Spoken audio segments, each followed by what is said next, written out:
What's up, everyone? All right, we are going to go over a bunch of stuff today, a ton of different levels, some very important ideas. This is a live stream you do not want to miss. Let me just share this out on Twitter and Discord.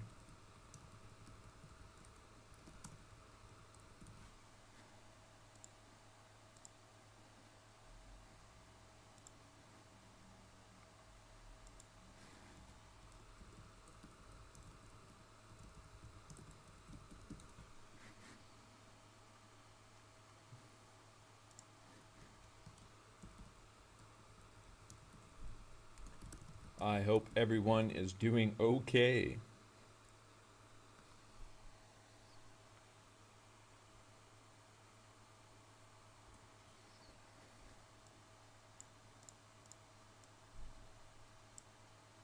You know what? I'm going to post this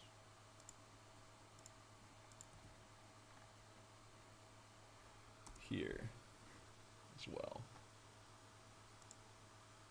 Give me 1 minute and we're going to get into things. I'll give everyone a moment to get into the stream.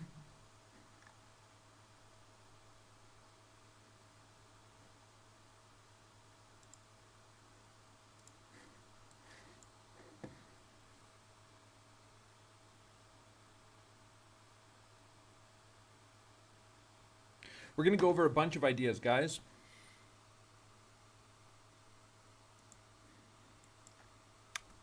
And let's not bury the lead here. I have taken a series of losses on this move down. You know, my last live stream, I did kind of get away from this idea of holding.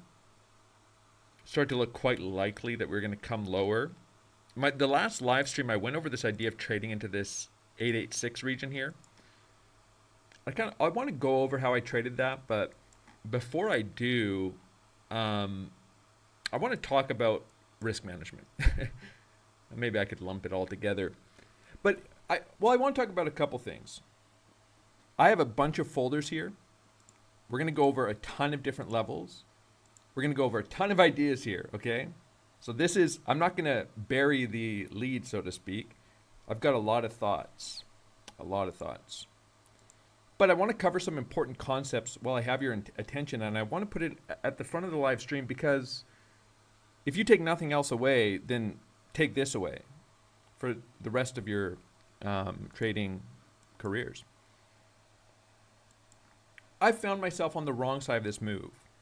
Now, on the way down, I mean, I talked about, I think even on yesterday's live stream that, yes, or was it yesterday or the day before? Yes, if we break down this level, I mean, I don't think there's really any support all the way down to the 55K region. This could come very quickly.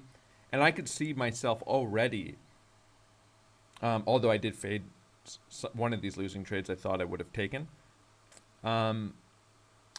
taking a series of losses on the way down, and that it is very possible that this happens because these are all levels that, I mean, I think most people here who are traders would be looking to trade. That if this happens, I just know already, maybe not straight down, right? But nice clean reactions from here, signs of strength.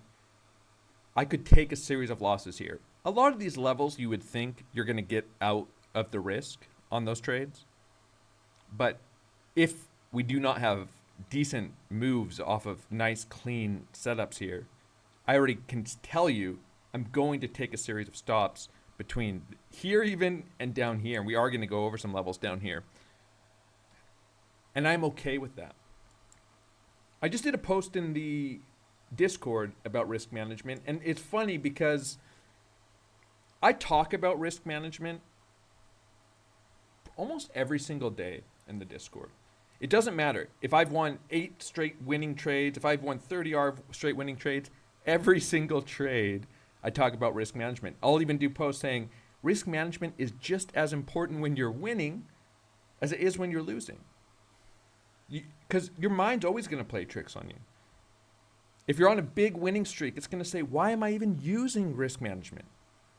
I mean, if I hadn't sized into these trades with risk management in mind, I'd be up, instead of being up 30R, I could be up 500R. I can't lose. And so your mind tells you to start risking more. And there's really no limit to what you can justify on those winning streaks because, hey, you've bought into this idea that you're just going to win forever. And so your risk management starts falling apart. But then what happens when you start losing? Oh, whoa, I lost a lot more on that trade than I should have. Oh, whoa, I lost a lot more on this next trade I should have. Well, I should start betting more because I need to make back what I just lost. And no matter whether you're winning or you're losing, sorry, a comment just distracted me. Whether you're winning or you're losing, you're always going to be able to justify risking more, and that always leads to disaster. It doesn't matter. And so the post I did in the Discord was to answer this question honestly. And I'll even just pull it up on the screen just so we can read it.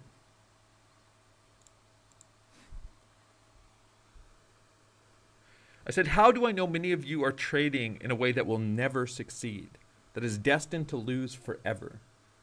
When you see 10 to 15R of wins, you might think, meh, those were some nice trades. If you see 6 to 8R of losses, it's devastating. How can you so I'll just read the post. You have a massive asymmetric risk reward, but it's on the wrong side of your trading. And so I said, I guess all of you need to answer this question honestly. If you see a 30R in straight winning trades, are you then going to be devastated if you lose your next 8 trades? If the answer is yes, so I'll just keep reading, then I'll give my thoughts. So I said, what is the point of the question?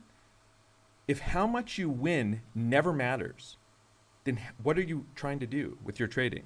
If you could go on the most epic winning streak the world has ever seen, but it can't pay for a moderate loss streak, how will you ever win? Right?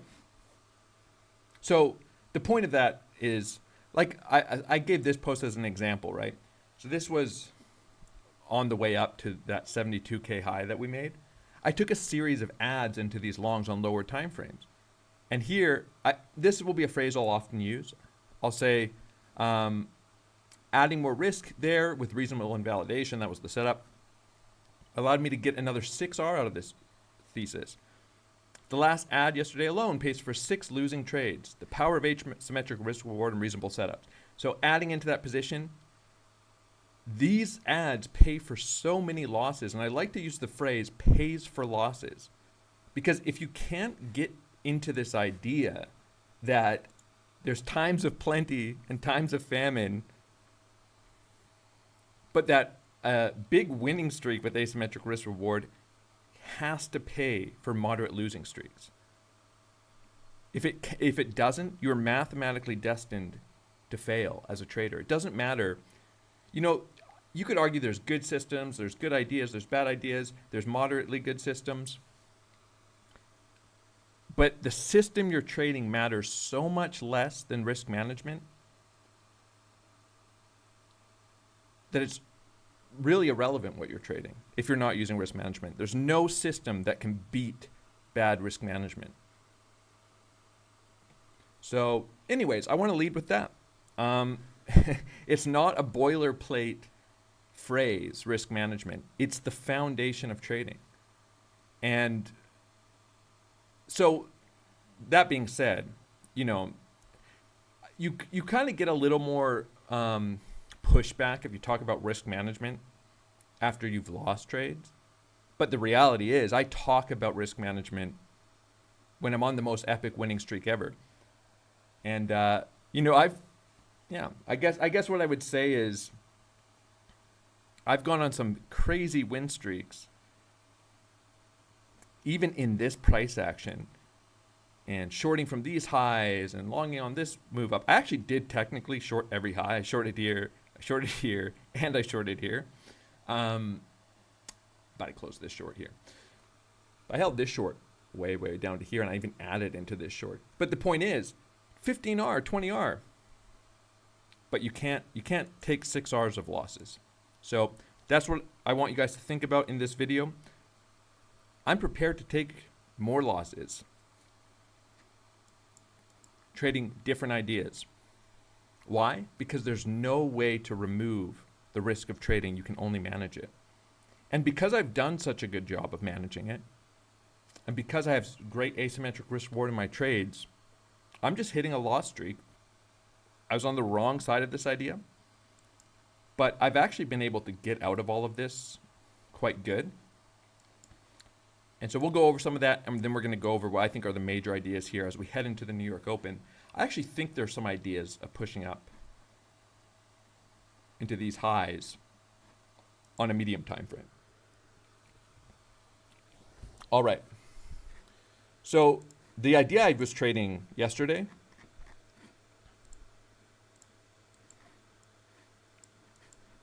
was coming down into these lows at the 886 of the move. And we'll just go over what was very apparent signs of weakness.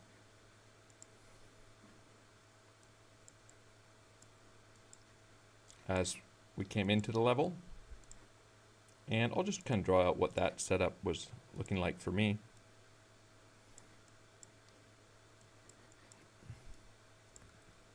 Because I did not take a full stop on this. And I'll show you where I got out the trade.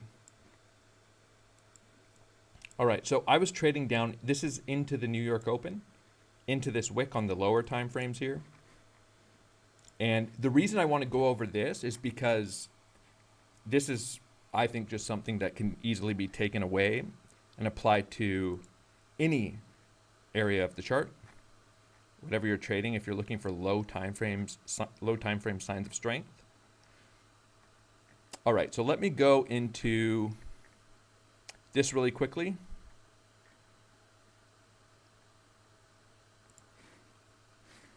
So I just want to go into the Discord because I gave the updates here, what I was doing, and I took a loss on this. So as price was coming into the level, we had a nice descending structure here. We had that key major horizontal, the 886 below it. I said, I am long here. We had 16 million delta into this level, and I took the long at the lows of the wick. We did end up pushing up about 1.5%, 2% up to these highs. Take a look at that. I said, Godspeed, I'm long. And this is a region here. Stop down here. This is a region. We have the 886. But where did the signs of weakness come in? Where I can get out for a third of an R loss? Said here, a lot of caution here as we start breaking down this structure. And so what's happening on this lower time frame, we're going to look at the chart in a second, is this is flipping from a horizontal bounce off this major horizontal into the New York Open, where we have a double bottom with this big move to the upside, being a spring and an impulse higher. And we're breaking down these horizontals. And I'm going to show where this is on the chart.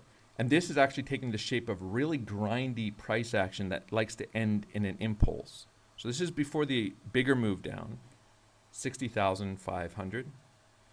And I went to the 1 minute time frame here, and I said, I will need to see price move up here, breaking this downtrend, claiming horizontals without retesting these local lows to stay long, everyone. This is the 1 minute chart, considering the low time frame structure here, very relevant.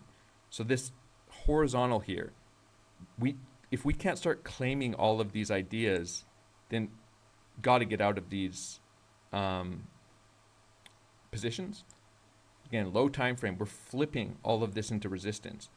We had the New York Open here, retest, impulse to the upside, but we're flipping all of this support into resistance. That's an early sign of weakness to an impulse to the downside, right? So there's no reason to stay in the long trade off this level, in my view, once this starts happening. And this is just get out of the trade when all relevant structure is breaking down. Why stay in this trade when this is happening? Downside in this grindy downtrend, much more likely.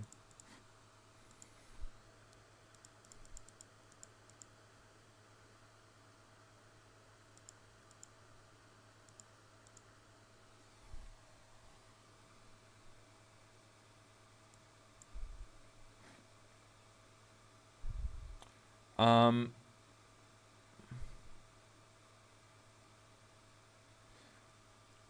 yeah, and obviously I'm gonna get a lot of hate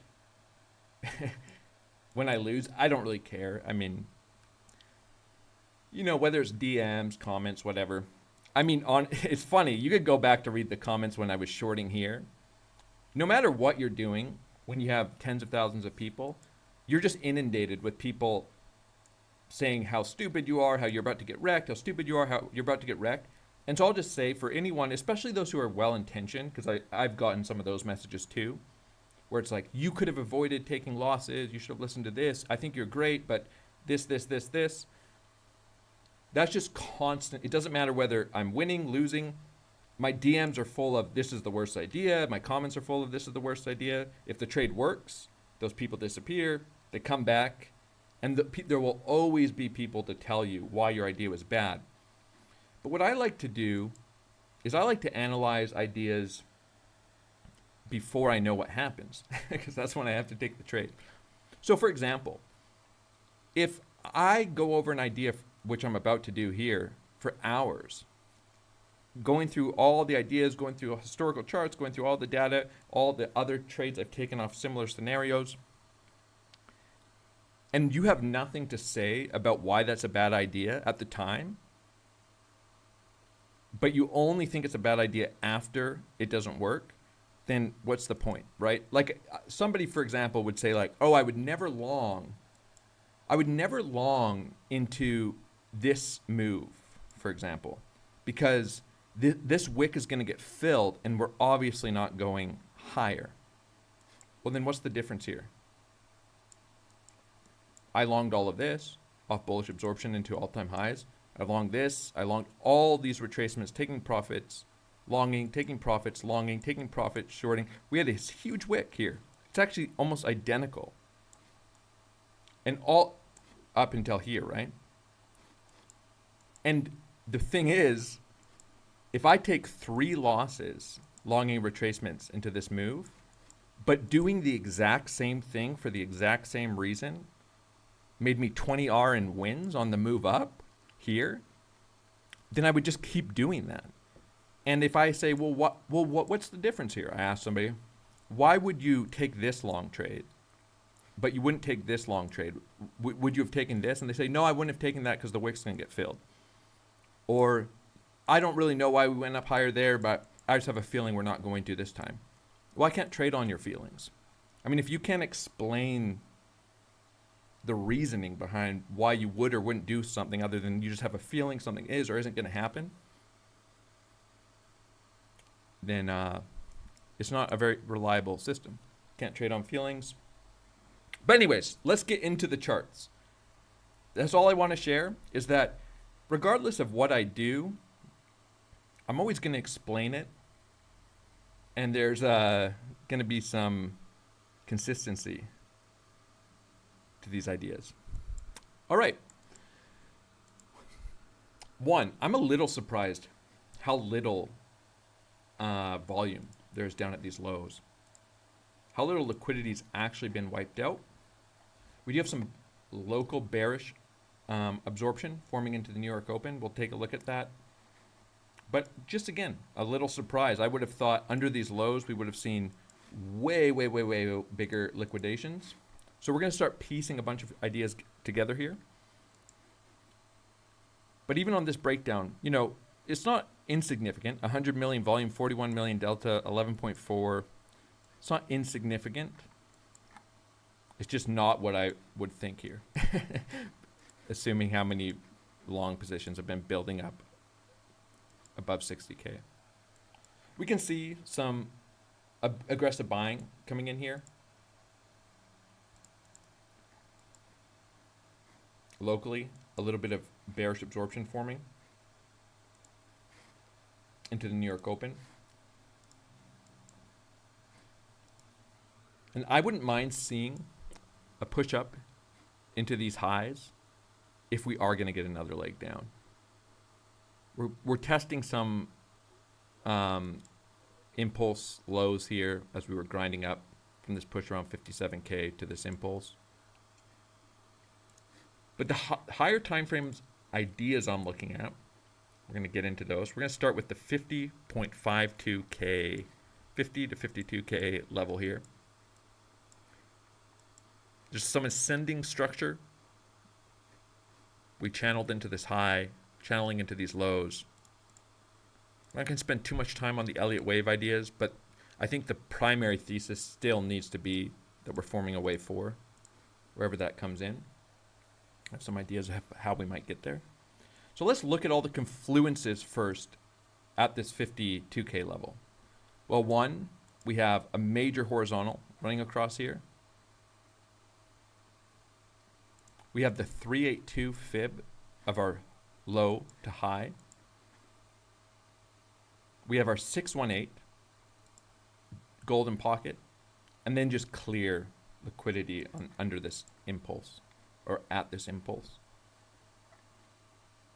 We have an intersection between our ascending structure and our descending structure. This all comes in about a week. How we get there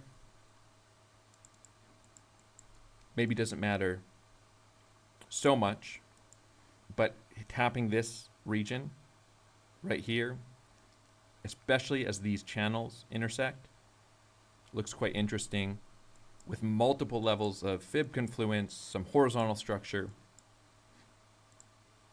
And it's not hindsight that this level is important. I'll just touch on this briefly. A few weeks ago, I shared some analysis, and I labeled the folder at the time, should have seen that coming. And I just want to go over this scenario really quick. So this is like 3 weeks ago. And I said, and finally I guess I should have seen that coming scenario. So this was my third scenario at the time, which was downgraded for me to the not as likely scenario as pushing. I wanted to trade towards 50K. I wanted that nice expanded flat up to 77K and then down to 50K. That was my primary thesis for quite a while in this range. But I said, for now, I'm just marking out all relevant structures on various time frame, envisioning what price action might look like in the more bearish scenario and some of the more bullish ones. So I shared the more bearish scenario here. How price interacts with some of these levels and develops should give some clues, but I think it's important to be open to everything. And so I said, let me explain briefly I guess I should have seen that coming. And the reason this is ironic is because the name of the scenario and the name of the folder is kind of how I feel now. It's almost like subconsciously I knew I would be feeling like I should have seen that coming if this happened, because it wasn't my primary scenario.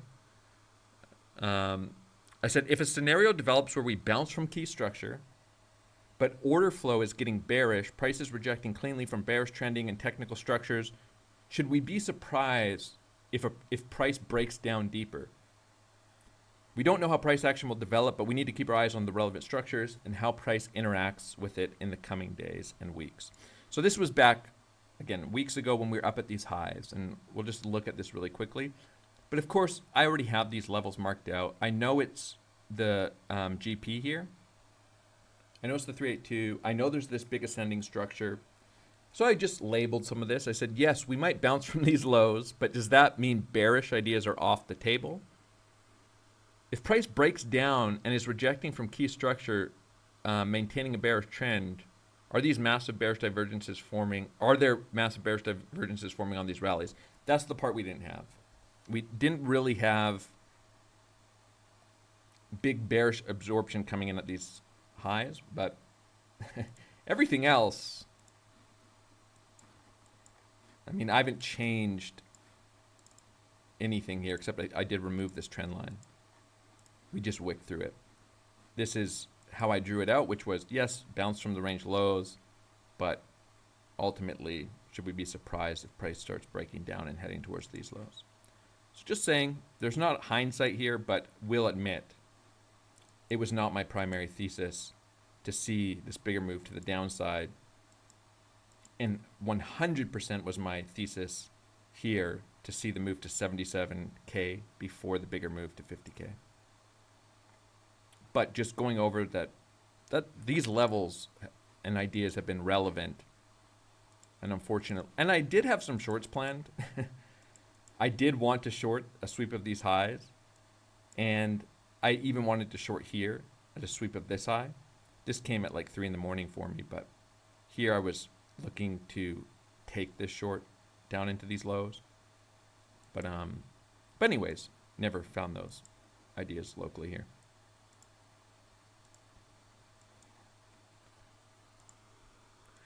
I'm going to put on a few ideas on this chart, but this is our major level to the downside, I think, over the next week.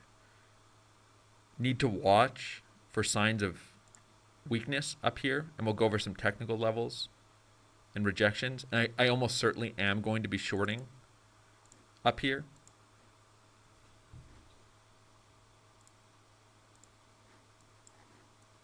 And looking for, again, something similar to this fractal. I've gone over it before, but it's not playing out perfectly. But I think these ideas are somewhat relevant still.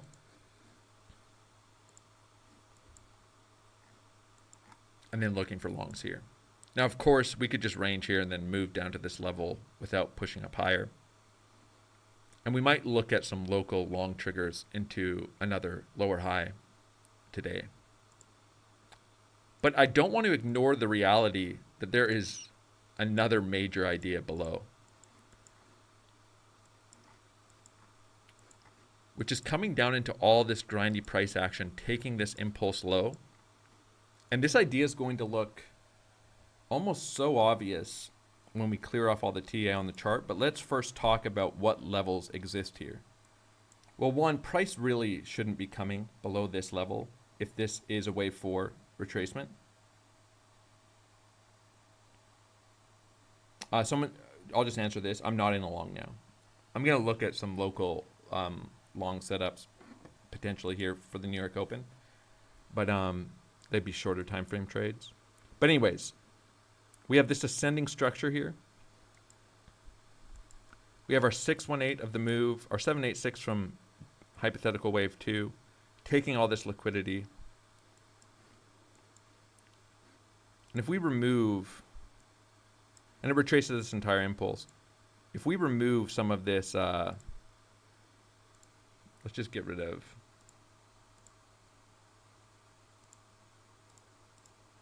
TA, it really wouldn't look that surprising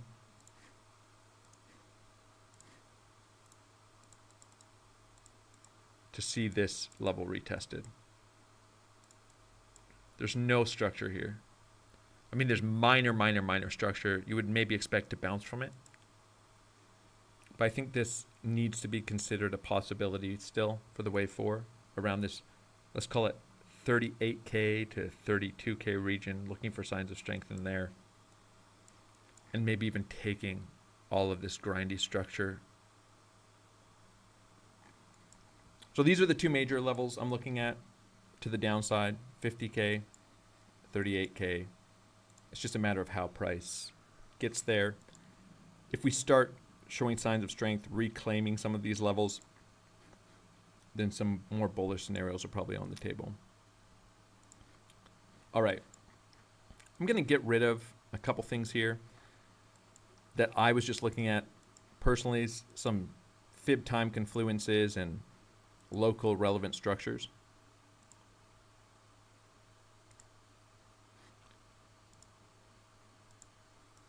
And how a move down to 50K might shape up. Let's just get rid of some of this to clean it all up. Go to the 4-hour chart here.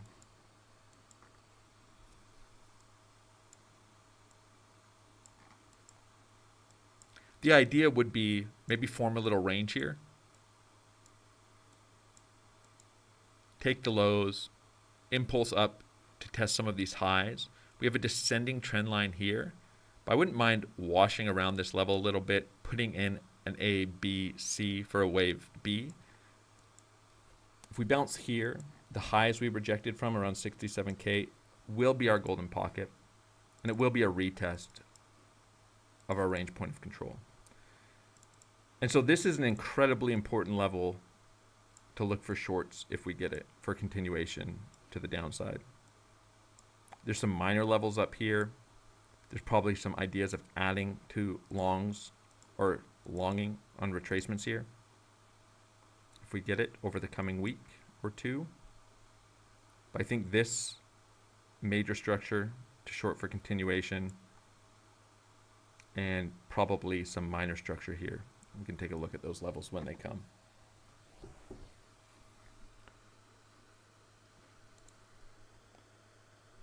Again, I just pulled a bunch of levels, hypothetical levels, just to get a feel for what a move like that would look like.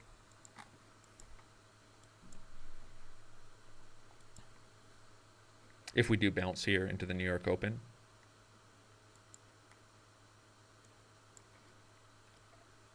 There's also a very high time frame channel that we're in, and I'll go to that quickly, or potential channel, which is this ascending structure to this high, and a move down into this low, taking these lows in this time frame would be bouncing from the middle of the channel. So that's another confluence. I don't think it's super strong, but I do want to have it on my chart, mostly for if we get a move up to the highs here.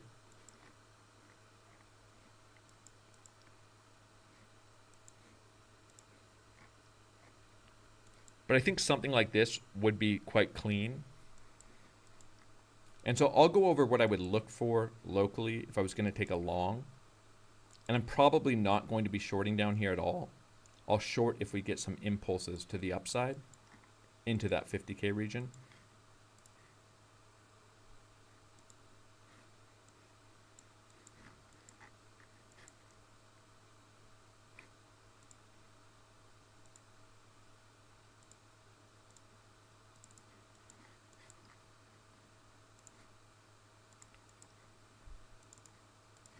I would like to see a range form here. I think there's the cleanest setups here for local high risk, low risk, high reward setups would be to scalp into sweeps of these lows.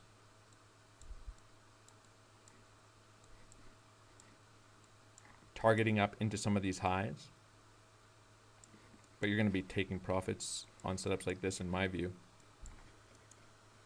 And just look for something like a double bottom. Alternatively, waiting for the range to form.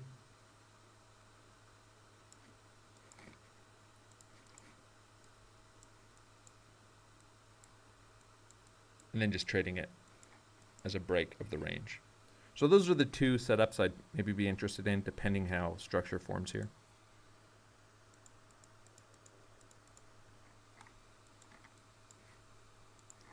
But reclaiming all these wick lows would be super important. So we need to watch for signs of weakness here as well. This is actually based off of a very similar continuation idea as what we saw in 2021.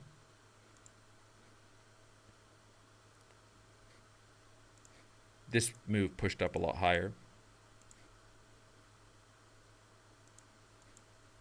But where we pushed up for a minor high, retesting some of the structure on the daily time frame, and then moved down into the lows.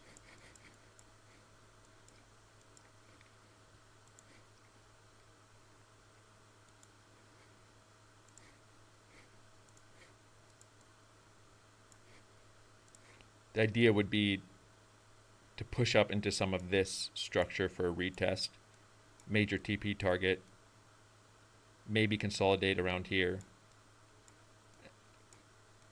And both of these would be strong continuation ideas, I think. So that's the main structure horizontally. These highs, a retest of these lows, and this rejection here. There's tons of confluence for shorts. So I'll be interested in those. I'm going to stay live into heading towards the New York Open, and we'll watch how some of this local price action plays out.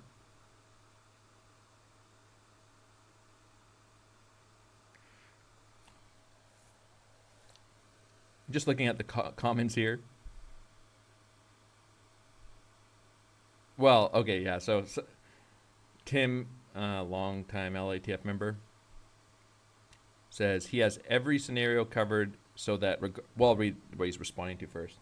Richard says, you have every scenario covered, so it's easy to point back and say you called it. Well, yeah, you should have a lot of different scenarios covered. I made it very clear that I didn't trade that scenario. The reason I'm going over scenarios that I've covered is because it's really important to see if ideas were clear, regardless of what if you traded them before the price action formed. I think it adds a little bit of objectiveness to the idea. And so the response was he has every scenario covered so that regardless of what happens, he has a trade to suit the price action. It's not about ego, it's about good trading. Yeah, I mean, what am I going to do? So I trade an idea that doesn't work. I have to have other ideas, right? Or so for example, if I'm trading in this range and I have ideas of trading into these highs and I have ideas of taking these highs, but the range breaks down, well, I have to have ideas for prices in a range. But if this range breaks down and we don't push up through the highs, then I have to have ideas for trading down through into the lows of the range or below the range, right? I have to have ideas down here. And I certainly do not want to be holding longs all the way down through a breakdown. I have to cut those positions. Like yesterday, I had an idea for longing here, but as this SR started flipping, support horizontal SR flip happened, just cutting those longs. I don't like that idea anymore. And I have new ideas.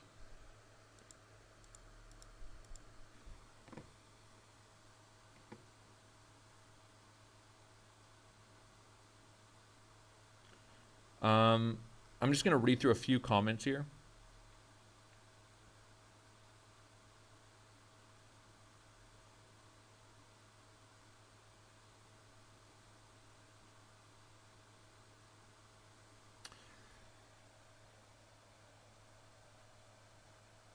Yeah, so I'll answer a few of these.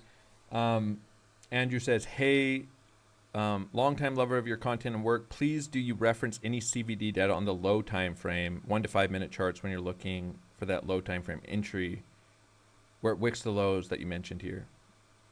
Yeah, I mean, low time frame liquidity and order flow is super, super clean for entries.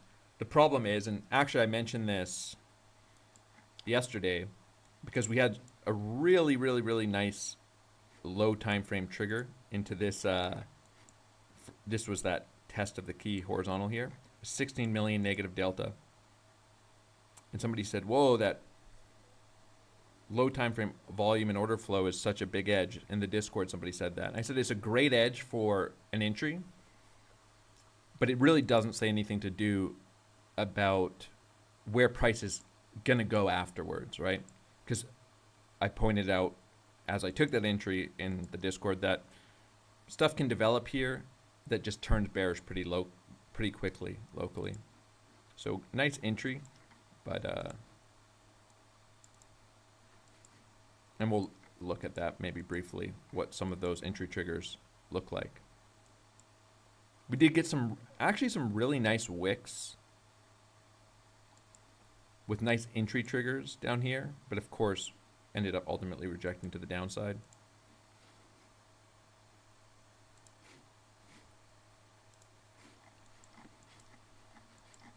So I'll just quickly just go over what makes those wick lows.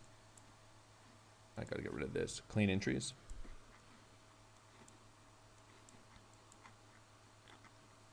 We did have 16 million negative delta at the lows here, but by the time we push back up, it some longs came in and it closed at 8 million, still significant.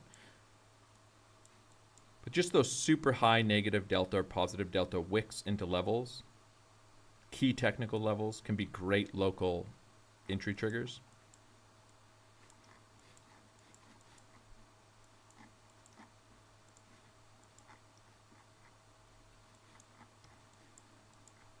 $13.2 million here. This was right into the GP region, and then forming a little bit of bullish absorption on the move up here, taking these lows, big bullish divergence.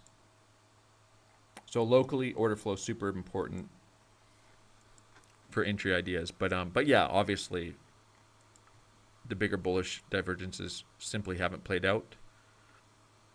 But we also haven't wiped out a lot of this liquidity that's been building up, which is why I, at this point, lean towards potentially lower.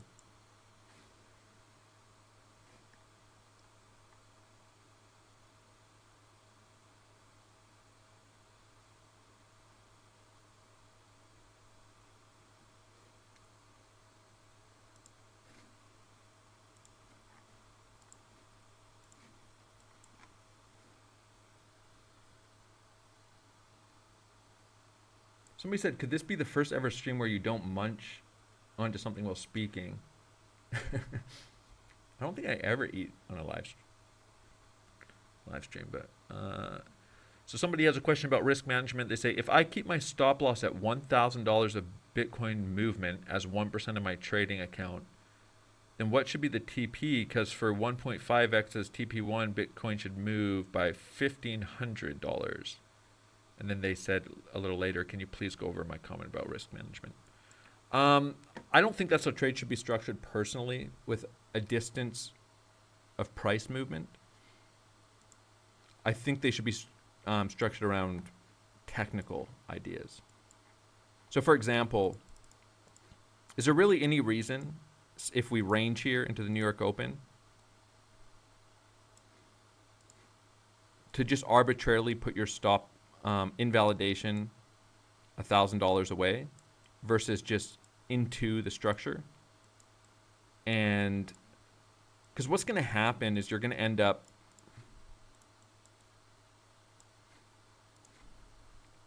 let me go here.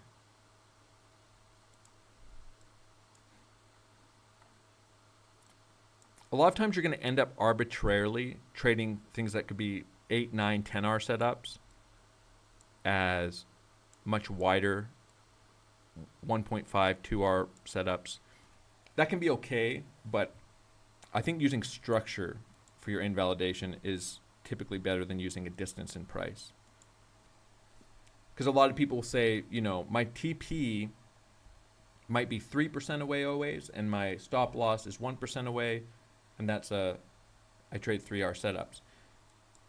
But what structure is 3% away, right? Like, it could make sense to target some of these local highs. If you're scalping this as a range, it could make sense to target some of these highs. It could make sense to target the SR flip. But rather than a distance in price, why not trade around structure?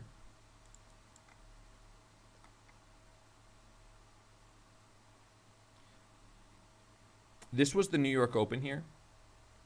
So the thing I'm looking for would be very similar to this in terms of local structure, where we put in some lows, we range.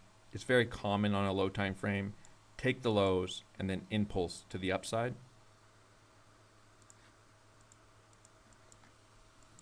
Here we just took some of these local highs. And so if I put this as a fractal,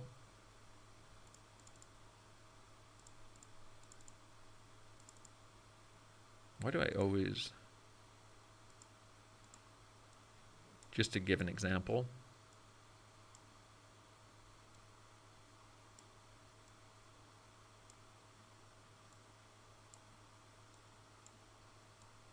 the setup could look something like this, right?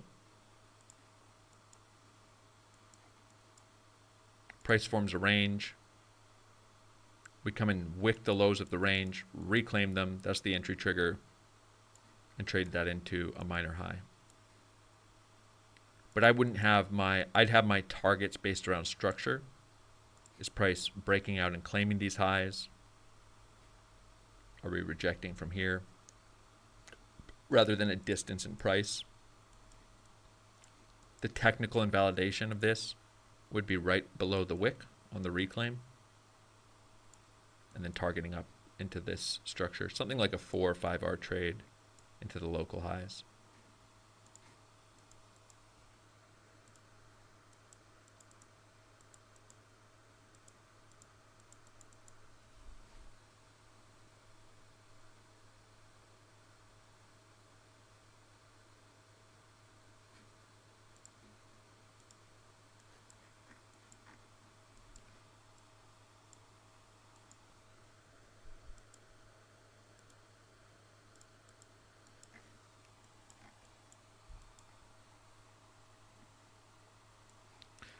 As we head into the New York Open,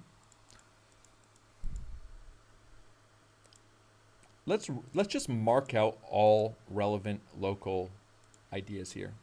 I'm gonna remove this. Let's just kind of start from scratch.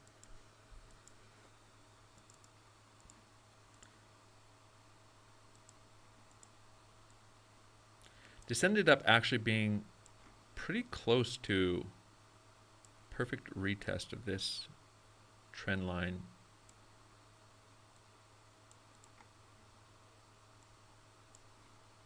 Actually just curious. Front ran it slightly.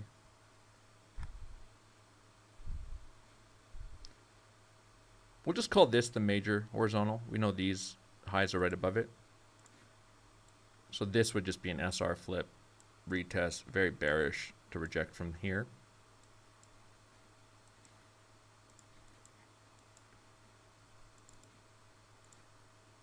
Taking the liquidity above any of these highs would look quite nice.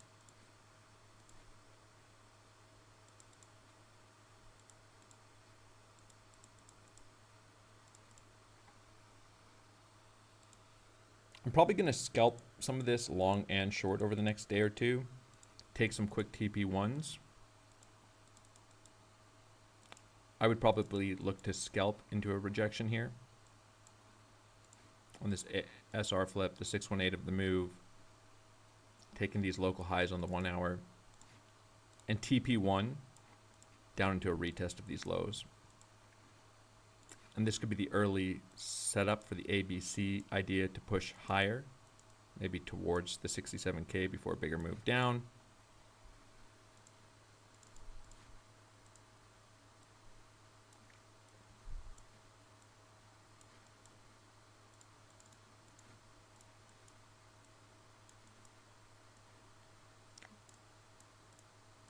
Something like that is what I'll be looking to trade locally. We can mark down the lows of all this grinding consolidation.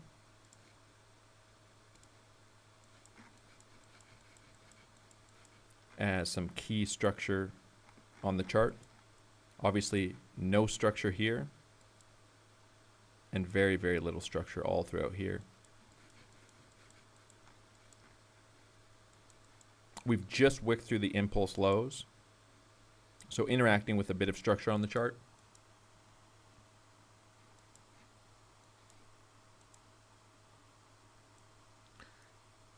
And really, really, really need to be looking to TP1 on a retest here.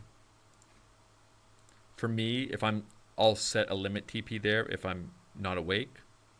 But if I'm awake, if we don't just blow through that level, I would TP1 and then target the rest. So this would be something like a 4R TP1, take 2R off of it, then run the rest up into these highs.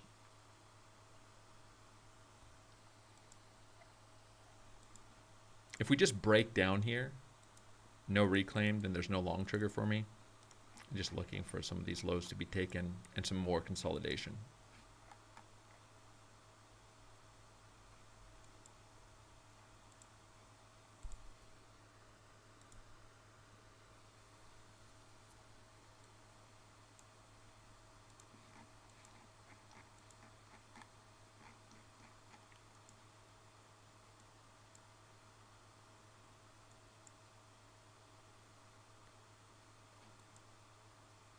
There could technically be a local short trigger here forming as well. A new 4-hour candle in 30 minutes.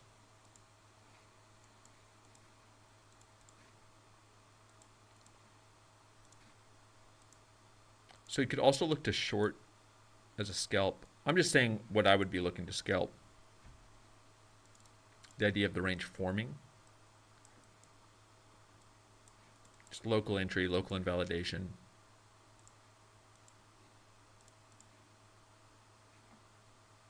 Just mark out some of this structure. 618 right here. Maybe the wick comes in above this high. The reason is locally we do have bearish absorption forming. Some aggressive market longing coming in at the highs. 3.4, 4.1, 2.3, 3.7. CVD forming a much higher high. We might not even take this wick. But if we do on the next 4-hour candle, I probably will look to scalp short into the idea of the range forming, because these local bearish divergences are certainly relevant. You can just see CVD making a much higher high relative to this high on the 5-minute chart.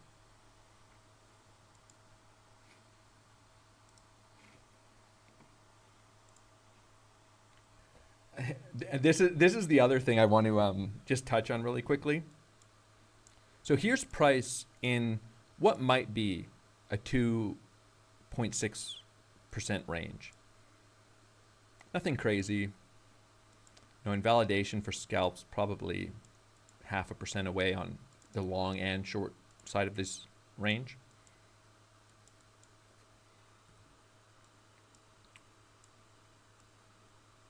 I don't know if these trades will win. But if I take this short into this long, in this range, set up like this, it pays for every single loss I've taken in the last 2 weeks. In this range, scalping a short and a long. Those 4-hour setups.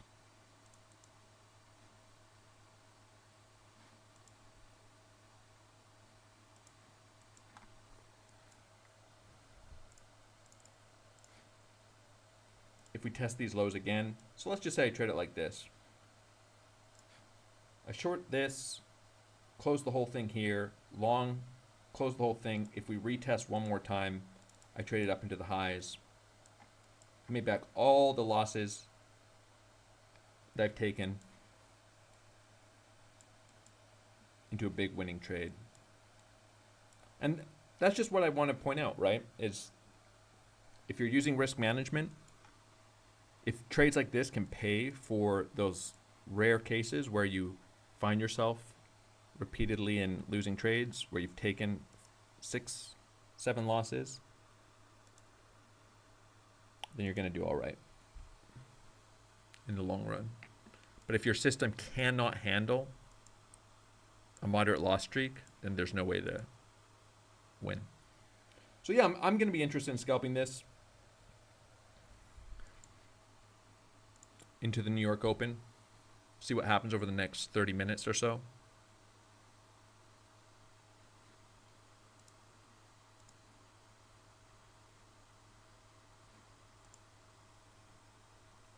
I also got front run on some really clean continuation setups, I think, on like INJ. Around here, I was looking to get into this short. Got front run there. Some nice ideas on Link as well.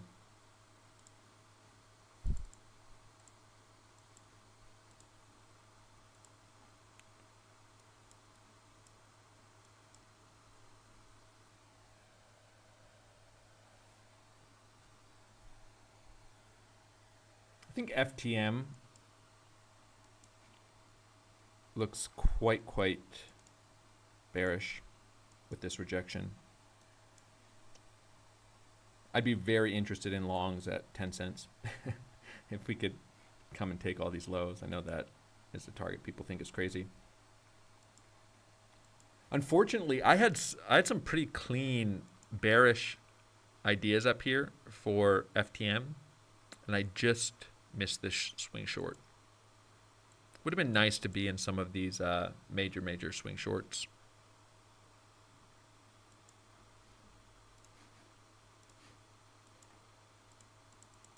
All of this would coincide with Bitcoin down at 38K, I think. I mean, if some of these alts are going to retrace to this depth, seeing Bitcoin at 38K would make a lot more sense.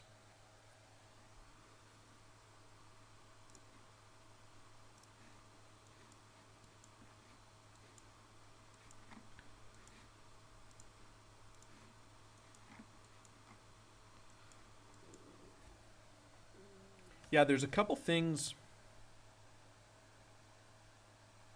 I guess for members that are in this live stream, I got a message from a member.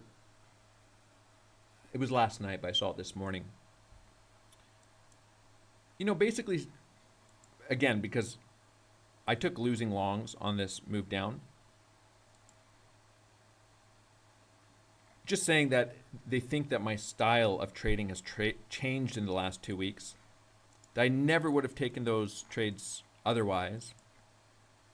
And I would have, and they were just basically saying, I think you're one of the best, like that sort of thing. But hopefully you take this to heart that you could have traded this way differently, and I think you usually would have. But I do like to hear from those people, like, if I take all these longs, and for example, even taking these lows was a major idea, but I took profits on shorts down here, and I started longing all of this at the time up into the 71.8K region. I longed all of this. I did take this head short, but again, I didn't hold it down into these lows. But I just would like to know what about what they're saying, could it be applied to any of these trades, right? I took all these longs. I took shorts as well. And so, what about me longing into here was so different? Other than the levels just gave way, and I cut the longs when the levels did give way.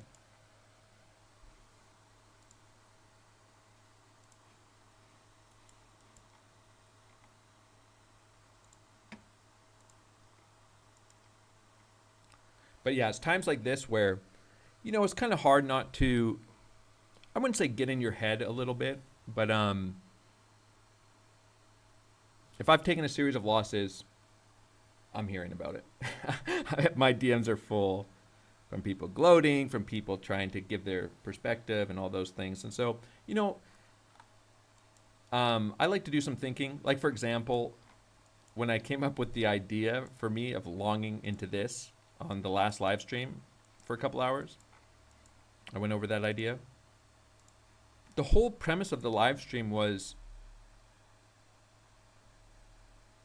is this a trade that makes sense to take? Is it a reasonable trade? Because no matter what my thesis was yesterday or the day before, we have new information. Should I be looking to get into this long, and why? And is it reasonable? Or is it just a bias, right? Is it just, I'm not seeing things clearly. Maybe I've taken a series of losses and I'm just trying to find, I stopped liking this idea for a long, but I started liking this idea of another move to the downside, which is why I started looking for the short setups here, but longing the front run. But anyways, I go over that idea and I reason it out. Is it personal bias, or is this a strong technical idea? And I guess if you are somebody who, is totally good faith, and they would just message me and say, I don't think you should have taken that long setup, message me before the trade works or not with your thoughts on it. Because if you agree that the idea is reasonable before you find out if it works or not, then that's when the trade has to be taken.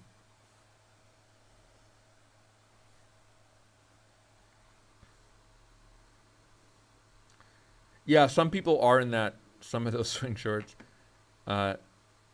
Shorts Bortran says, I'm in the swing short on FTM thanks to your analysis. Yeah, I mean, I got a lot of hate, you could call it, talking about the swing short ideas up here on FTM and some various alts, but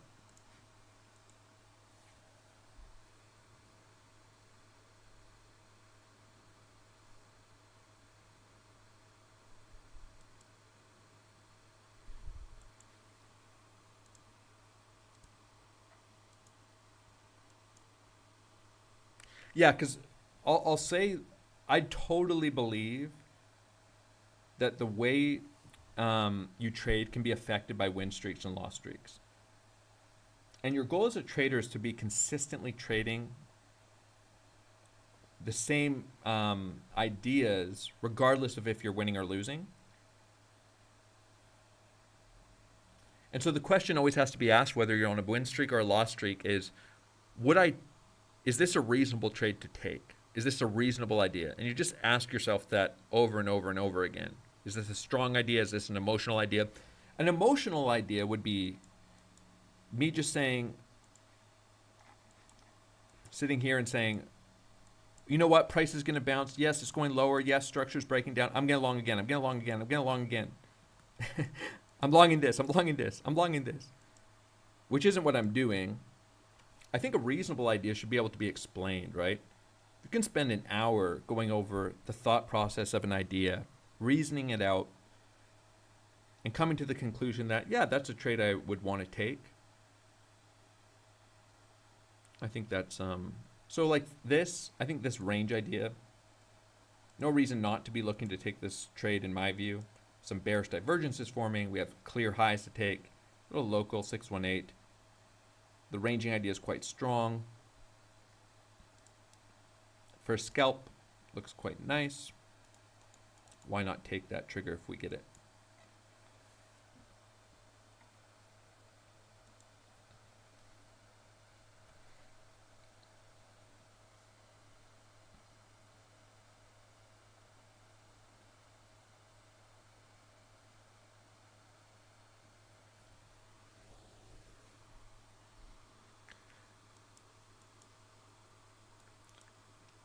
Yeah, there's going to be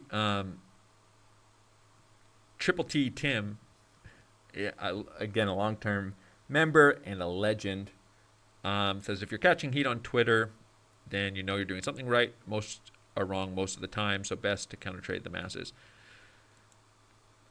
Yeah, and also, obviously, some long-term members have seen some of the best of times, which have been very good. A little more understanding when I find myself on the wrong side of a move.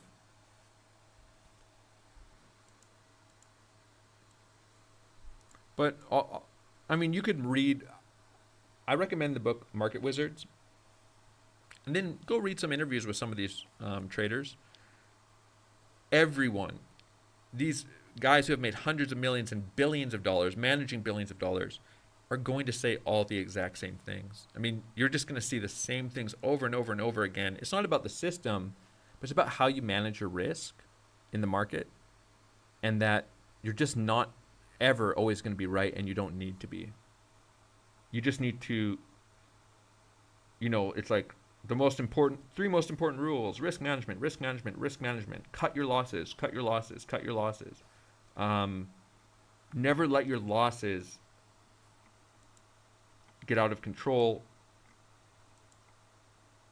And these traders aren't the best in the world because they're always right.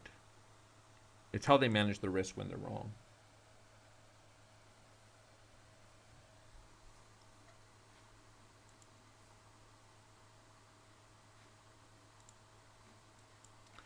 All right, so let's look at, as we come up into this range high, we can just take a look at some of the order flow here as it's developing within the context of this range. So obviously some of these wicks, big volume, big negative delta. It's 5-minute candles, 50 million, 9.5 million delta, 50 million volume, 34 million volume, 11.4 million delta. at the lows here, 8 million negative delta, 46 million volume. It's not surprising. All decreases in open interests. Lots of longs getting liquidated and stopped out down here in this 56K region. And we see some aggressive longs opening. 5.4 million positive delta in a 10 million volume candle. Lots of aggressive, lots of shorts getting stopped out up here. Risk coming out of the market at the highs. 6.6 million. So now some shorts getting stopped out, some longs opening, and bearish absorption forming in the range. So limit sellers sitting here, and we can see that in the price action, right? We see some of this resistance at the local highs. And the question will be is if we can run this high for the short setup for me. Do you see a little bit of local support coming in here? It's 4.6 million negative delta into our local lows. So some signs that there's someone looking to hold price up, at least into these highs.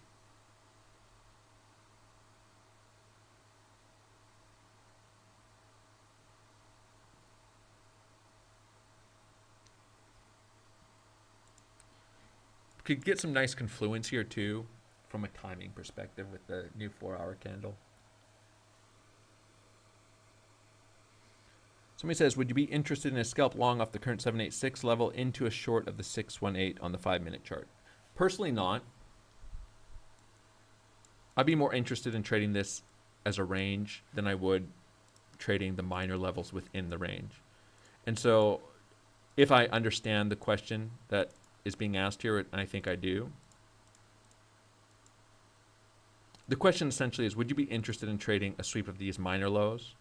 I mean, there could always be a major volume delta trigger here. It's a possibility, but instead of waiting for this wick to be tested, just look for these lows and then scalp that into a lower high. I don't think it's unreasonable. And so contracting some of these ideas into, instead of just a range high and a range low, trade a minor, higher low into a lower high is what they're asking. We'll see. Probably not though, but see what order flow looks like.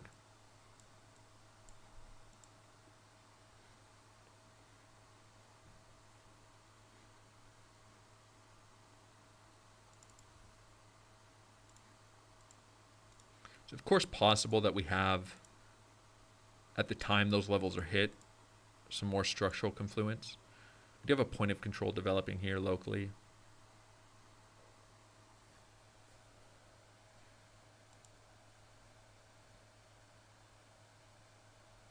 Now, technically, if we see a big spike in positive delta here and we reject from this point of control again, we form a bearish divergence locally.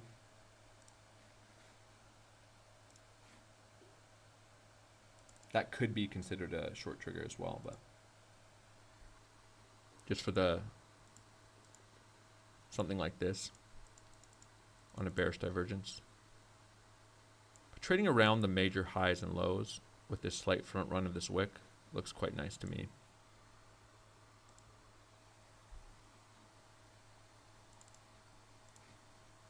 But there, of course, is, if you're doing some very low time frame scalping,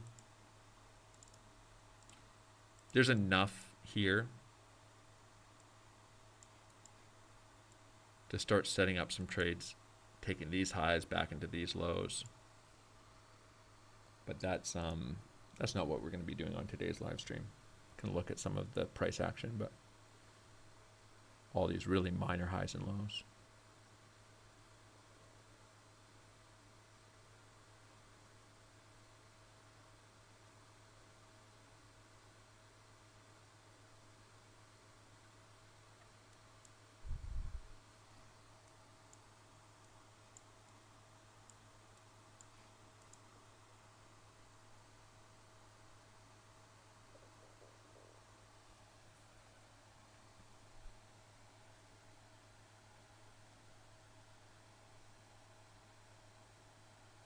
Just skimming through the comments really quick.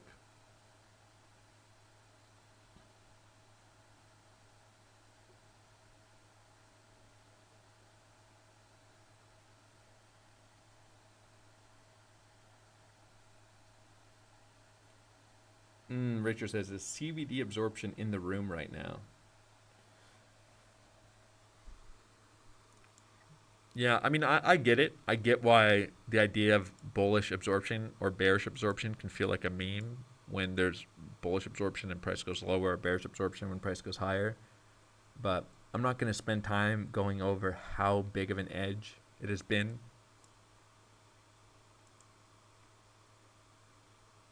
Over the last 3-4 months. It's just been such a big edge.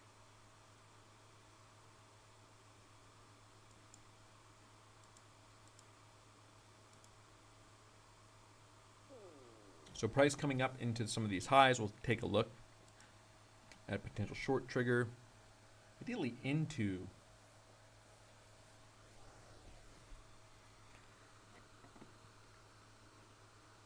the 4-hour candle open.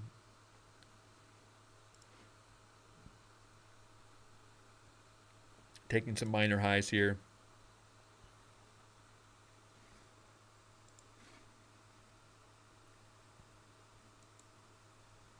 This could be an early sign to look for these highs to get taken again, which is just somebody sat here and absorbed 4.6 million delta in market selling here, taking these local lows. Just a little local 5-minute signal, so to speak, to maybe look for another move to the upside.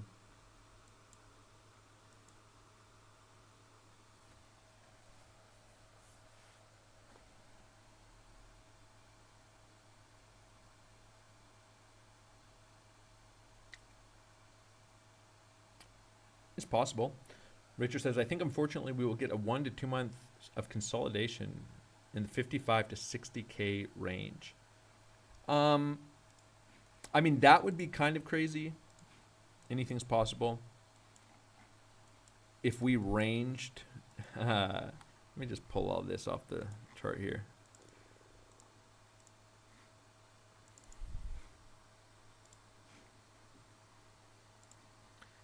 If we range between 55K and 60K for 2 months,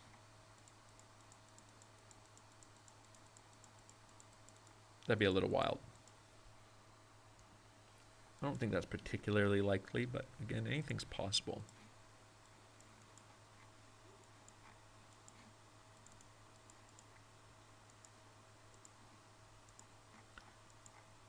If price breaks up out of this range, I'd just be looking for a bigger range to form. And I'd short this instead.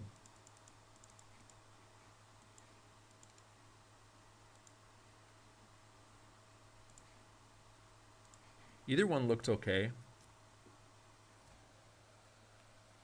This one more interesting because of the local bearish absorption happening at these highs.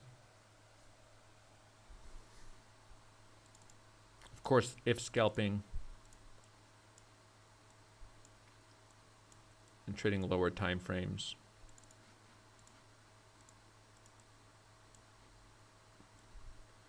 need to look to trade both of these.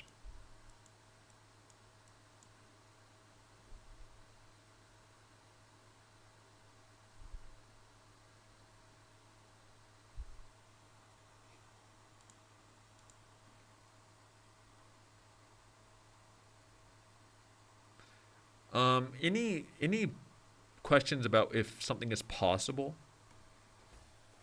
So someone says, back in 2020, price took 5 months to move higher after halving. Do you think it's possible to happen again? Anything is possible.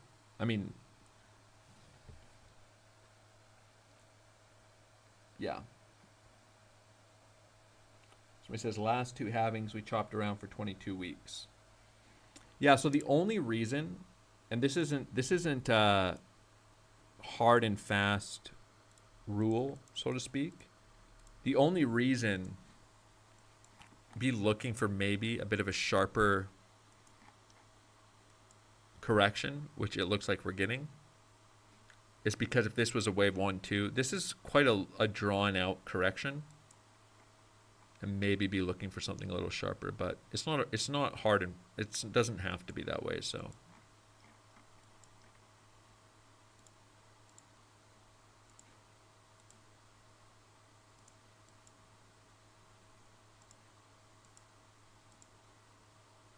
obviously coming into this level looks good.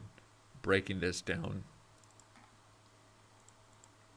I'd probably be more likely to assume that we're either going to start trending off of the 50K level or fake it out and have a bigger move to the downside than I would that we would just trade sideways here. But there's probably some ideas where that could be the case. Like, let's just look at what that would look like. So something like this, come into this trend line, maybe grind along it a little bit, and either impulse off of it in 2 months,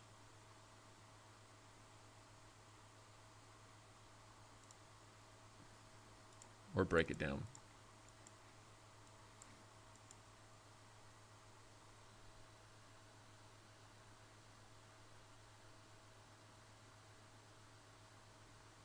Yeah, somebody says, isn't there a correlation between wave 2 and 4 where if one of them is dragged out and relatively shallow, the other tends to be quicker and deeper?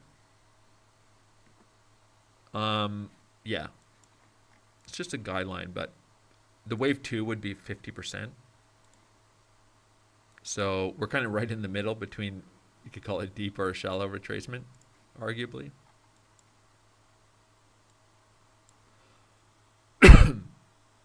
B wave 1, A, B, C. Wave 2 is 50%. So you could say that's kind of a neutral correction in terms of depth. But ultimately, wave 4 can't come below the hypothetical wave 1 here, or the whole idea is invalidated. So technically a very deep correction, which you could say like the 786 from wave 2, which is what I went over earlier. I'll just re-pull the levels, but I have all of this in the this here.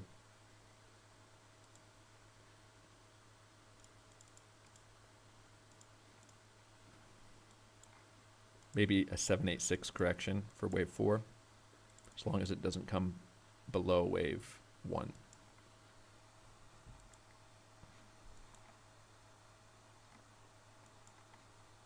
And the shallow correction idea, I think we actually are right below the 382, right at the 382. Technically, this would be a 382 shallow retracement right here at 55K. The 382 of wave. You could pull this differently, though. The reason I actually thought we were below it is because not only some of the this wick only came down through these lows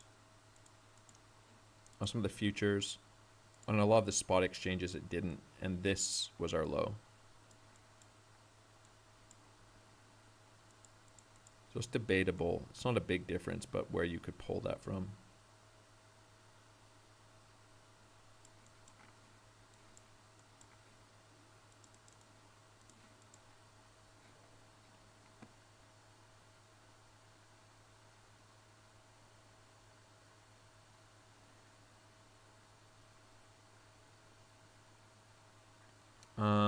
Someone says that would be brutal. Yeah, I mean, I would say ranging sideways here for 2 months towards this trend line as for neither an impulse or a breakdown would be pretty brutal.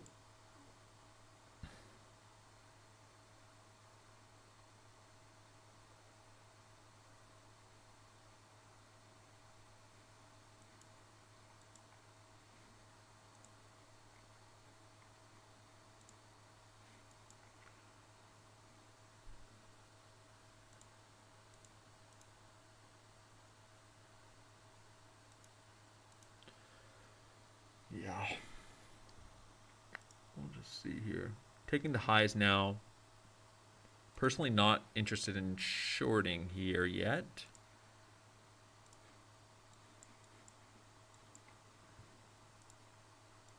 Because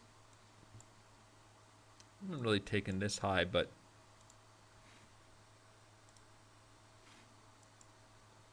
Price kind of ramping into this high. No volume up here.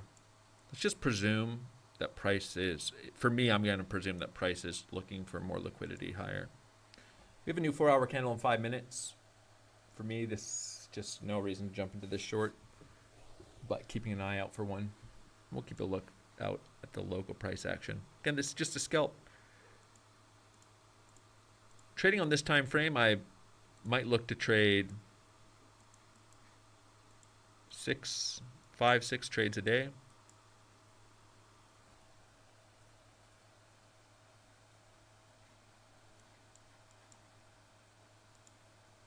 I don't really care about this local reaction because for me the trigger is at least taking this high anyways. We've just double topped it.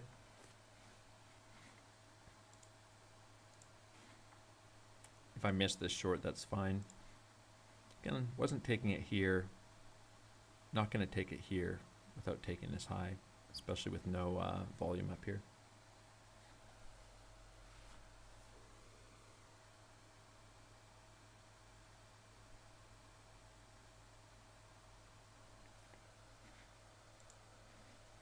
With the other idea, again, being that bigger move to the upside. Taking these highs.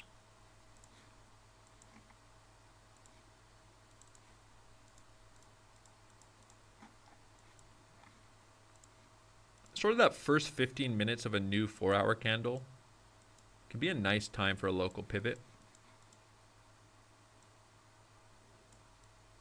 I'm just going to label this.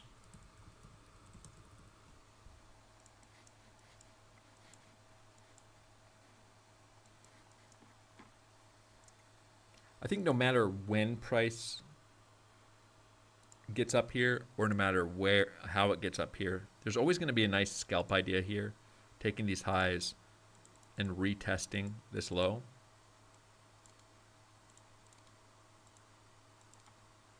But at this point, I think TP has to be considered at a retest of this level. Be looking for potentially a range to form here. Scalp, TP, maybe add back on a retest, TP, carry the rest lower.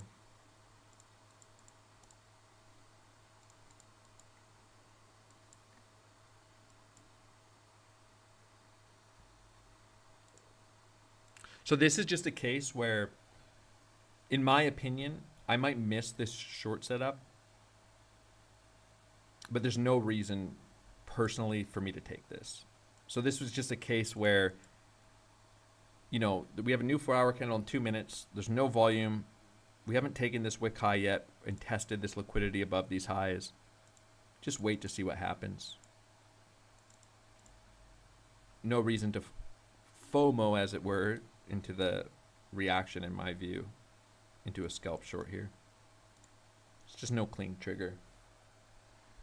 Higher still looks likely, and until we see what happens above these local highs,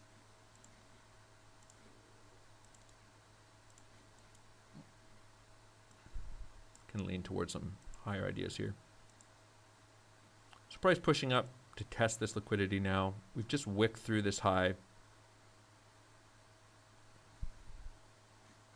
Nothing crazy in the order flow, but we'll see.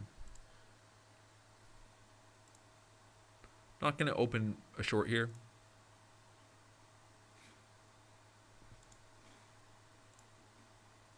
$600K delta in this candle so far. 4-hour candle in 1 minute.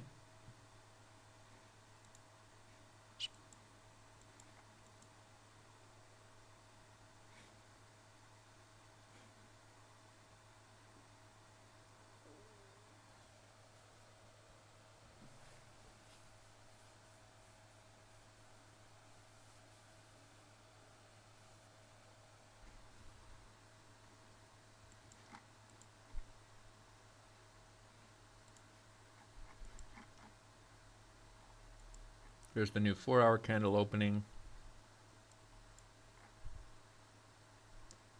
A bearish divergence here between this high and these highs.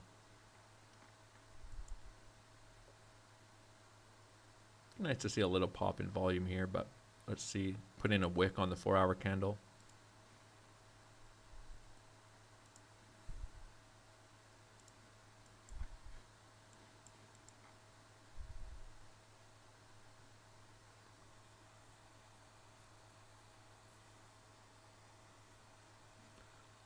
Or an impulse up into the high above.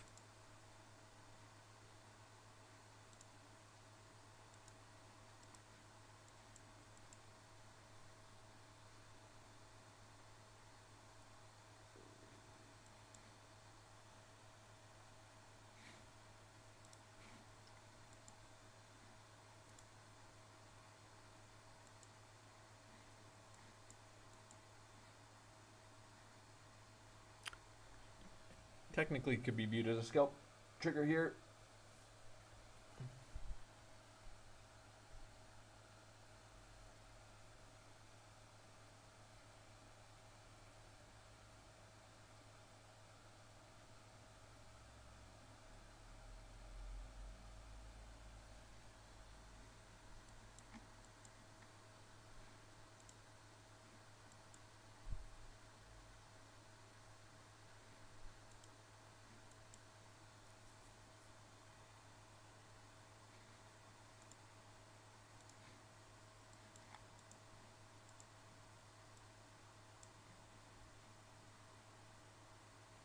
All right, so two major ideas coming to the New York Open for local setups today.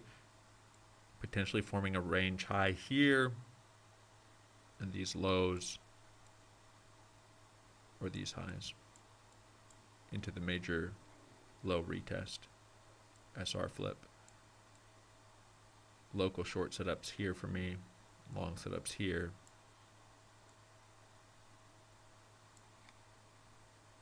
And this is a scalp short idea.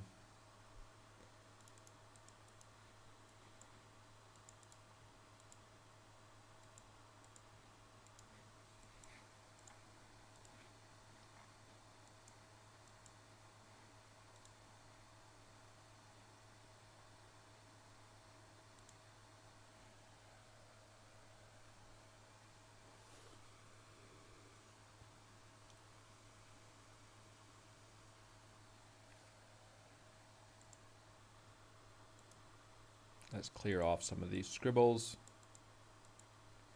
New York opens in an hour and a half. Yeah, there's nothing on the daily chart. Just somebody mentioning taking some of these highs would be nice. Up around 64 to 65K. 1, 2, 3 daily highs. I agree. I think that would be a nice short setup as well. You have the retest here as a nice short setup potentially. Let's just see how things play out.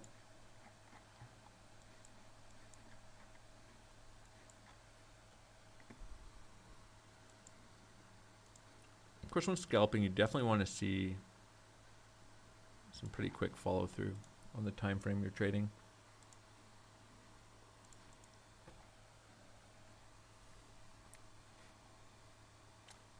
Give me 1 minute, I'll be right back.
All right, I am back.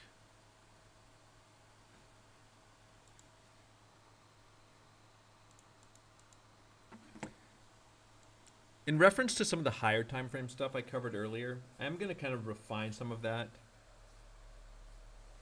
over the coming days and weeks. I think more important than anything is to be aware of all the major levels. Not so focused on how price gets there, because it could get there in a lot of ways. But regardless of how price gets to 50K, or if it ever comes to the 37K region, they're important levels.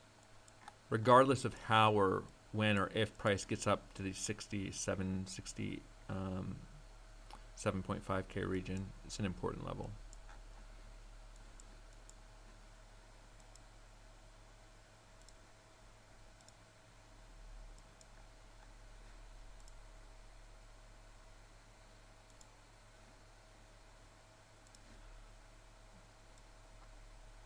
Need to look for a move up if we start claiming these highs as a possibility. So we come back to retest them.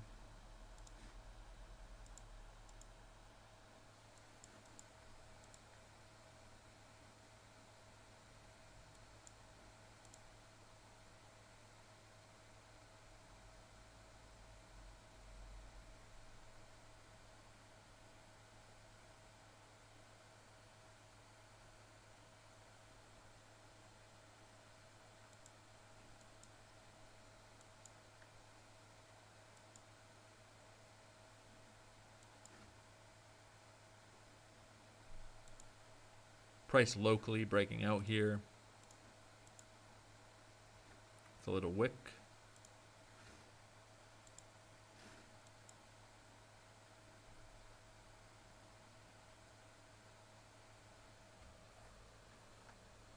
Very low volume.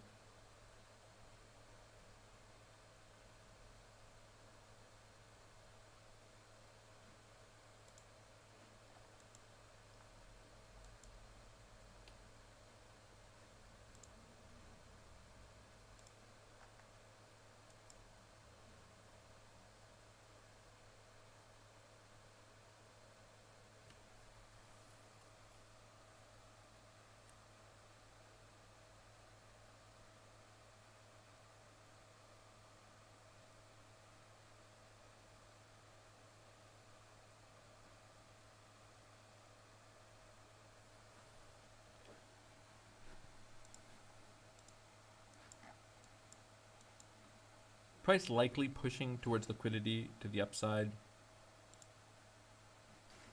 So these highs get tested again. Volume very low.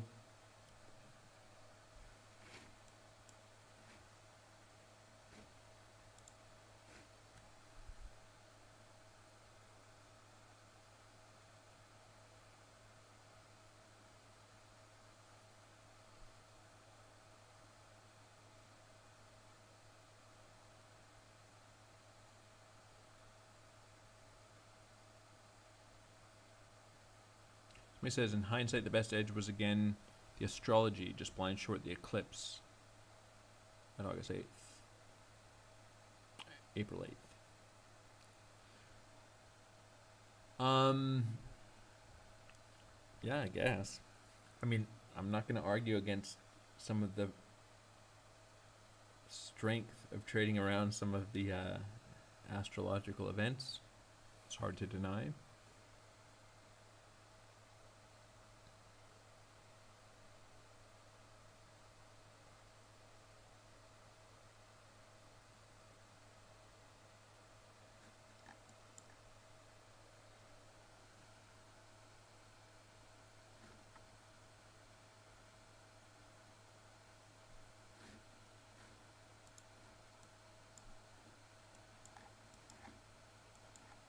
I do want to put this some of these local trending structures on this chart. Just the lowest of time frames.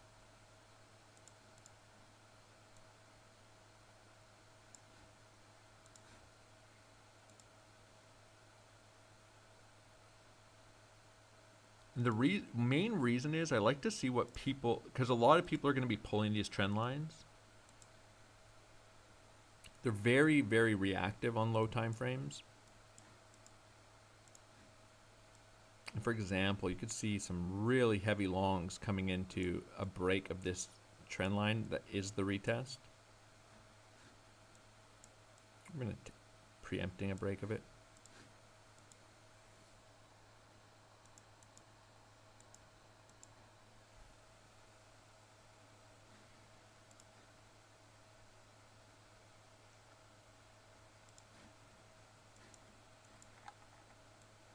I'm gonna go back. Somebody says, could we be doing what we did around 48K but in reverse? It's worth pulling a fractal.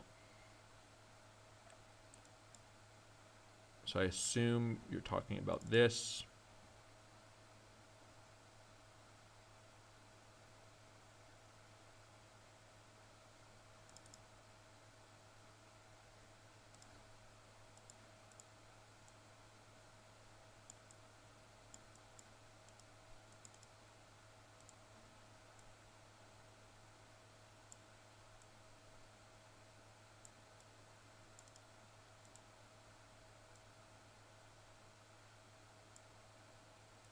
If you're in the Discord, just put the fractal in there, what you're talking about.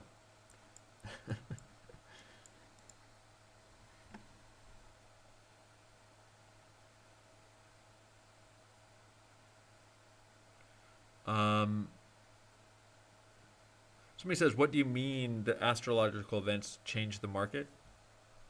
I don't know if they change the market, but like if you put like moon phases on your chart, the pivots around the major moon phases are pretty amazing.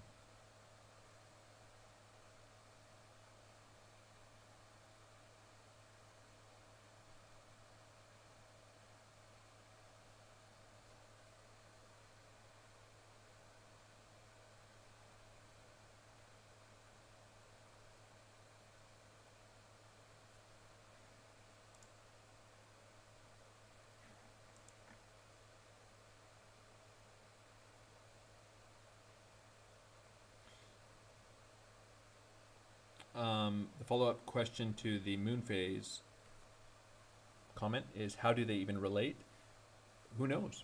It just is what it is. If you look at the charts, they're like major pivots around moon cycles. For what reason, it's hard to say. Gaining more volume here, 4.9 million delta. Some decreasing open interest. Some of this liquidity above the highs is now getting tapped. Not this low volume, higher volume wick.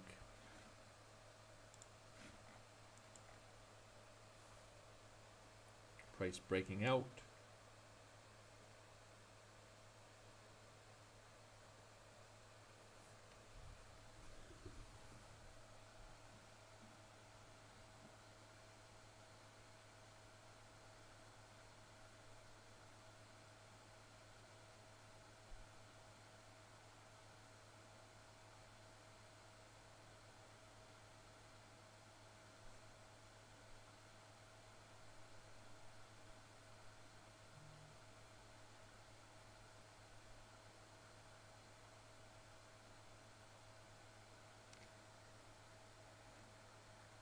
Skimming through some of the old comments too, just to see if I missed anything.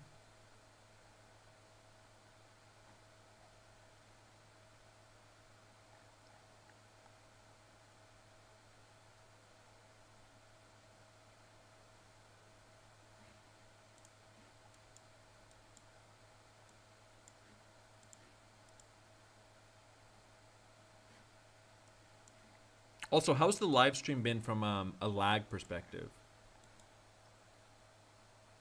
This is that major wick, by the way, that is marked on the chart. This major low. Okay, call some of these the minor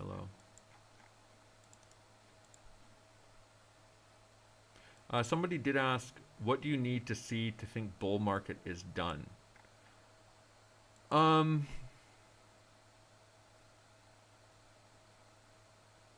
Yeah, I don't know. I mean, I guess at the end of the day, you don't really need to take trades based on the idea that the bull market is going to continue or is going to end. You can trade around key structure and take profits and use risk management, trade long and short. In some sense, doesn't really matter. But like, why call the bull market done, so to speak, or that the Bitcoin high is in on the highest of time frames before maybe a retracement down to these lows again on anything happening here? I mean, even retracements back to 50K feels very bearish. But what is the reason, other than prices come back down to test some support, of calling the bull market over?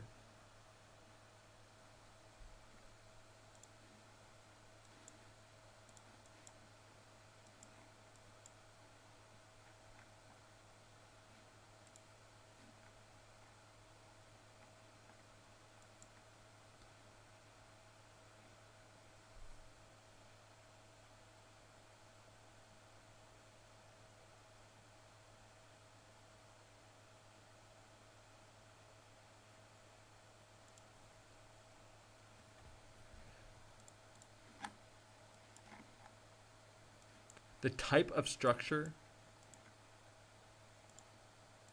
that'd be nice to see in the open here at the lows. I'm just going to give like a few examples.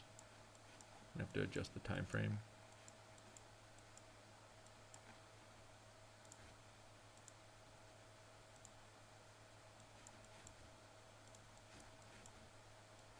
I'm not going to pull every fractal.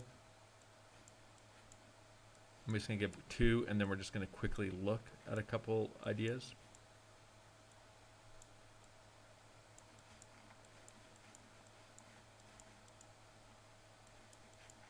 Again, these are on different time frames, but some kind of range forming into a move through the lows, impulsing up through some of the local highs.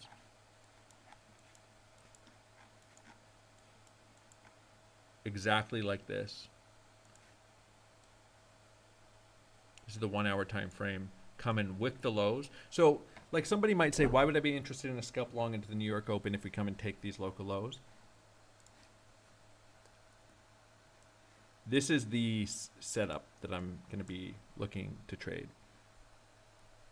The initial low, range, take the low, impulse up, initial low, take the low, impulse up, initial low, take the low, impulse up. After these big moves to the downside, and I did take a lot of these trades, I remember them, but this is a common setup I will trade on a low time frame. The risk reward's quite nice, and so just explaining, there's a reason I'm looking for this type of setup today after the big move to the downside. Some consolidation, wick the low, and we could look at, some of these aren't as clean, but same basic ideas here. But we could go back and look at these structures. This one didn't take the low.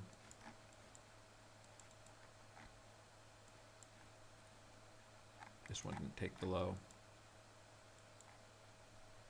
But something like this is quite a clean setup.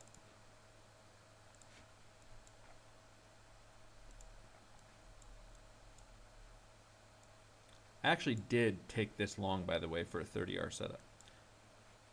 But it's a common setup I would trade after a big move to the downside. Wait for the low to come in and take the first sweep of that low. It's good risk reward.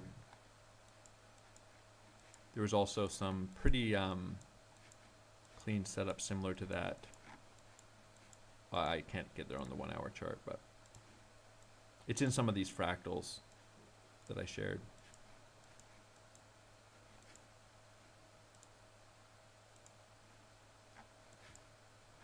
It's on the 4 hour chart.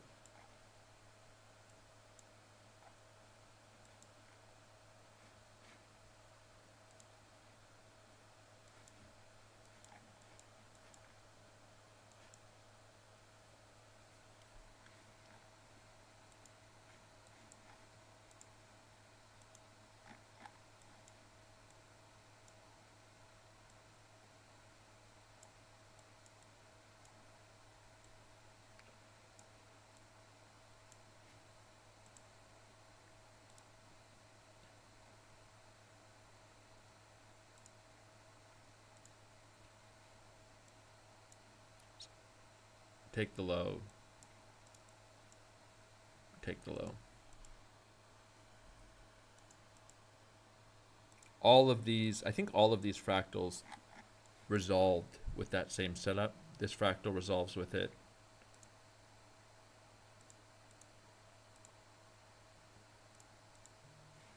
This fractal resolves with it.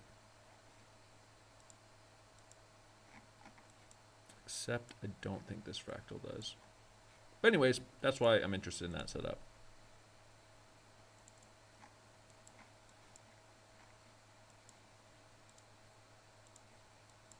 But as of now, I need to look for much bigger range.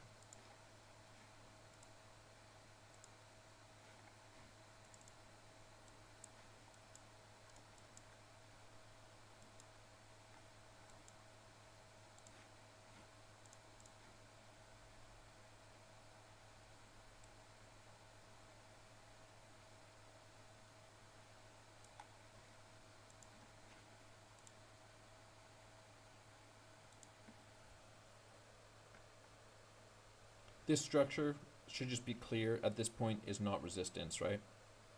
Price is breaking out and claiming it as support.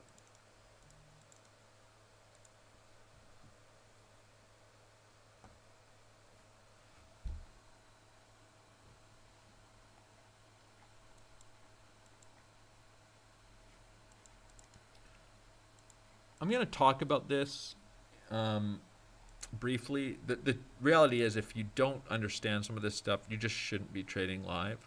Somebody says, what is your invalidation for shorting the 618? I'm assuming this. There is a really big difference between maybe how you size a trade and where you cut it. So for example,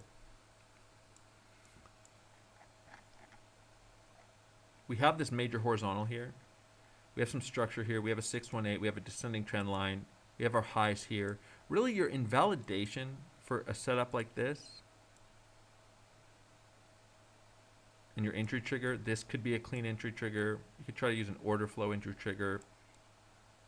Your invalidation would be claiming this structure, breaking up out of this trend line, and then claiming this.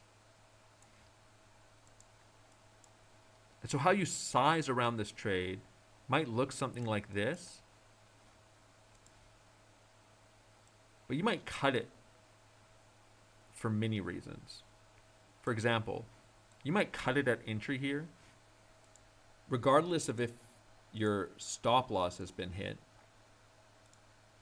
because this happens and a huge bullish divergence forms into a retest of this level and break of this trend line. You might just cut the trade. You can always get back in if price breaks down the structure again.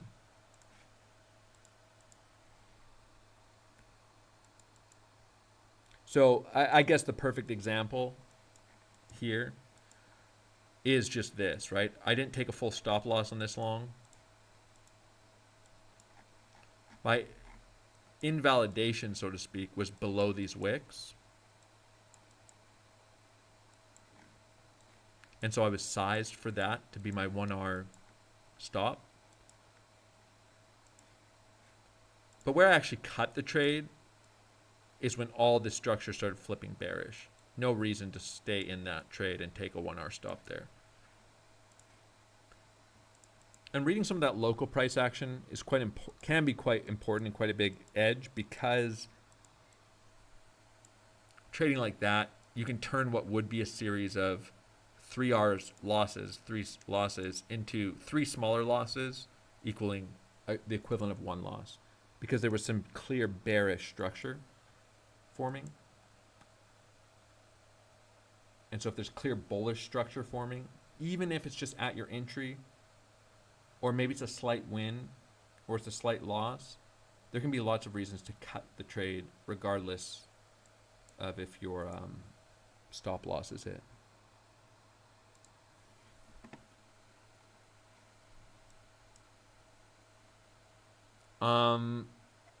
There's lots of different types of trade triggers, right? So somebody says, would you wait for a candle to close above or below invalidation to determine what to do next? No, I mean there's just so many different scenarios, right? Like how many highs and lows come in with just super aggressive wicks through the level, and there's no candle close, so to speak. And this is a major example. And so, like I took this short. This was that first test of the all-time highs. So I'd actually been longing up into this entire move, adding to longs on all my retracements, targeting all-time highs.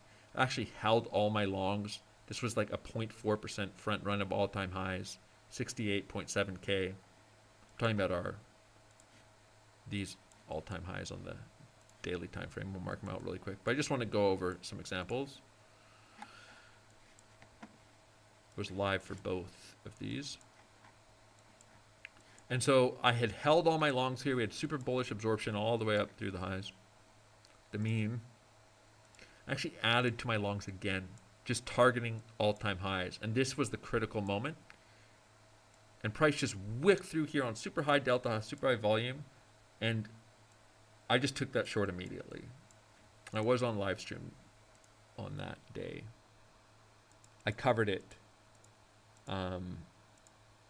for TP1 quite quickly as well, but the point is, you know, sometimes waiting for a close on a nice liquidity sweep trigger. I didn't take this short, but I think we were up at these highs for about 15 seconds before we nuked. This one, really nice clean sweep.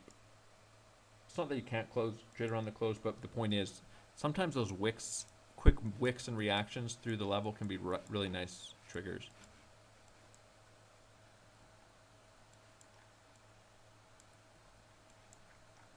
But the important thing about those is when you're trading around a move like that, you want to see price moving immediately in favor of your position. Like the wick should be a quick wick, quick rejection, and price should just start traveling towards the direction of your trade.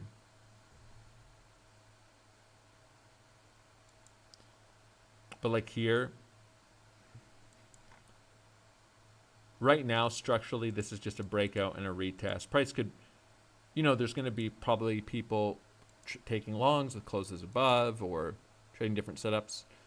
So you could call this like a sign of strength. Price is closing above this level. I don't look at it. I definitely look at this as I wouldn't want to be short on this breakout and reclaim. Order flow wise, we can see lots of shorts stopped out, and then we have some aggressive risk and shorting coming in at the highs here. 4.3 million negative delta. So we have risk coming on. There's some limit longing, some market shorting. So people are shorting this move, and this is considered a little bit of bullish absorption up at the highs as some aggressive shorts come in to this move, and some signs of strength holding up these horizontal levels. Doesn't mean we can't break down, but what would be a little more bearish here? Well, there we go. We might get it. This would be a little bit more bearish, which is aggressive longs coming in up at the highs, increase in positive delta, which is pretty significant, 5.6 million, increase in open interest, and then price failing to go higher. So just as I was mentioning that, this, I mean, you could argue it's a little bit neutral because you have both aggressive longing and aggressive shorting coming in, which isn't so common up at a high, I would say. So just lots of people wanting to trade this, more aggressive selling coming in, so that's kind of interesting. This is actually unique order flow locally at a high with all increase open interest, increase open interest, increase open interest, market shorting, market longing, market shorting, price not moving either direction. So a lot of risk coming in up here. And we know that there's a big limit seller here because 5.6 million positive delta. We can see market long, and price just halting here. We also know there's a big limit buyer here into some of the negative delta that's forming.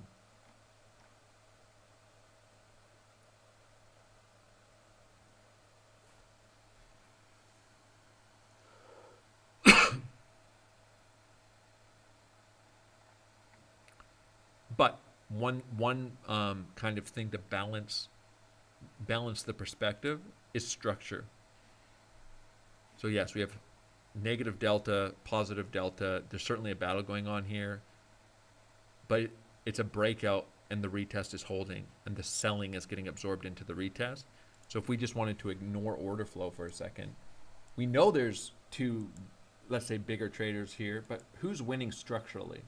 Well, structurally, the shorts are losing, right? Because price is breaking out, claiming structure, holding it up as support, holding up the selling.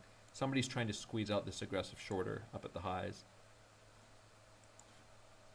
And so instead of guessing maybe who's going to win there, I think the shorts are going to win. Well, why not just use the structure? Here, horizontal structure is breaking out and reclaiming. And is that a good time to be on the short side? Probably not.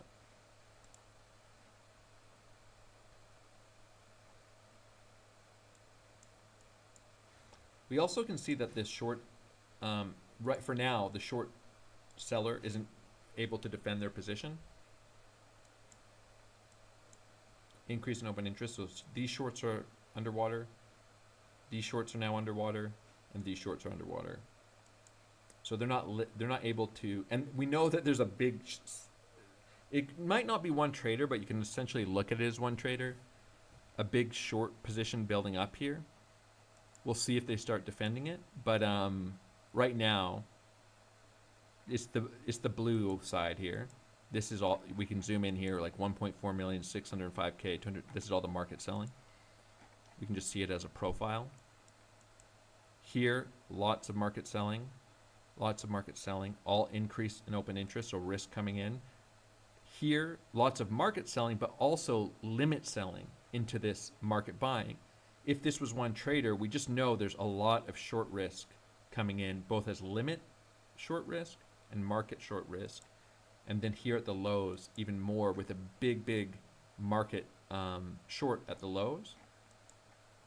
This trader obviously can put on some size because we're talking about, quite a lot of 15, 20 million delta building up here between both the market selling and limit selling. And so now you would want to see, are they defending the short? And defending it just means as market longing comes in up here, do they just keep adding to their short and holding price down?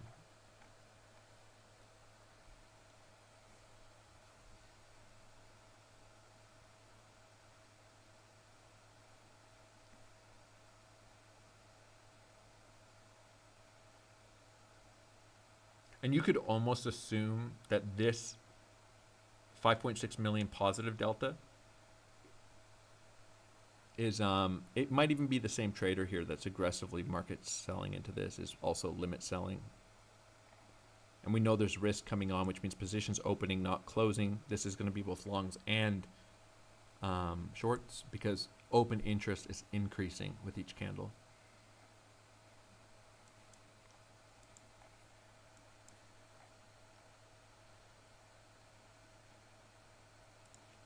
So price popping up above these highs is a sign that this trader can't defend their shorts.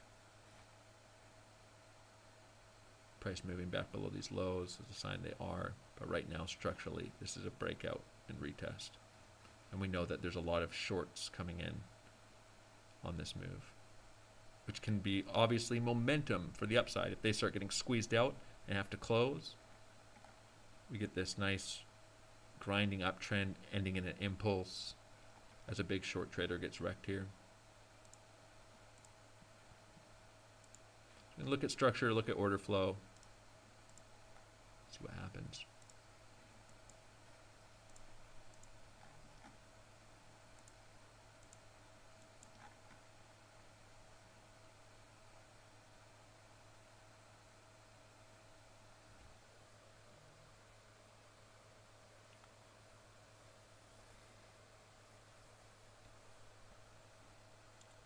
And the reason that price can move up really quickly off a short squeeze like this is just there's only so much liquidity to offload this big position.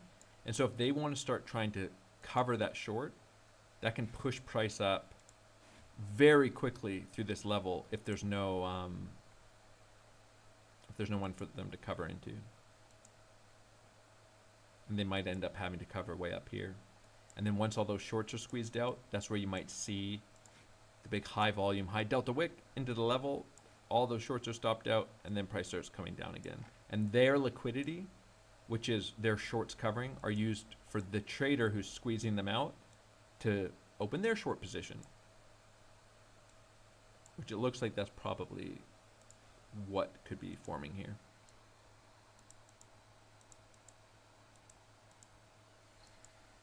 But we'll see. We'll see if there's some follow through.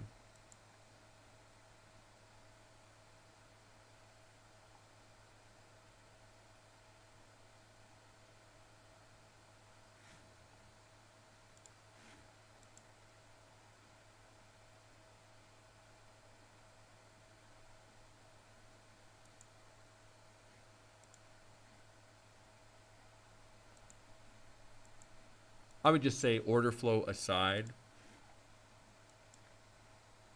without a sign of weakness, there's no reason to be in a short here just from horizontal reclaims. And we also have this nice grinding rounded structure forming into an impulse being more likely. And that is what I pointed out yesterday when I was getting out of my long. So we had the opposite, right?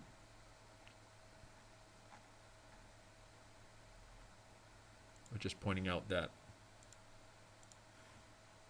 here around 60,400, this was going from a move to the downside, horizontal impulse, to a really grinding, rounded structure, which is a little more bearish. That structure can go both ways.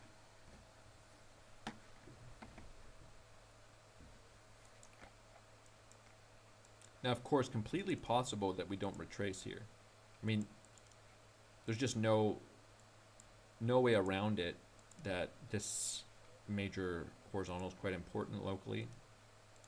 And if we just start blasting through all this liquidity in this structuralist zone of the charts, why not look towards these highs to start getting tested?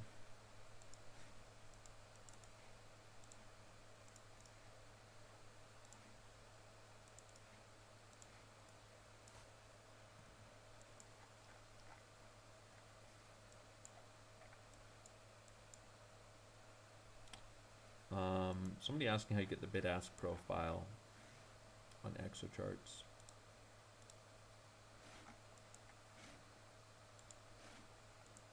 This is kind of interesting here, though. Let's see who wins. The bid-ask profile here in all your candle settings. So you can go bid-ask. You can also put the text type, and you can also put the candle type. Oh, the menu doesn't show on the stream for some reason. There's a menu dropping down here, but it doesn't show. I don't know why.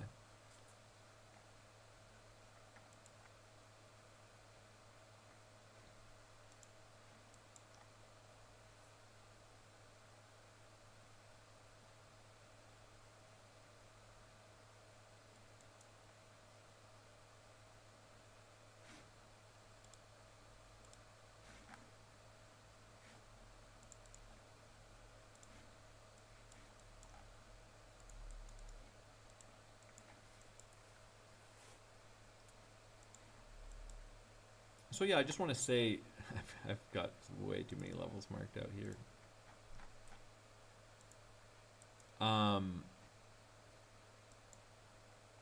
As far as support and resistance go, knowing that this retest is resistance, retesting this wick, maybe these lows, does not mean price will reject from there. It means it's an important level.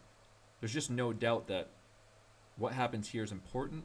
If price starts claiming this level, that should be viewed as important. especially if there's some really bullish ideas in order flow locally as we retest.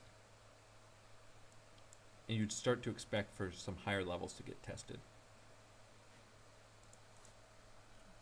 So critical support and resistance doesn't mean price will bounce or reject there. It just means it's a very relevant level. What price does there really matters.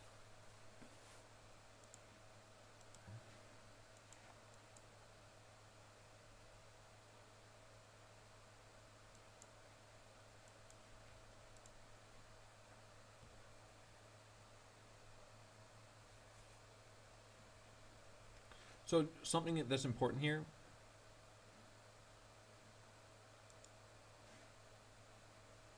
this short trader hasn't been squeezed out yet, right? So prices come a little higher.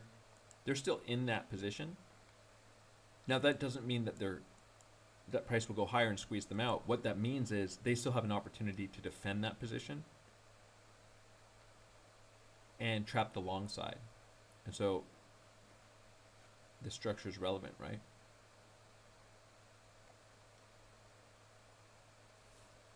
We know there's a lot of risk here.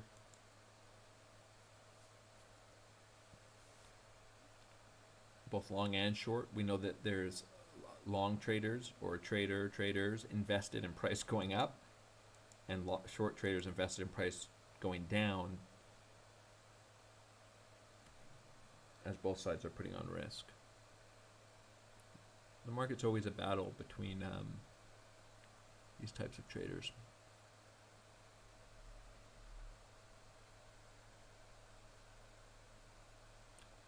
Every once in a while, in these situations, you'll see something much more definitive happen between these traders and order flow. And that could be like another 8, 9, 10 million negative delta. That's pretty rare, but it does happen.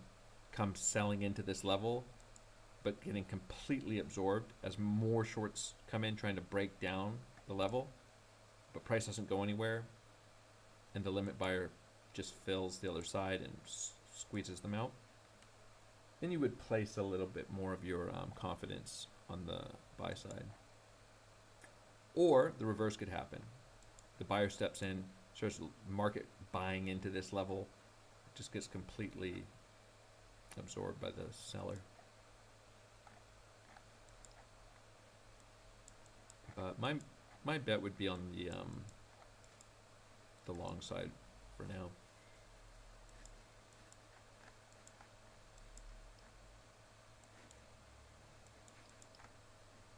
Just structurally. I mean, this level, it's trying to even maybe claim some of these wicks. It's just a bullish grinding up trend until it's not. I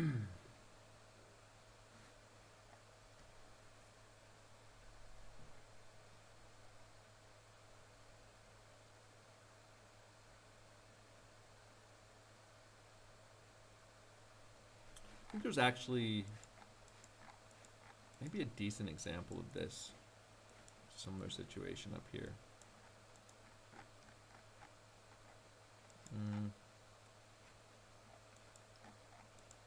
Yeah, it's not quite as clean.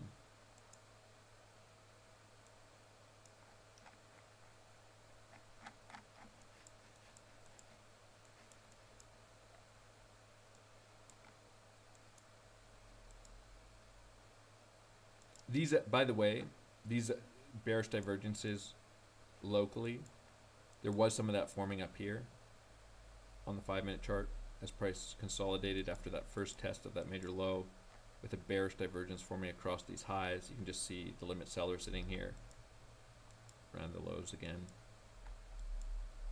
And as we SR flipped here, where I was looking to cut that long trade before the invalidation was hit, structurally we had flipped this, and there was bearish absorption forming locally at the highs as the aggressive buyers got sold into. Just worth pointing out, because this is forming also into a pretty bearish divergence.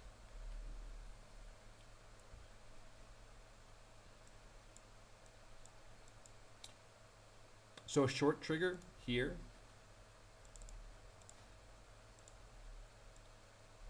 would be this structure breaking down.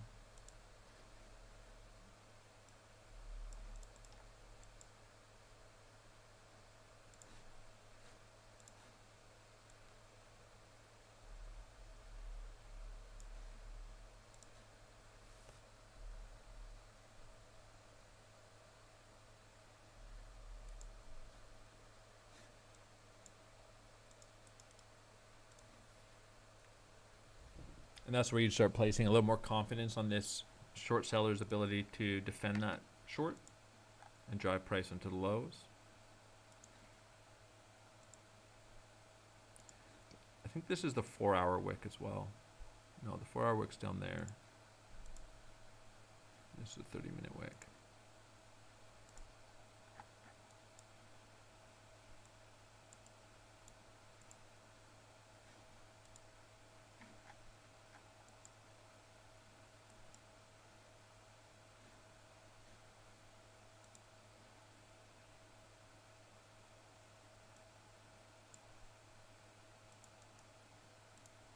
So the reason that we should see something kind of definitive happen here is you have to think about if there's a buyer putting on a lot of risk here and a seller putting on a lot of risk here, both the buyer should be stepping in to defend and the seller should be stepping in to defend.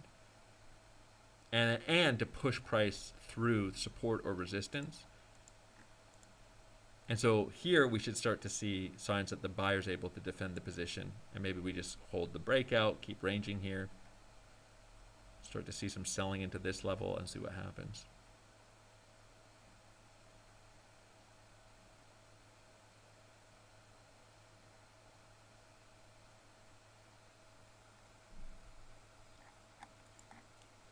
Context here though is also a big bearish divergence forming between some of these highs. So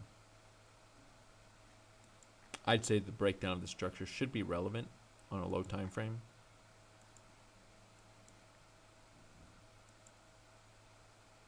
But we got to see what happens here. More aggressive selling coming in, 1.4 million negative delta. Signs of a limit buyer still. This price holds up here. You can see CBD making a slightly lower low in relation to price, but nothing major here. I think we're about to find out what the buy side's made out of.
But yeah, as far as low time frame structure goes, okay, I'll just use this example again. I lean bullish if we're trading above this level and bearish if we're holding it as resistance. Same here. A breakout and hold would be nice. A rejection and retest as resistance. Just need to start looking towards these lows. And these horizontal structures are actually quite clean for informing bias on the low time frames.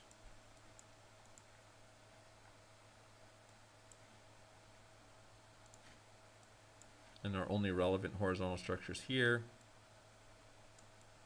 Are we trading above or are we trading below?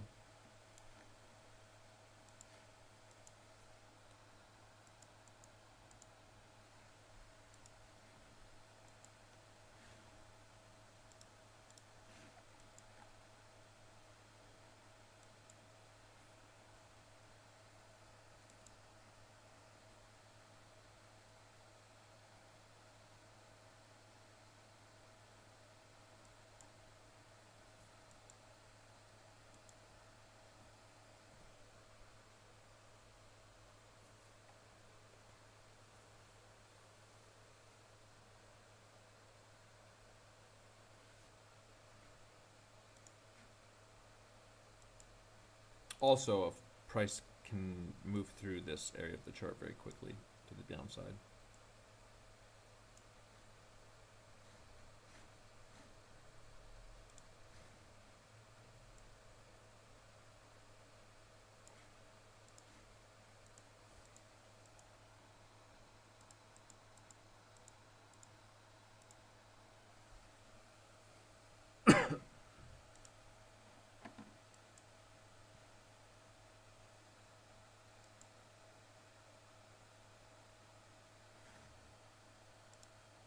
So as we come in and retest the level, we see some more aggressive selling, 1.4 million.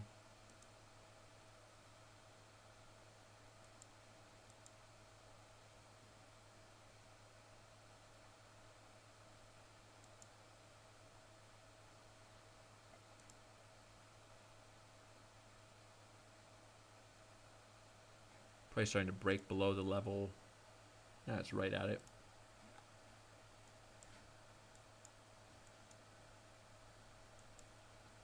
Still signs of a buyer here, but what would make price come down really quickly was if all these longs now start just closing into this.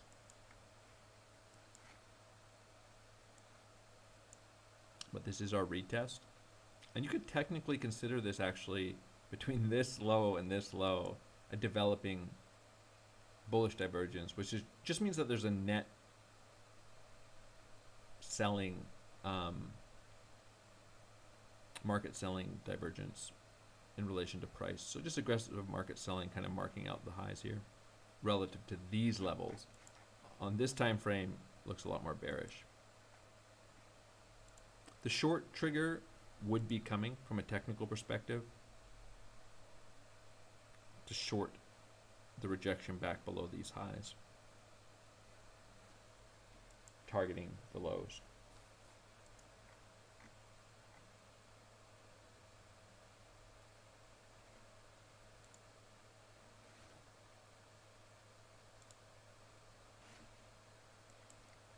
And on the low time frame, like scalps, as price starts breaking below this level, you'd be looking for just very strong continuation out of that trade, in my view. That's what you'd be wanting to see. If you're not seeing that, you start to get skeptical, but this could just be viewed as a structural sweep of the liquidity and signs that the shorter's winning.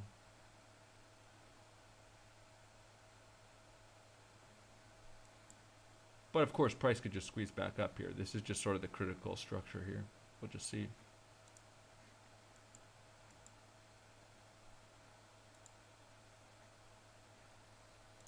But technically, it's a short if price is trading below.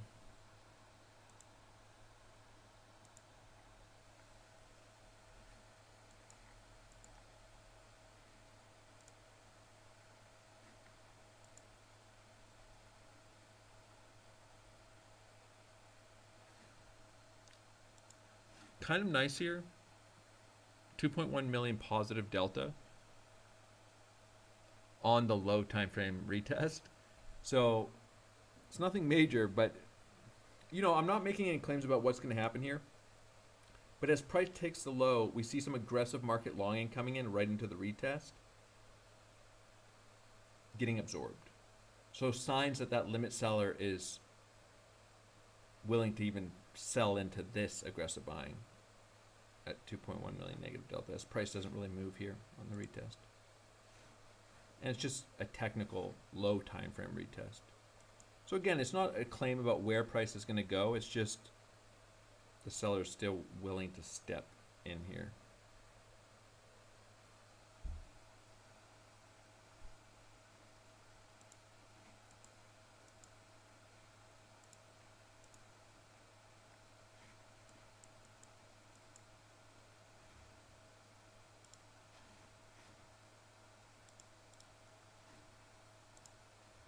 You can obviously see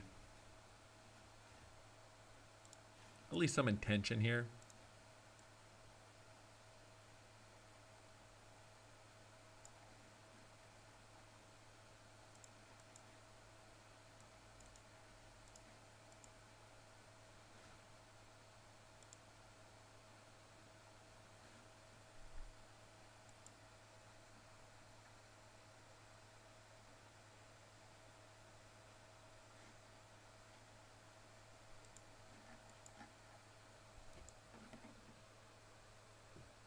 New York opens in 35 minutes. Of course, I would love to be seeing price break down for the long setup as well into the open.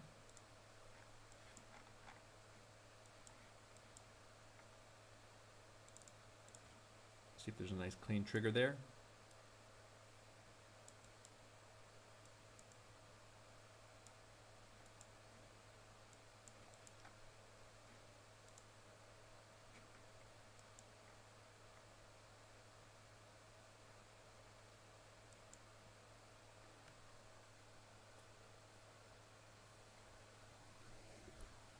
By the way, this is not something I would ever...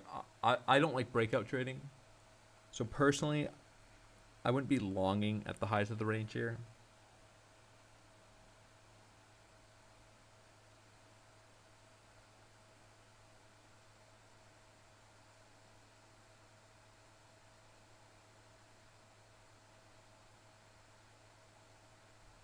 It's not to say that it's not an okay setup, just not the way I like to trade.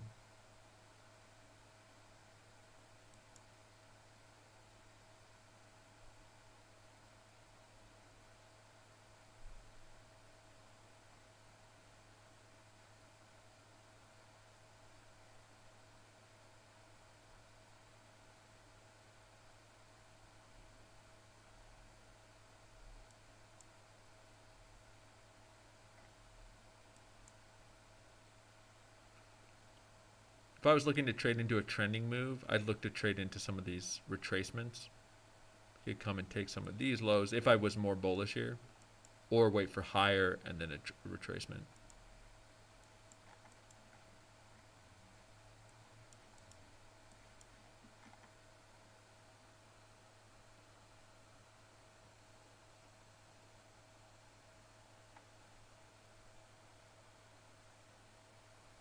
One hour close coming here in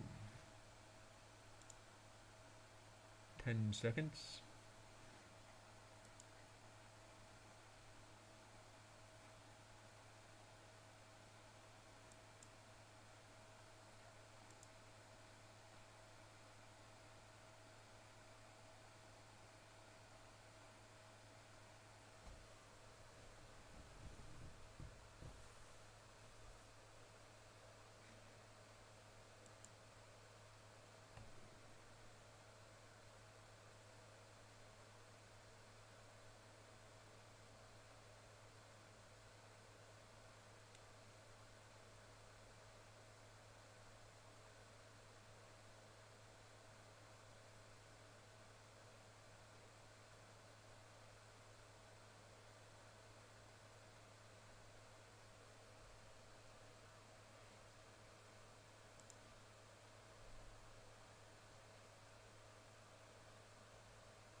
I'd say the seller's done a pretty good job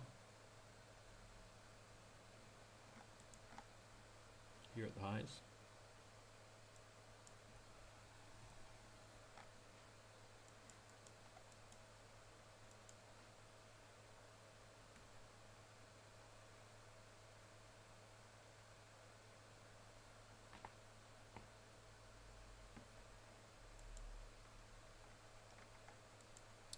Another big increase in positive delta here.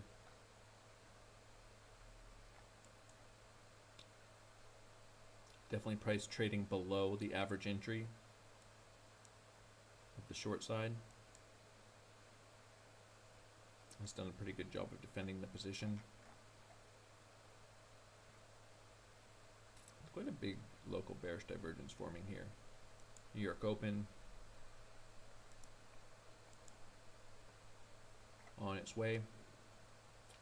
I personally think that the short setup does look good here with price trading back below these levels, at these levels below, but also below this trader's positions.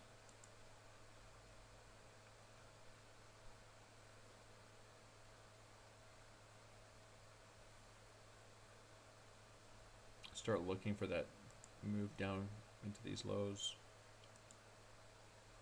That's the more likely scenario here. I'll be right back. I need like 30 seconds.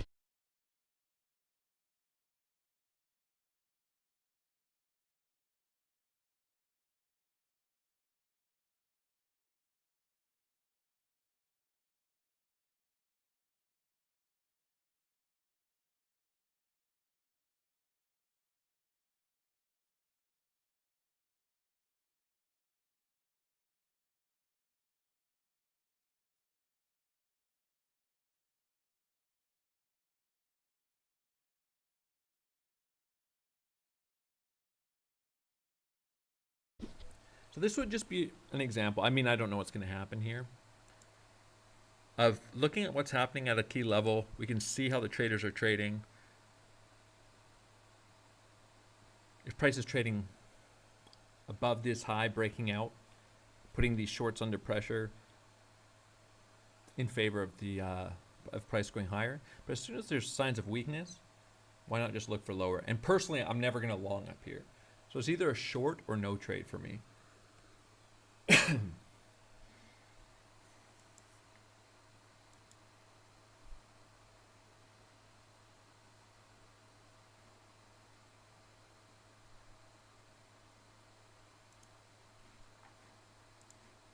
Go to order flow. I'm going to post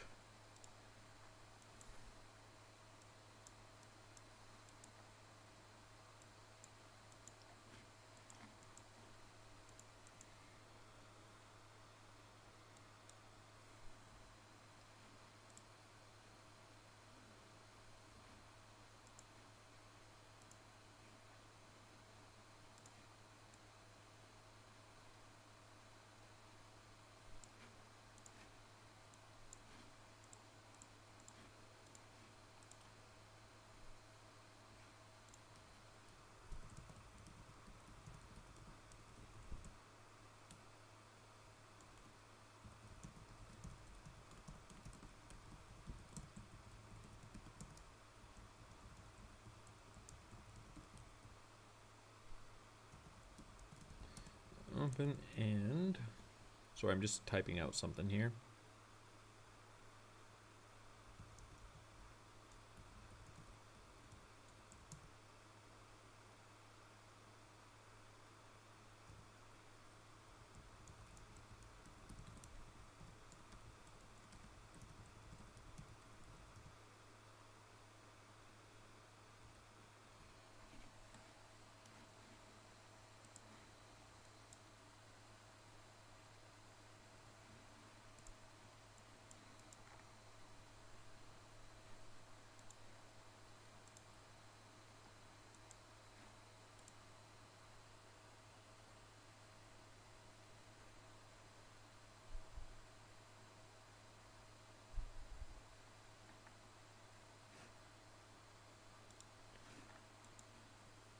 So the ideal scenario for me here, just in this trading in towards the New York session, is just to see price come and take all these lows.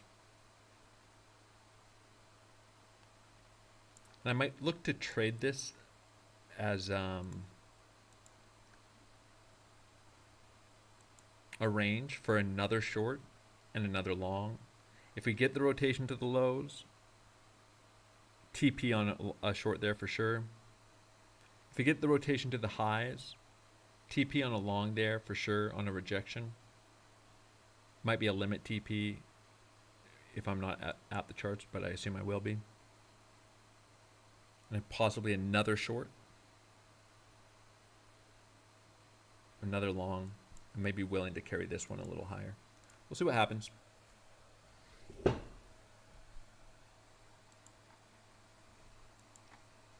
Of course, we might not get the range lows, but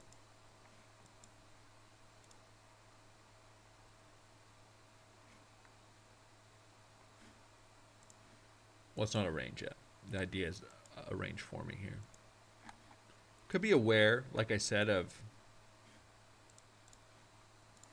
I mean, I don't think it's particularly likely Guess it's always possible that this 382 taking all of these lows ends up being a major pivot, but could be aware of the level at least as local price action forms towards it.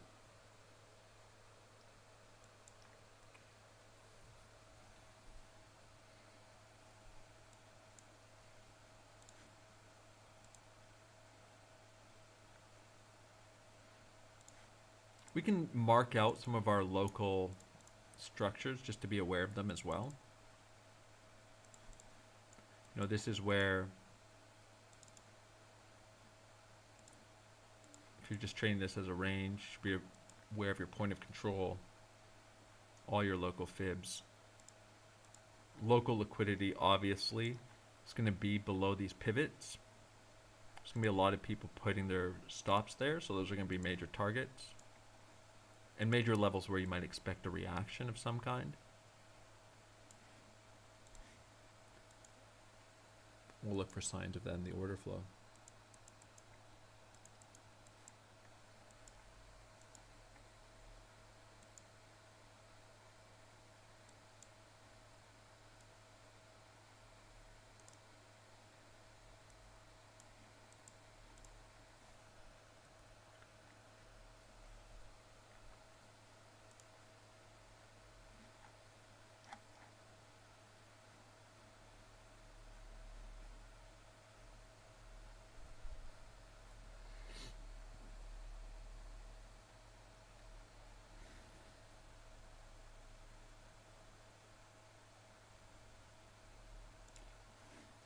Here, this 3.6 million positive delta was quite nice to see on the retest.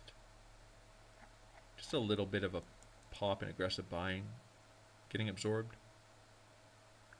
Signs that someone really wants to step in here and push price lower.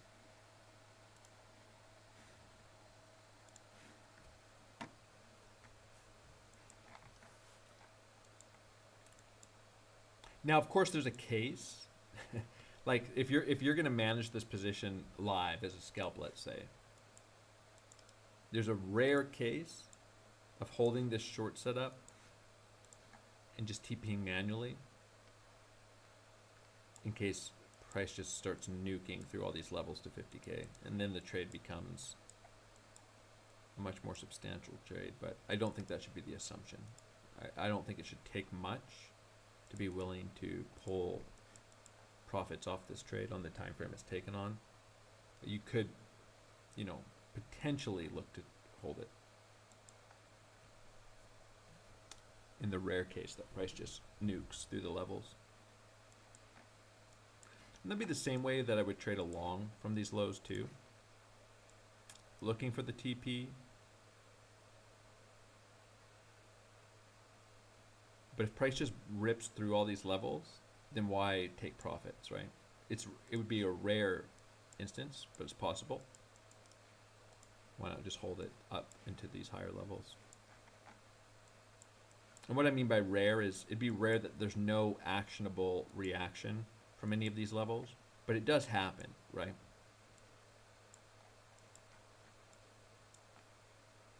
It's sort of like here. Say you wanted to long this major wick low that we got in this range, and you were looking for a long trigger here, and let's just say you were short from somewhere up here, and you were looking to cut your short and flip long. As price comes to the level, you're just going to trade it manually, as in you don't have a limit long, you don't have a limit short TP on your short, and price just nukes straight through the level. Well, why not just hold your short deeper and not take the long, right?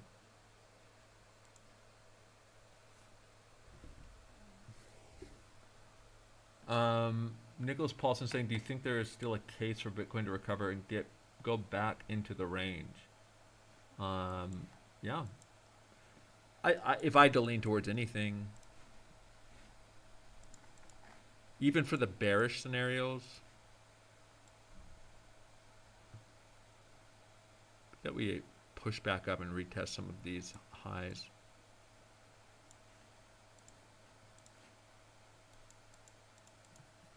But obviously structurally it'd be just super bearish if we SR flip from this and just have another big leg down.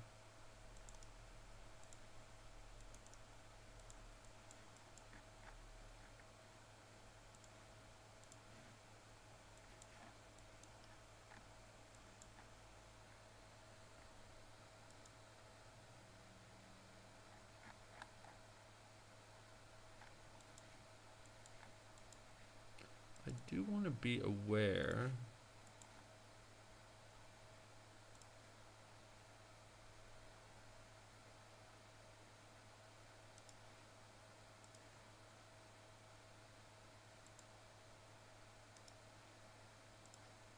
Just a couple downtrending structures breaking as well.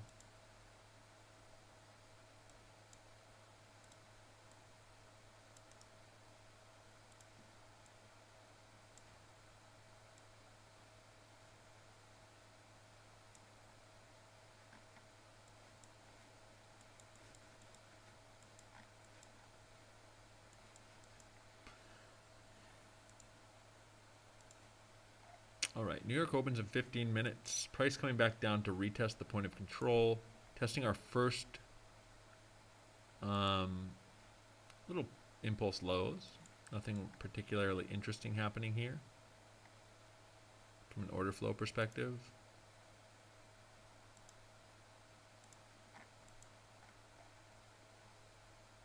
Could maybe call it a slight nah, I mean, barely could call it a slight divergence. A little local reaction.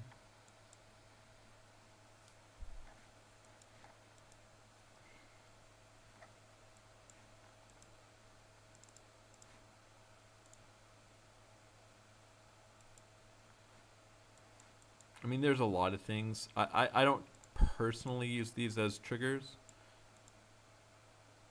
or as the main confluence for triggers for something like this. Choose the horizontal structures, but could call this a trend line breakdown and retest as well. And I think it's a fine way. Like if you have everything else set up for the trade and you're unsure about what the entry trigger is going to look like for you. So you have like the sweep of the high. Maybe you're using some order flow ideas, some horizontal ideas. And just saying that your entry trigger is going to be a break of the trend and a retest with a stop above the previous high. I think it's an okay way to structure an entry and invalidation. I don't think there's anything wrong with that, but I don't think that your whole trade thesis should just be a low time frame trend line break or retest. I mean, that's just happening over and over and over again on all time frames. I think you need to have stronger ideas around the trade, and you could use some of the trend line as a kind of a slower entry idea. But I think the core of the idea should be stronger than just a trend line, if that makes sense.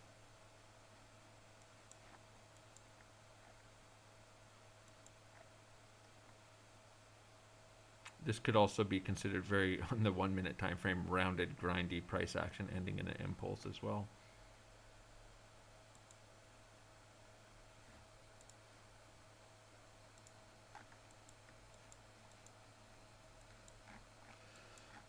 All right, well, fun times here. In theory, we could see some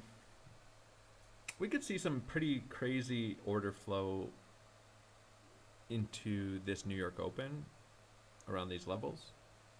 Major lows breaking down. I mean, people are going to be, you would think, very reactive to whatever happens here.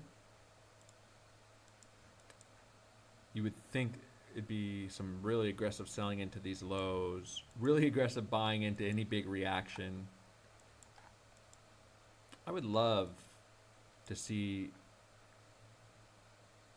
not so much the short play, but I would love to, I mean, I want to see the short play, but I'm more interested in just the big clean reaction and start squeezing out some of this and then shorting back into the lows. We're in a higher low. Squeeze up to 68K and then nuke to 50K. That would be my ideal scenario. Just a good way to get to the levels that I think are important. But we'll see what happens.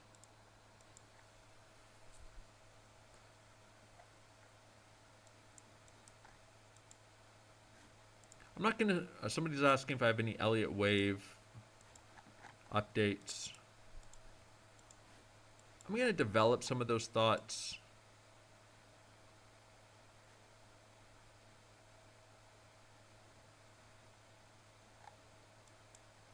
I think the I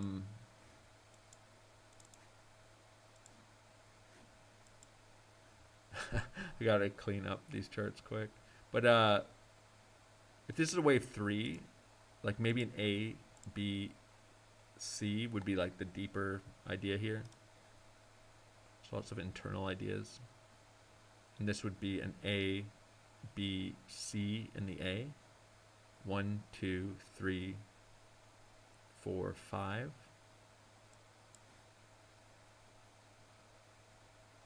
And then so I'll just say, I mean, some of this is a little subjective in terms of what I think looks nice.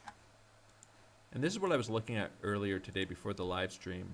I'll just cover some of my thoughts here. I'm gonna just clean off some of this here.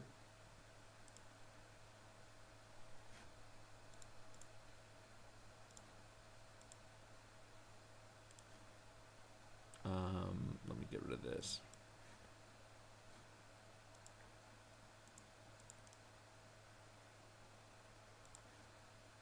What I think looks nice, so to speak,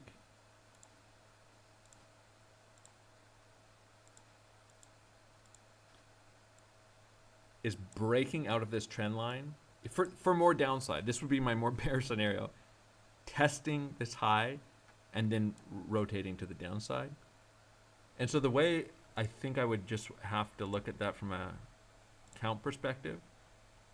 So you have an A, B, C. This is just basic structures. A, B, C to the higher degree. Because you have this internal, this can be counted as 5 waves. You already know that. Because I remember counting it at the time. I have some of those saved still.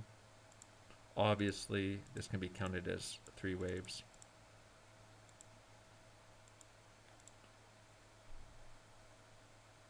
There's no doubt about that. That was the primary count. This can be counted as your, there's a couple ways to count this. Your 5 waves down. Technically, this could be our wave 4. We never came and took the potential wave 1.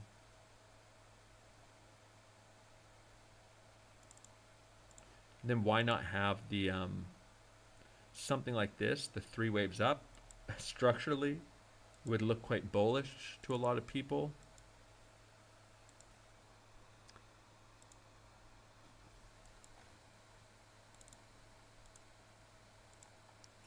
Which is you come up, you take these highs, trap some of that liquidity, and you put in your ABC to the upside, retest this trend line breakout, something like this into these horizontals, then come back up and retest the 67K highs for our leg down for our wave C, either to the 50K region or the 38K region.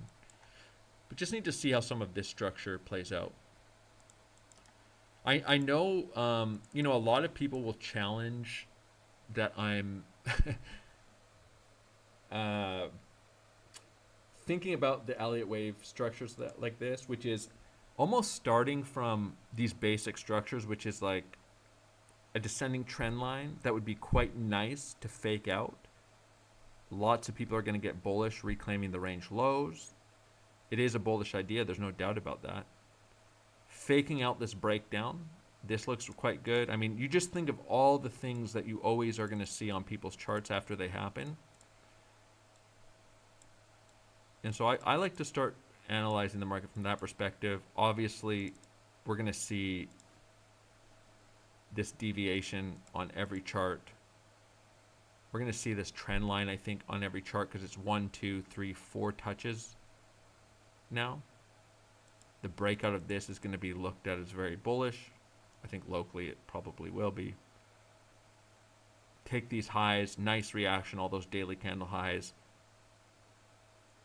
Retest, take these highs, nuke. This goes from looking very bearish to very bullish to kind of bearish to very bullish to a big leg down. So whatever, that's kind of my primary thesis, and it's I would just say it's subjective for sure, because so much needs to happen from here to here, but this is what I'll be looking for primarily, something like this. So we'll see.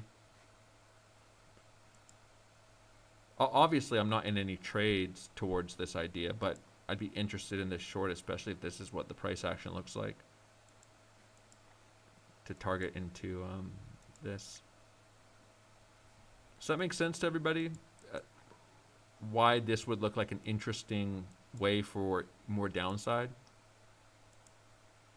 Also, this is just a structural breakdown. So I'm not going to ignore this, that this is a structural breakdown, that price, if it's not reclaiming this level, it's just a breakdown.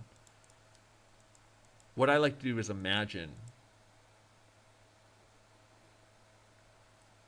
how all of this could play out and wreck a lot of traders if we do reclaim the range.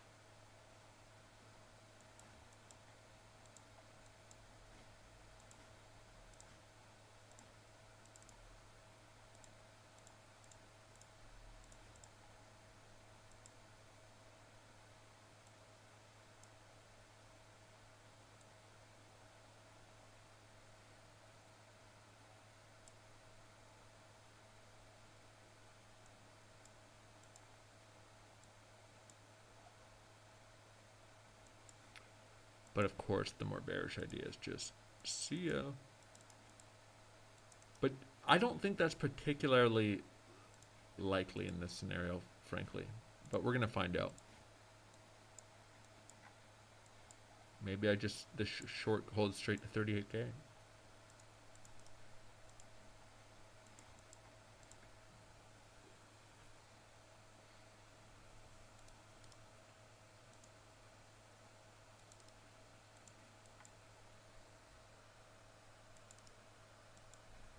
Actually gonna keep this on.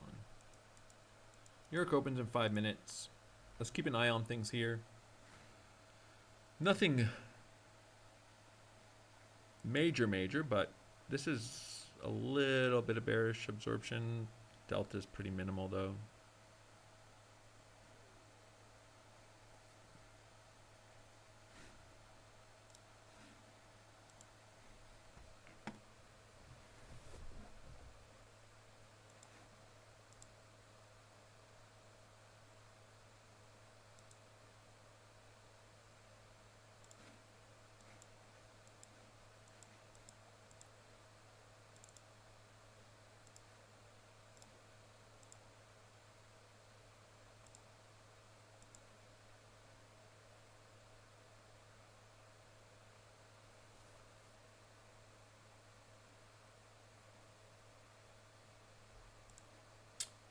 Someone asking if there's, I mean, yeah, there's going to be a ton of harmonic patterns as possibilities here, depending on where this low comes in, right?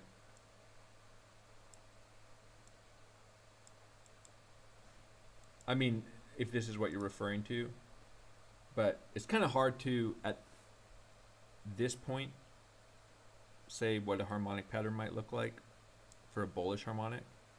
But if we get a big bounce somewhere down here, the 50% retracements B target for some harmonics, 618, we can just see where this low comes in. But if we start seeing this, there's definitely harmonic ideas. For a leg D,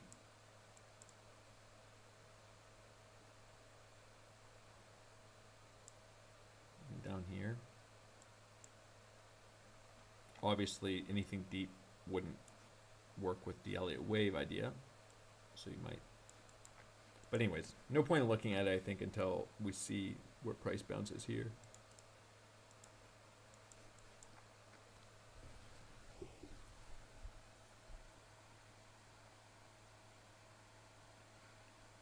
Somebody's saying, hey, bro, I finished the book that you said. Now it is a great book. Now setting up my mindset. Thank you.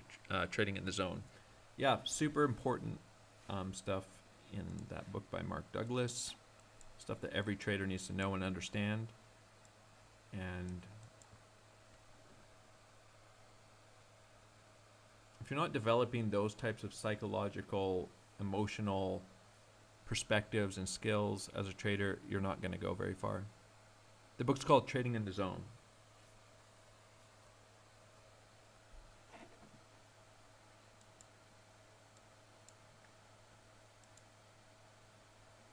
Coming down to the point of control. New York Open in 2 minutes with some pretty significant bearish divergences forming between these local highs. Certainly actionable on the break in market structure. A short trader putting on a lot of risk up here, I think. And, you know, I want to just point this out. I mean, somebody... this is the kind of thing I would get some flack for, I guess, but it's just the reality. I don't know what's going to happen. I don't know if price is going to go up. I don't know if it's going to go down. It's a probabilistic idea. And while price is trading above here, I would put my, I would be wary of the short trader getting wrecked. But if they're holding price down and driving price below these lows, and there's signs of weakness here, then it's reasonable to put the probabilities in favor of that trader, especially with the higher time frame bearish divergences forming here. But until you see the signs of weakness, you know, why not just use the structure of price to evaluate your perspective? So people would say, when price was here, you said that you wouldn't short this and that you're in favor of the long trade, but now you're in favor of the short trade. Well, one, I'm not going to, sorry, I wouldn't short this. I'm never going to long here. It's just not something I would do. I'm either going to be shorting or I'm not. And until there's some signs of weakness that this trader is able to defend their position, no reason to be short. But as soon as there's a sign of weakness, I can shift my perspective short. And I think that's a reasonable decision. I think it's a process that you can repeat over and over and over again.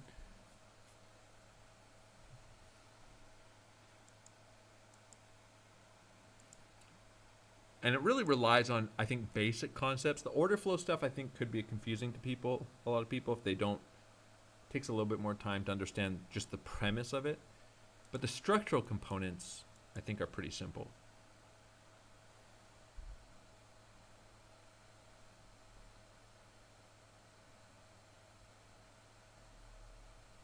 And also, of course, I mean, there's no point in me talking about it,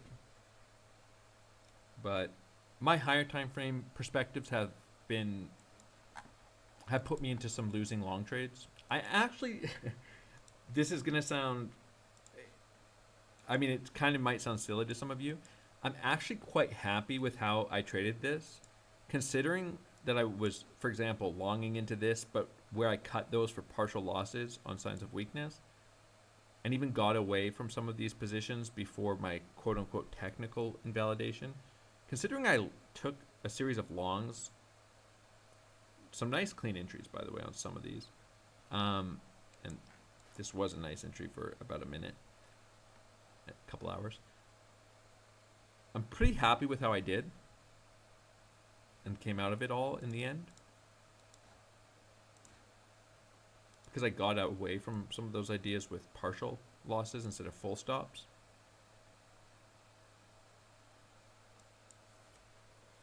But what I was going to say is, no point in me talking about it too much. I also do trade lower time frame stuff. I don't share every single scalp and trade that I take. I'm sitting down and sharing some of my lower time frame ideas today on a live stream.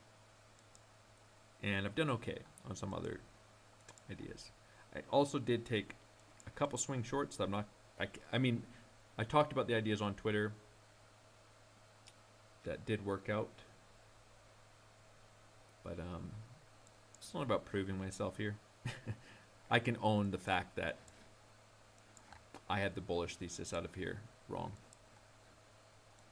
And I took losses, but I don't think there's anything to be ashamed of about that, because never claiming that I'm not going to take losses.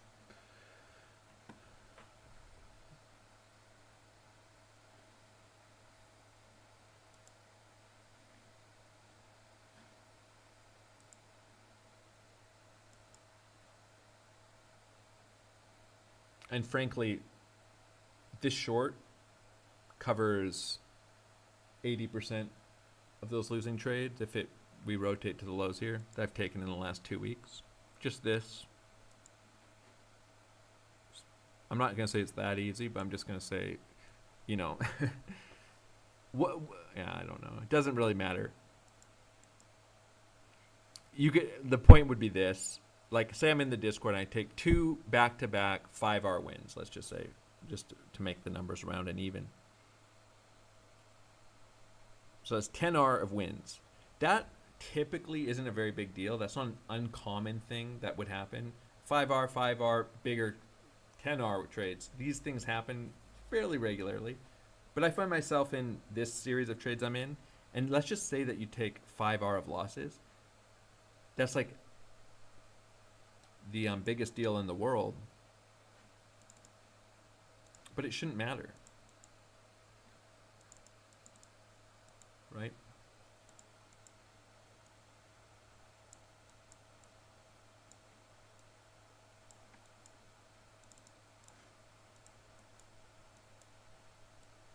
I'm not saying these trades are going to win, by the way, just giving the example. This covers all those losses. I string together a couple more of these and I cover 6, 7, 8, 9, 10, 15 losses with my next few trades. Potentially, I'm not saying I will. But then if I take 2 losses, it's a really big deal after that to people. And that's what I made the comment about earlier in the Discord. I know people are trading in a way that is destined to fail and they will lose everything over and over and over again. If after 10R of wins, 15R of wins, 20R of wins, 5, 6R of losses is devastating. And there's no system in the world that will ever overcome that type of trading. So just is what it is. It's just a fact. We have major negative delta coming in here as we sweep these lows. Need to look at the TP on that short. Might look to add back.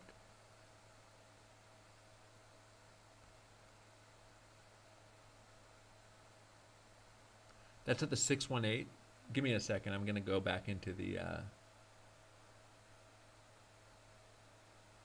shorts and order flow here. This is right at the New York Open. These pivots shouldn't be ignored. Slight front run of the 618. Taking all these pivot lows. So this is where just no reason to mess around too much here in the New York Open.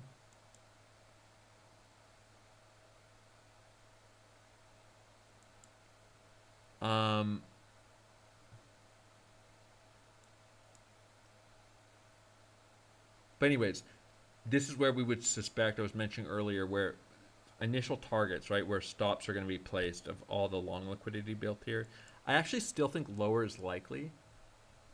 But again, if you're scalping, you just need to pay attention to some of these things, which is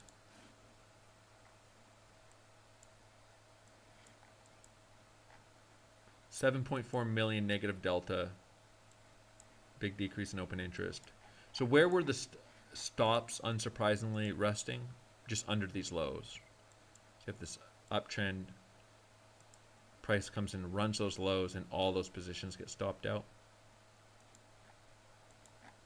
I would just say that overall, still a lot of liquidity resting under these. Reactions into the New York Open on high delta shouldn't be ignored, but there's no reason to think that price isn't still going to see lower.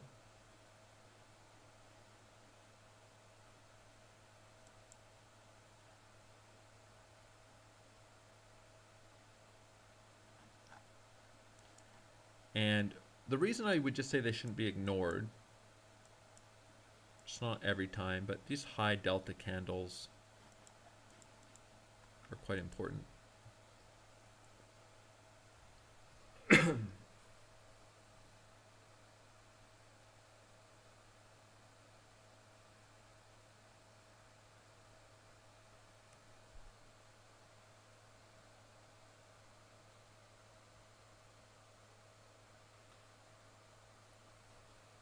Somebody says, the thing is, I already joined after several R of losses, so I don't have wins under the belt to pay for them. Well, I want to just touch on a couple things. If you're a brand new member in the Discord, as hard as it may be, I really do think, I mean, it depends also where your stage of trading is at. But if you're developing for the first time as a somewhat of a beginner trader, some new concepts in trading, just paper trade. And I know this specific member is mentioning, I think they took a big series of losses before they joined the Discord. And I think that's what they're referencing. But it is so important to build up a personal sample of trading. Why not paper trade or risk next to nothing in your trades? Build up 25, 30 sample trading sample size. Test out some new ideas. See how you live execute. The market isn't going anywhere. It can always feel like you're going to miss out on the opportunities, but really when you're a new trader, there's not a lot of opportunity to make money because you're really at a vulnerable state, which is there's just a lot you don't know. Get some experience under your belt and understand that it's not, there's so many things about trading that go beyond the ideas you're trading. Obviously, I talked earlier in the live stream about risk management being one of those ideas that it really doesn't matter what the technical idea you're trading in is. Mathematically, you can't overcome bad risk management. I'm not longing this, by the way, in the New York Open. I don't think there's... I'll wait for a totally different setup. I'm not saying... Well, I don't even have to say this. Like I was about to say, I'm not saying that if you have a system or an idea where you want to long here, that you can't long here. But me just making that statement would tell me that you don't have a system, you don't have an idea, because what I'm doing here should be irrelevant to you. If you're in a position where you should be trading at all, right? You know, every once in a while, like I'll chat with somebody and I'll be like, oh, I like that idea, and it's not necessarily in the Discord. It could be like just somebody. Even on Twitter or whatever, maybe chatting in DMs, they send me something.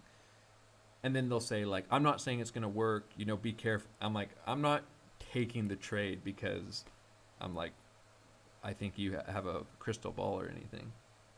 I would just take it because I'd be interested in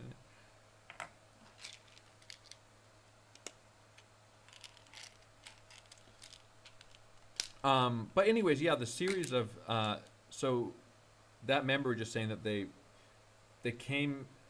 they're basically coming from a series of losses, right? Well, if you're trading as just a random distribution and a random sample of trades, at any given moment, you have no idea where in the sample you are. If you truly are looking at the market as probabilistic, which is at any given moment, there's no certainty what's going to happen. Over the course of a series of trades, you're going to have a pretty random distribution of winners and losers with an overall distribution towards one direction or the other, and obviously the asymmetric risk reward playing a big role. And so the idea would be this. I'll just go over it quickly. I actually should model this sometime for some of you just so it makes more sense. But let's just say that you're flipping a coin. It could be 50% heads, 50% tails, but you get paid twice as more when it lands on heads. So you bet on heads every time, right? Bet on heads, because it's a 50-50 chance every flip, and you get paid twice as much for heads. We understand why you bet on heads. At any given moment, you're in a random distribution of what will probably, the more flips you do as you get into 100 flips, 1,000 flips, 10,000 flips, just what is a 50-50 distribution. But with 100% certainty, you will run into 6, 7, 8, 9, 10 flips, flip the coin enough, that are just straight tails. And it's not like, oh, there's a small chance, because what's the chance it lands 7 times in a row on tails? That's low. It's actually a 100% certain chance once you flip the coin enough times. And not just that it's going to happen once, you're also going to have four flips on tails, 5 flips on tails. And so at any given moment, if you're not thinking probabilistically, which I think people have a hard time doing with the market, and they find themselves stepping into this coin flip game, and they step in at the point in the random distribution where there's 5 tails flips, they say, well, this is stupid. Why am I betting on tails or heads? It just landed tails 5 times in a row. I should be betting on tails. They start betting on tails, then it comes up heads. Then they start, and they're flip-flopping back between what they're betting, even though somebody's explicitly told them it's just 50-50 heads or tails, and you get twice as more to bet on heads.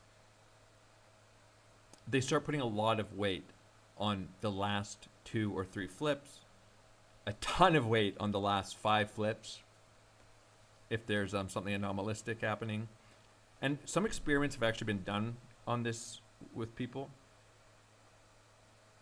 And even with the edge, a perfect edge, where there is a statistical higher chance of either a heads or a tails coming, or you get paid more on the other, people actually lose money because they start thinking that the flip that came before is telling them something about the next flip that's going to happen.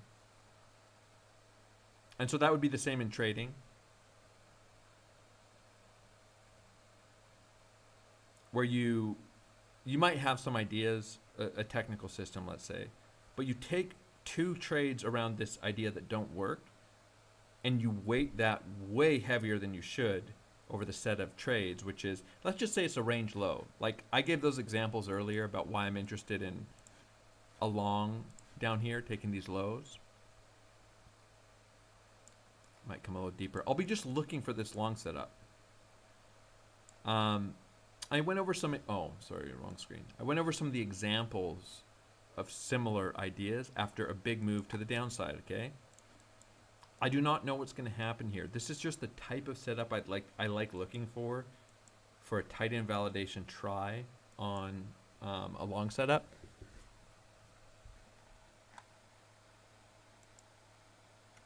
But if I basically negate the I basically scrap this setup, let's say, if this trade doesn't work, or maybe I try it twice. I try this and I try it some other time and it just doesn't work, and I say, what am I doing? But this setup pays. One, it's not after a big move to the downside, it's not a particularly, we're on the 4-hour chart, but a particularly low win rate setup. And it's typically a place where you can get your risk out of the trade pretty quickly, because you're always looking for that quick reaction follow through. And if there's no reaction, you don't take the trade anyways, so you're not even necessarily in the trade if it's not going to work. But anyways, the whole point is, these are really nice ideas that have paid me a lot of money, and I should just trade them every single time I get them. And like I gave the example, and this is what an edge is. This is the fundamental idea. This trade paid me 30R. This was a long time ago. Just this one trade.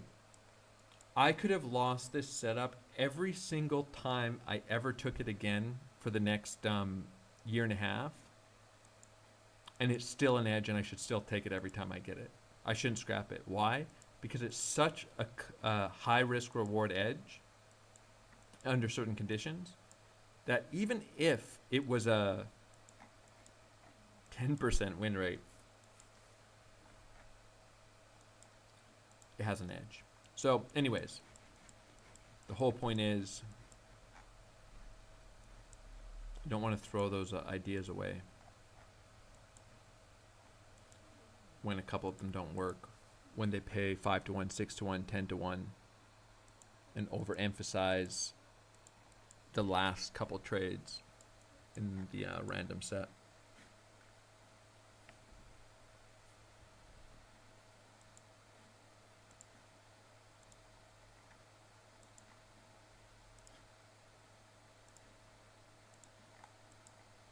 Retest is right at the 618. Just a nice little interesting confluence, I would say. But just say that, you know, if you're scalping low time frames, could always be a chance to, like, cutting the risk out of this short.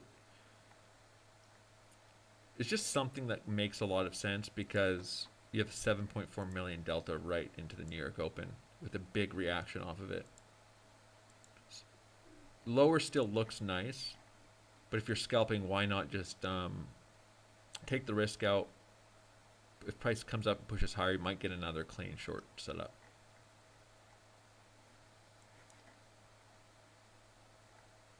I still like lower, but we'll see.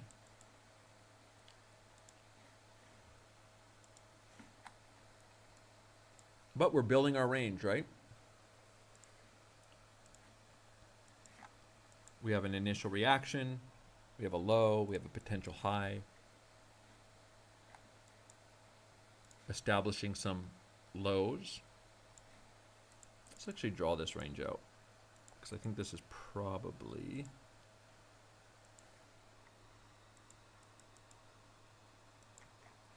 So without getting caught up too much in the wicks here,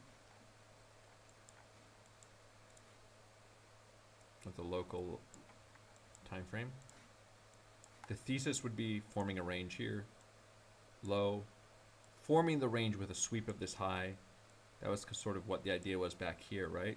Looking for price to come and take the liquidity for a potential short setup into the lows of the range, looking for a trigger there. We have now a middle of the range getting established, putting in a pivot low, might come up for a retest, and this would look good. But we don't have a range yet. We're just predicting a range to trade around.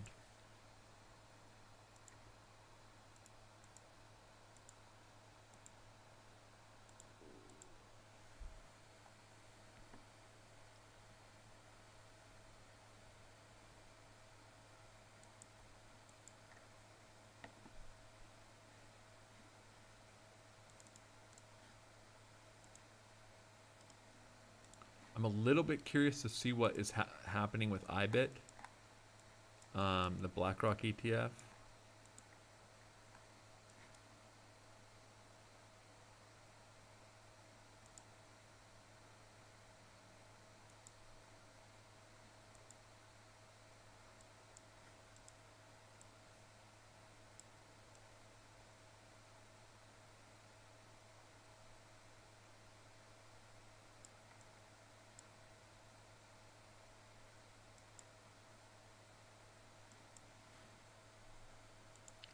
This is, you know, this is going to be, obviously, this is BlackRock's ETF, by the way. Just the 15-minute chart. The order flow had been just so clean all throughout here, with essentially every big positive delta candle ending in a major retracement, every big negative delta move ending in a big rally. If we come and look at these really big spikes in selling, relative to the local price action, so this big dip, aggressive selling, same happens at the highs with some aggressive buying, but we're just going to look at the lows.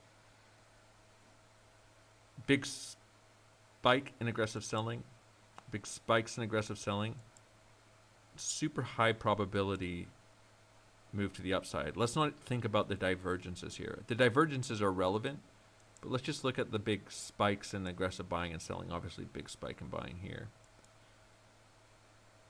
Now, it's not certainly 100%. We have some aggressive selling into this range. Price is trending, but then we have the big spike in aggressive selling, creating a bullish divergence. But let's just look at the spike, marking an a low for a big move to the upside. There's actually some aggressive selling, big spikes and aggressive selling on the move up as well. Price gapped up here over a weekend. Obviously this is one, but we don't have to, that one's kind of crazy. A big spike in aggressive selling here to another significant move to the upside. Locally, big spike in aggressive selling. This might not be considered a major move to the upside, but it actually was quite nice, and there's some technical ideas here. But it was quickly followed by super aggressive buying, which got wrecked. But again, we're not looking at that in this example. We're looking at the lows. All these big dips in aggressive selling causing, marking pretty significant moves to the upside. Even here, local dip of aggressive selling. Pretty big move to the upside relative to, again, these dips. Just the big, sharp decreases. They're not 100%. Obviously, this was a huge move to the upside that marked an important high. We just go over and over. Big spike in aggressive selling, spikes in aggressive selling, marking pretty significant lows.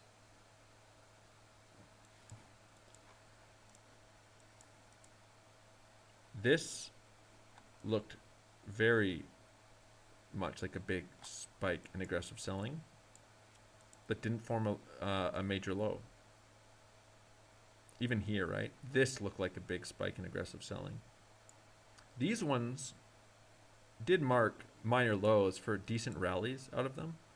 Even this. We have another one here coming in. Big spike in aggressive selling would of course get much bigger if we come in and take these lows.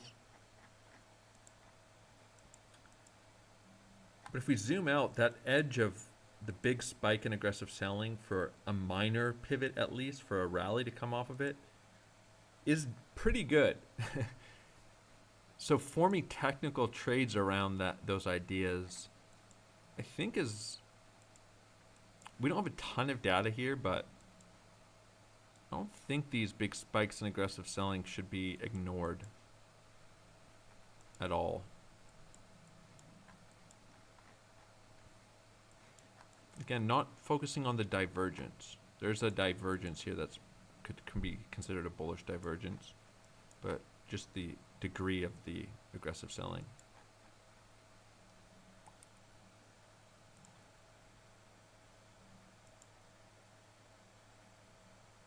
Possible confluence for the long idea of taking this low.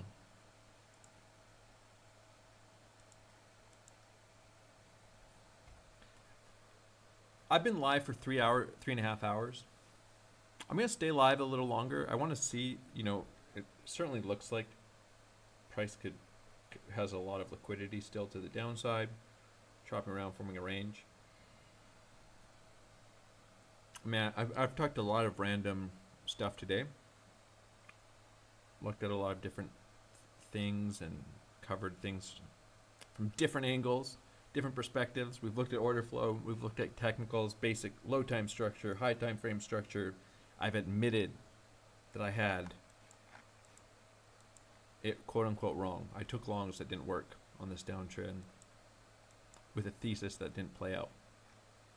But I hope it's evident that I'm thinking about these things. I'm doing a lot of thinking. And I'm trying to make what I believe to be reasonable decisions. And at every moment you have to question whether or not you're making a reasonable decision. Whether you're, again, on a series of wins or a series of losses. Those types of things can affect your emotional state. And so you really want to evaluate your ideas and be able to think through them. And like somebody would say, for example, because I'm pretty good at not getting in my head, and I'm pretty good at it even no matter what anyone's saying to me. I don't think it really affects my trading that much, but I always have to evaluate that idea, that it could. And so if I sit and read a long series of messages, how for example, it would be the idea probably that you would never take this trade. You've changed if this trade doesn't work, right? That's the kind of message I would get that, you know, you're spiraling because your long thesis didn't work and you're just longing anything. And I can go through, because I have pretty defined criteria for what I would trade, and think, well, yeah, I would take this trade. I mean, I can go through the logic. I can go through identical setups that I've traded over and over and over and over again. This would be a defined trade that I would take. I just went and explained it. I've been sitting here for hours explaining it from an order flow perspective, explaining it from a structure perspective, from an idea after this big move down. There's an Elliott wave idea here that a liquidity perspective, so on, so on, so on. So when somebody, when somebody says like something like, I definitely would never take that long. What are you doing? It's so stupid. I'm like, oh, why not? And they say, I don't know. I just got a feeling. That doesn't have a lot of impact for me. I have a lot of feelings. And I really do try to trade not based on my feelings. A little bit more objective criteria. Because at any given moment, if I'm just saying, I just got a feeling we're going to pump, I just got a feeling we're going to nuke, I mean, that's not a very reliable criteria for trades.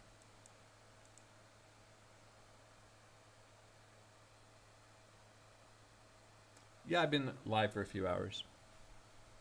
I mean, yeah, I'm going to be at the charts a lot today. It's hard to say that this isn't going to be interesting. And so why not sit live for a few hours? I wanted to get live and share some thoughts coming into the New York Open. So I got live earlier than I normally would. And then I'll stay live through the New York Open because I'm going to be here.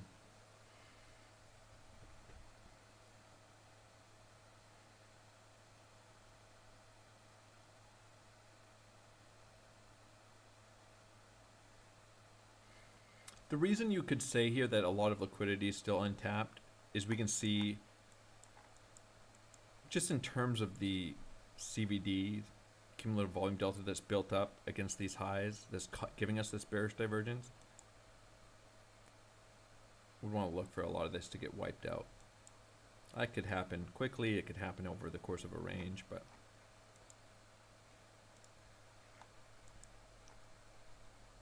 and there is no long trigger here if there's no reaction at the lows of the range.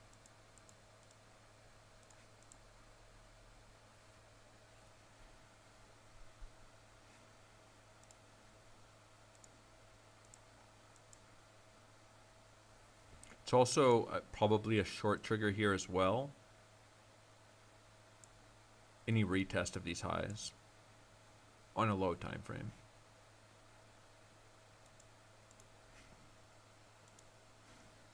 This would probably be considered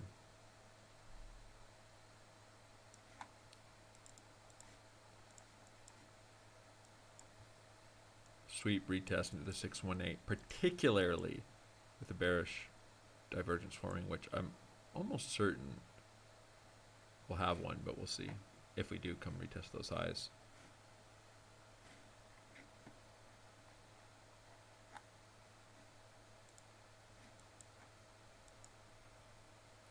If I was to be interested in a long,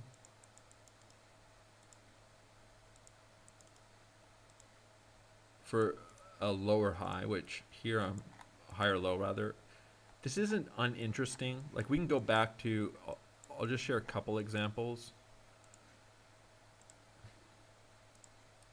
The retest of a middle of a range is kind of can be a pretty strong signal, as it were, or idea.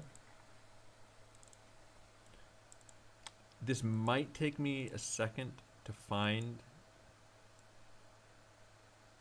some of these. So here, as price was ranging, we came in and we wicked the highs of the range, wicked the lows of the range, retest the middle of the range, but this is after a range formed. And the middle of the range, typically if you're trading a range, needs to be considered for profit taking. but continue some strong continuation off of a retest of the middle of the range is quite a clean idea. We've had a few of those on the low time frames. I do not think it was here, unless it was here.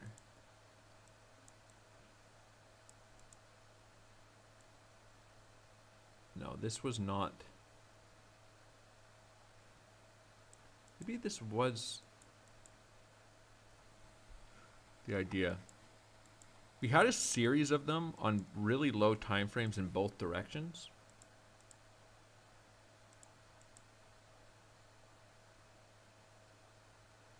But we can just see from a ranging perspective, regardless of the continuation, we can just look at this. Shorting the highs of the range. TPs in the middle of the range are quite good. Retests of the highs of the range. Again, we're just going to, because I just gave the example that I think retests are probably a short trigger here.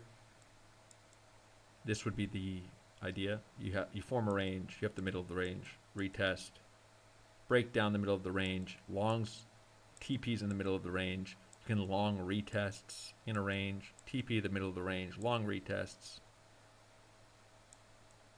And then you take the range highs again, and those are just short triggers and long triggers in the context of a range. So that's maybe what we're forming here.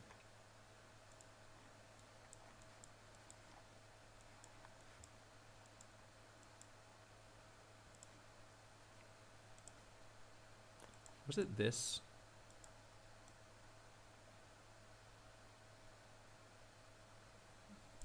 No.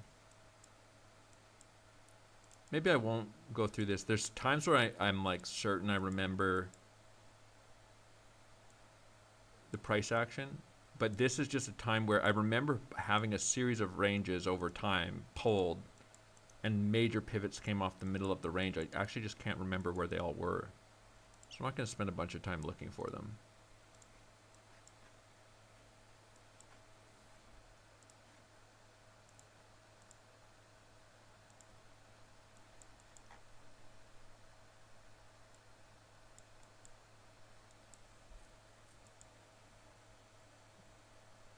This one's pretty questionable.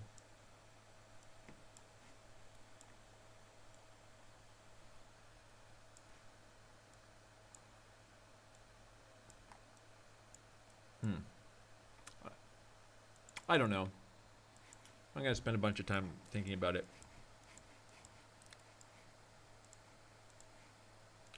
But the point of the matter is, the middle of this range could become very relevant.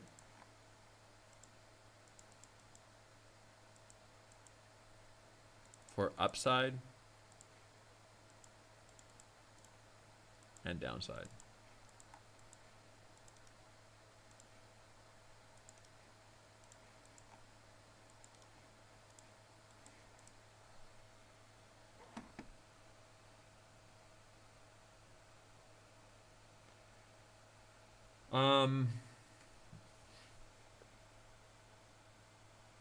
Someone says if there isn't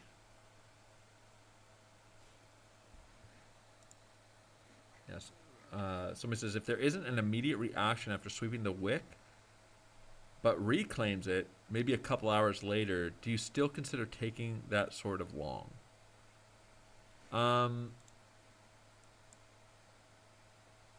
Yeah, I mean, there's just different setups, like a high volume, high delta sweep and reaction. You're basically just, the thesis of the trade, like people would say like, oh, what's the invalidation of this? And the technical invalidation of a sweep of this low is price breaking down. But sometimes this happens really quickly, right? Like we're talking minutes, a couple minutes, and price is wicking back up through the highs. Sometimes it happens slowly. Sometimes we spend a little bit more time. But the thesis of a quick wick and reclaim is essentially that price is just going to keep moving in your favor immediately. And you want to start questioning if that's not happening. The idea. And you might just end up cutting the trade if there's no immediate follow through and then just reassessing. And if maybe we form a little bit of a range down here, sweep this low, reclaim this, the big bullish divergence, a nice reaction. This can be considered a different setup as well, right? Like this would be, actually we got something similar to this here. So here, I can show a couple examples maybe. No, well the structure's the same, but. So this is the 5-minute chart. So you have the wick. Let's just say you didn't take that. You have a bit of a range and price breaking back up. Could be a long trigger with a short underneath there. There is a way, way better example though. A series of examples.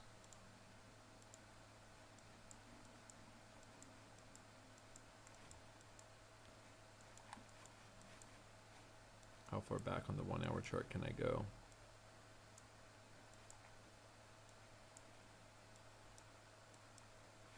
The time frames are going to be a little bit different. But you said if you spend a couple hours under the low, well, technically you could long this as that setup.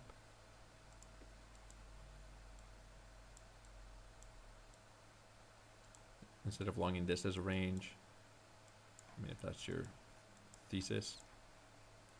Here's a good example. I know there are some examples in here of that exact thing. Which, if you wanted to trade this as a swing sweep of the low, liquidity grab, instead of a quick wick reaction, price spends quite a bit of time underneath the low. Yes, you have that setup down here, which is more what I'm interested in. But then price reclaims and breaks up above the level. Well, you could have that as a long trigger as well. So I don't think there's anything wrong with consolidating underneath the level that you're looking to reclaim. But usually you want to think about that on the time frame that you're trading. There are a lot more examples of this, but on a 5-minute range, consolidating right under the low for hours would be a little interesting.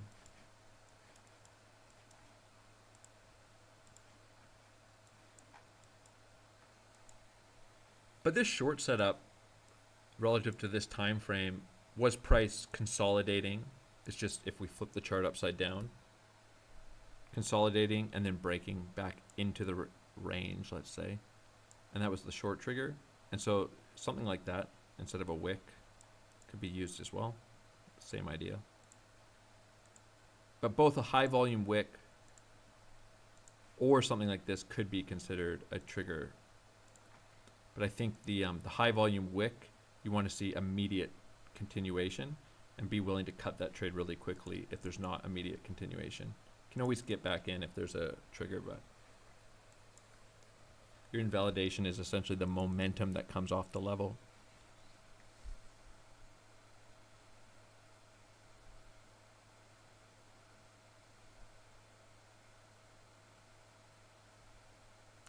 You can even have, in a sense, we had like a mini version of what we're looking for here, which is a break and a little wick through this,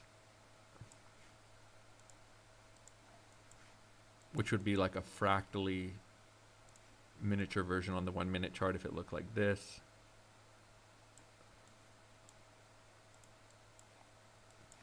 Would essentially be what this is on a higher time frame, which is a break below this level, some consolidation underneath it, wicking the local low,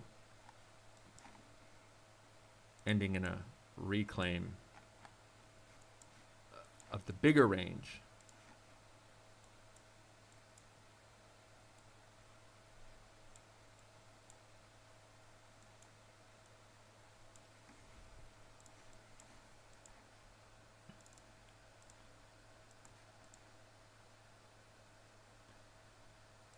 Could also call these highs the middle of the range as well, right? So I went over that idea earlier.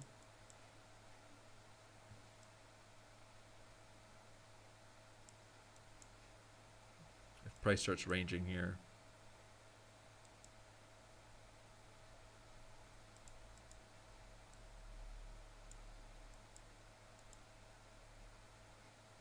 come up and take these highs.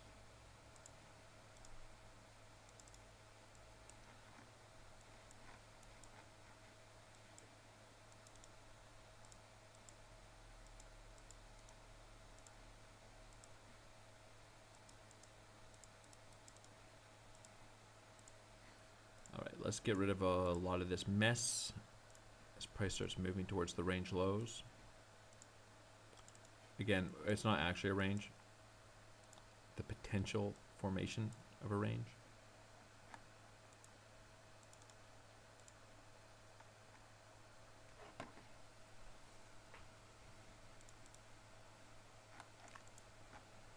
Some aggressive selling, shorting coming in. 4.8 million negative delta here. Risk coming into the market. This is our GP now. Tapped.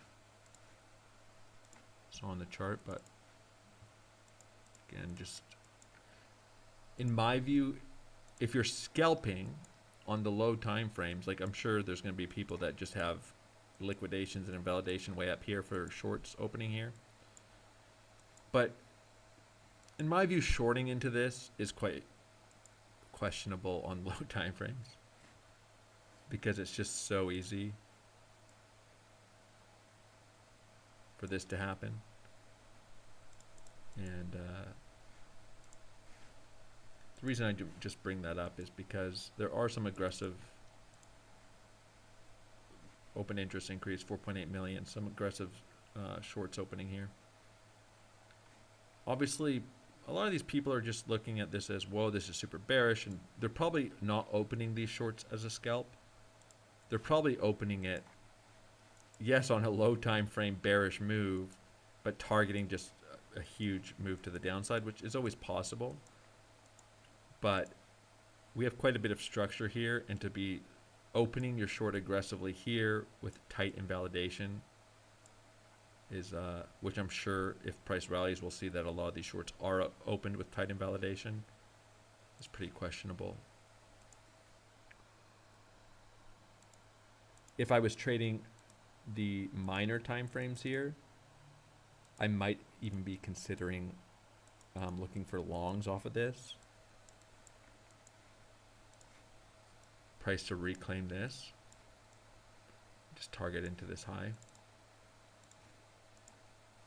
It's about 1% away. This would, it'd be kind of closer to the lowest time frames you could get away with scalping on a traditional exchange. Scalping about a 0.71% range. Still, you would need to see some signs of strength coming in here, reclaims. But there are, I'm not gonna go into it too much, but there are conditions in which I would scalp like the 15-second chart, and I did do some of that on Rollbit, and it's just the same ideas. Everything's just happening way faster, and you can get into some of these really tight, quick local ranges.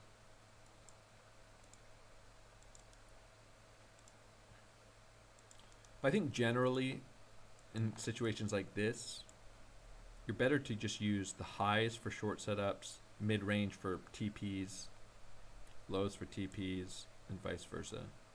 And sometimes you can hold the whole position through the entire range. Sometimes you get opportunities to add back to the position. Sometimes you don't. But trading the middle of the range is a little questionable for adding risk. But this would be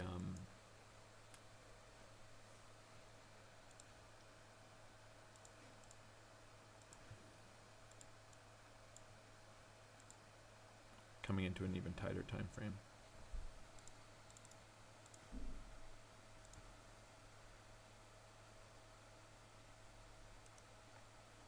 Yeah, this isn't surprising to see, and I wouldn't be surprised to see us rotate all the way up through all these highs. So you'll see this on low time frames a lot, and we'll probably see this throughout the next 45 minutes. And I probably will stay live and just kind of give my thoughts, but saw that risk come in, aggressive shorters opening here. These shorts likely are not the same person trading short up here. This is very reactionary, right into local support, the 618 of the move, shorting for that breakdown, and just probably instantly going to get punished for it.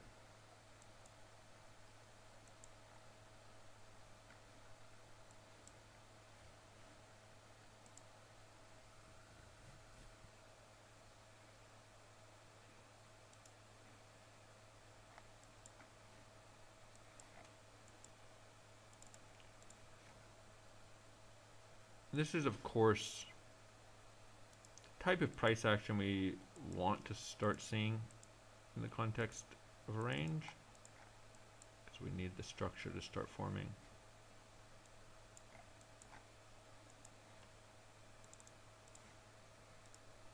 Like I said, the long down here for me, probably the first leg of it is going to be traded in the context of this range. Looking for TPs at the local highs. Let's go to the 5 minute. And if we get another test of the lows, a nice retracement on bullish absorption, I might add back to it. Targeting up into some of these highs and maybe holding for a bigger move to the upside.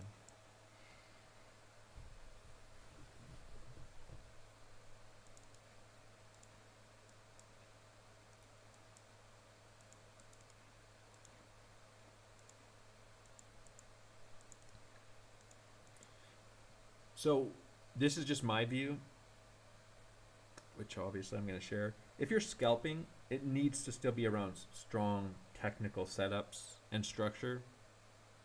Scalping doesn't mean just opening positions and closing positions with every red and green candle. And if you see a big green wick, you're scalp long. If you see a red one, you're scalp short. You're still just trading around the time frame and structure of price that you're trading. Planning out your trades, it's all just happening on a quicker time frame.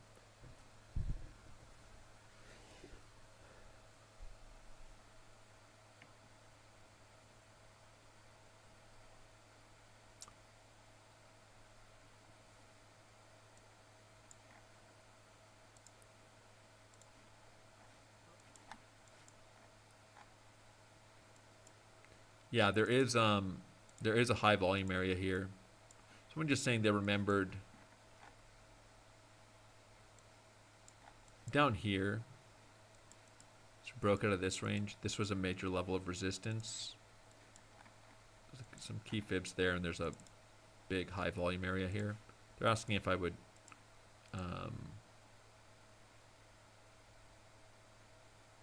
consider this relevant.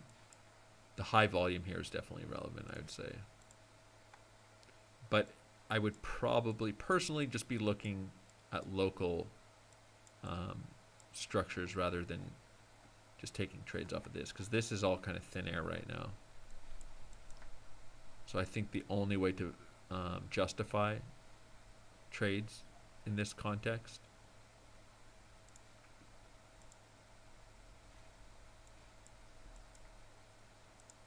is local triggers. But being aware of that high volume area is not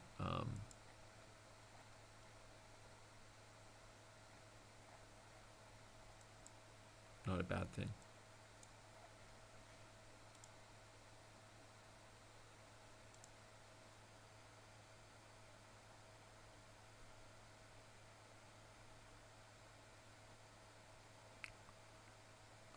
Someone's asking, can you please explain what do you see on order flow for the long from bottom of the range?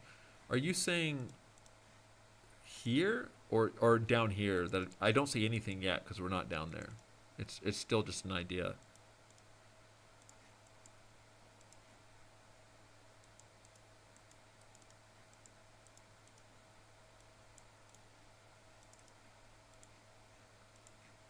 I mean, here, this is just a really important technical retracement.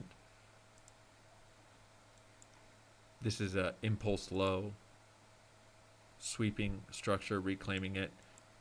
If you're talking about when I said I would, if anything, if I was looking to trade this time frame, be scalping along here, I'm just seeing the aggressive shorting coming into the technical level and a structural reclaim.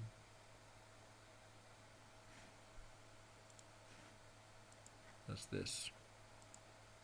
Obviously, this 7.4 million delta is not irrelevant either.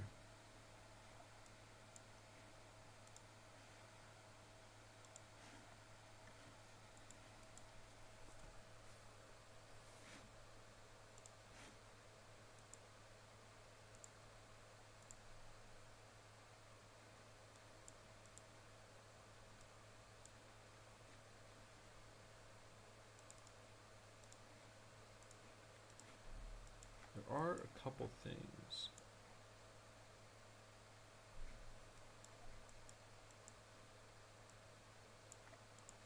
I would slightly front run. I did mention a little while ago that there's a guy who I really like. His name's X-Force Global.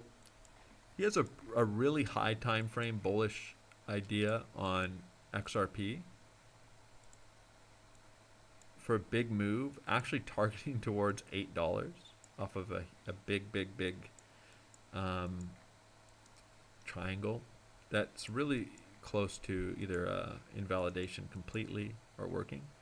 So I did mention that I'm interested in trading towards it a few days ago or last week, with just the clearest idea being just to come and retest all these wick lows for the first add to a swing long. And probably just look to add to some of that on strength. But debatably, with how the whole market's shaping up, probably worth taking profits on this and actually looking to set up the swing trade off of this low. This could be still interesting on the daily time frame, but this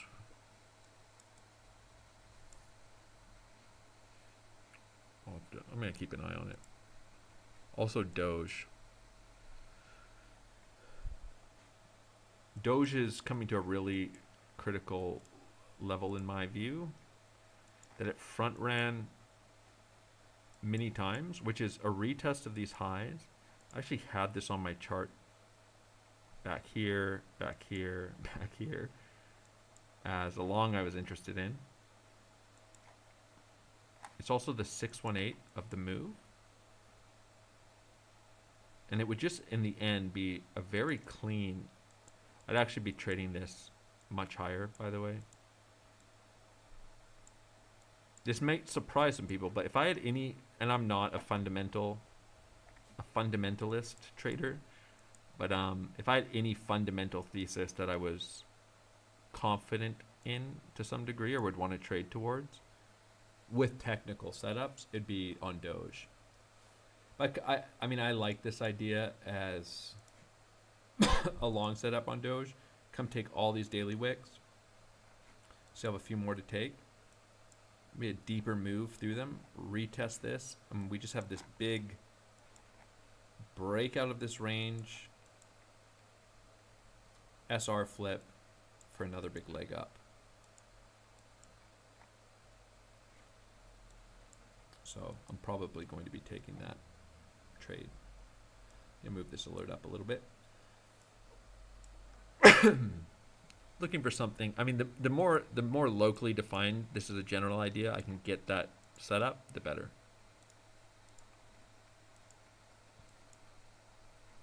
Some more wicks here on the 4 hour.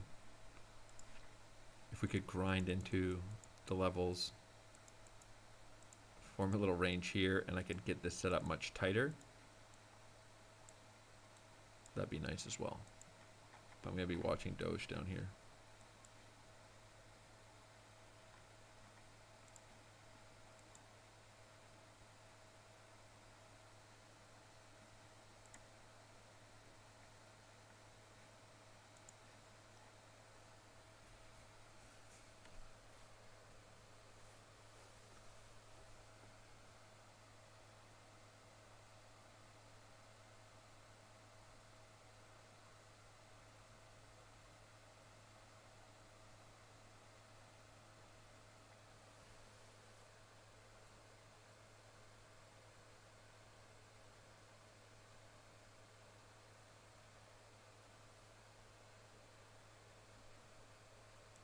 One thing I'll say is XRP has just was so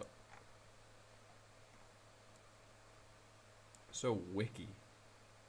So many big wicks running all these lows.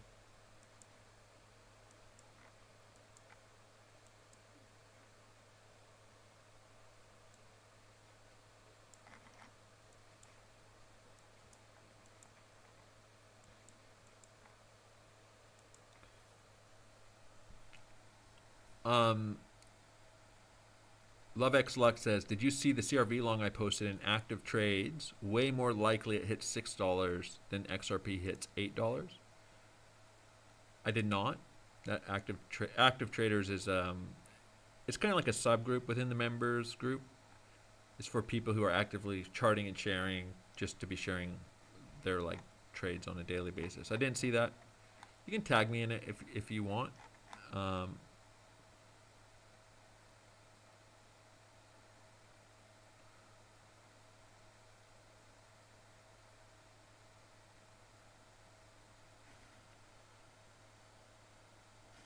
I just skimmed through there really quickly. But do I think it's likely that XRP hits $8? I have no idea. It could go to 1 cent or $100. I mean, it probably can't go to $100. But the whole idea of Elliott wave, like a strong Elliott wave thesis, is oftentimes it's not what feels like right in a sense. Like the idea of FTM here, I showed this idea around 70 cents. It's just this structure all looks corrective. And when I shared the idea of a big rejection here on FTM, it's not that I think it's likely, it's just that this is what the structure seems to infer. And the same thing kind of goes with Bitcoin. The idea of us being in still a wave 4 and that we haven't seen our 5th wave yet to the upside. It's not necessarily that you think it's the most likely thing based on more arbitrary factors. It's just that's what the structure infers. So this would just be like on FTM, my critical view of this structure as corrective rather than impulsive, with this being a key technical target. And so for the XRP count, for example, I have no idea what the catalyst would be. I know a lot of people are very disillusioned with XRP and sick and tired of it. It's been a big underperformer, and people have been holding it for years. This is a good time for a rally to come out of, a big technical structure. But yeah, there's, back in the day, like there's some nice lecture series that you could watch on in the 70s on some Elliott wave ideas on gold, for example. And he went over his whole thesis on gold over the next 20, 30 years. And he was just like, hey, I don't see how this is going to happen. I don't think personally it makes any sense. But it ended up being pretty much precisely how gold developed over the next 30 years. He just said, hey, this is just what my objective view on this would be. So based on Elliott wave, not what I think is likely. And so I don't really know how likely it is that XRP has a big breakout, but I do know that that's a strong technical idea.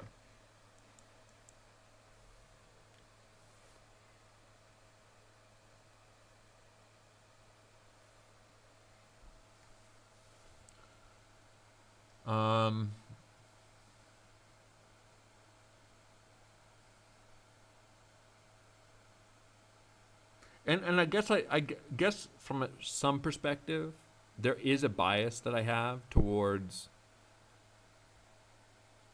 a move back through all-time highs, and it's an Elliott wave bias. I feel like it's really hard to look at this as anything but a third wave in this uptrend. Obviously, there's going to be some ideas, but the strongest ideas is that we're in a wave 4 retracement somewhere, which infers a wave 5. Need to look for some of these deeper ideas, obviously, now.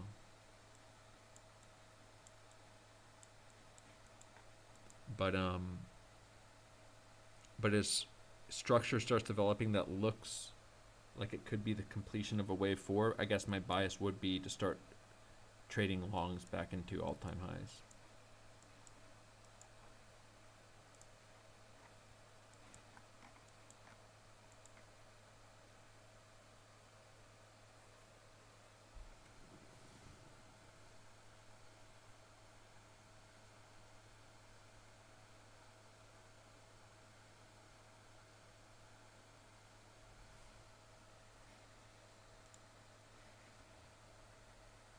be another opportunity to add to shorts a little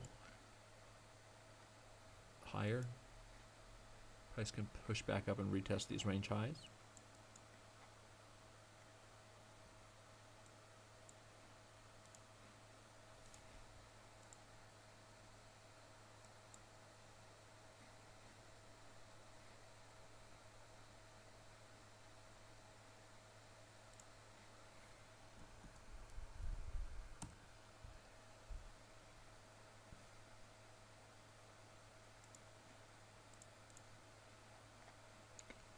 Somebody asked me what my perspective is on XRP BTC. I mean, I would argue that it also is commensurate with the idea of a big move up on XRP.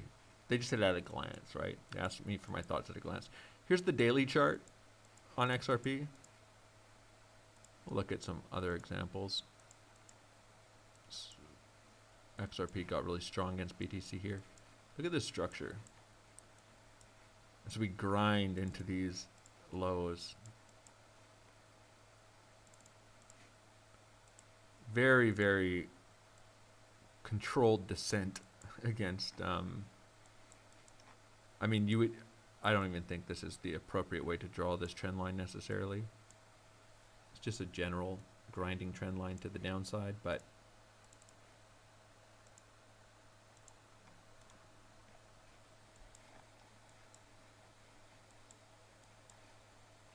do I think that this could certainly end in a big bullish impulse against Bitcoin? Yeah, I'd say that's not an unreasonable view. As we come back down into these lows, could keep grinding down against it for sure. But a big impulse against Bitcoin would not look unusual on this chart. Or look surprising, rather. Again, that's at a glance. Arguably,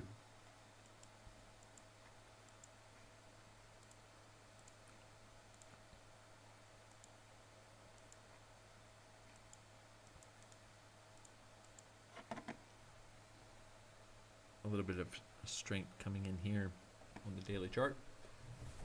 But is it any surprise that Bitcoin, like look at this XRP Bitcoin chart. Any surprise that XRP has just been a massive disappointment for people? And for anyone who's just finally given up on XRP, they've sold all their bags at a loss, they want to participate in some good projects. Man, this would be a sad thing to see after holding for years. And that's what, honestly, the thesis of X-Force Globals is. It's a multi-year triangle breakout.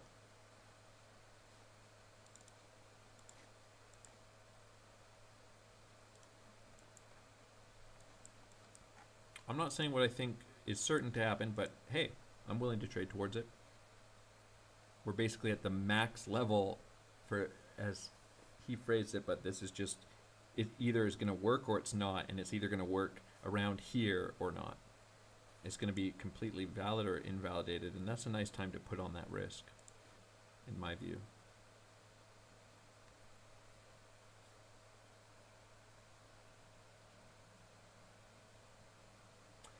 Yeah,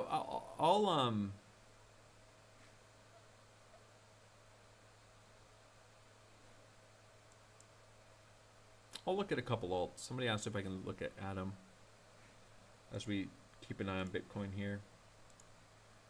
I'm not gonna stay live for the entire day. It's already been 4 hours.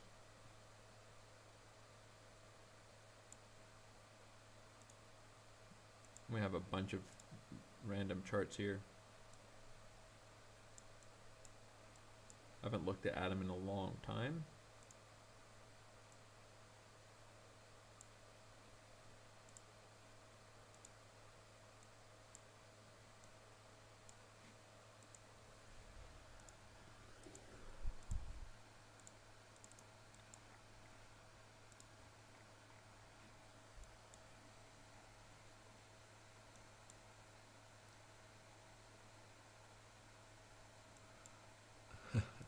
Yeah, this is a long stream.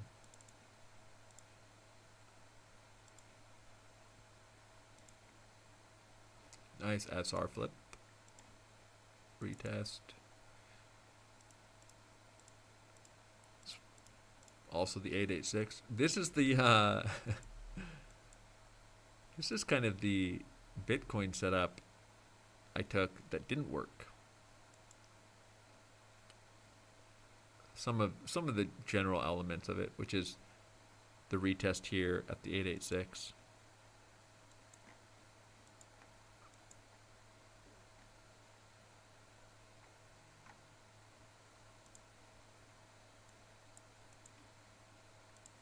Somebody's asked, so the question was, can you take a look at Atom? It looks strong today against Bitcoin. I would still just I wouldn't personally just be longing here because it's stronger. If I was interested in trading Atom, I would still structure all my trades technically.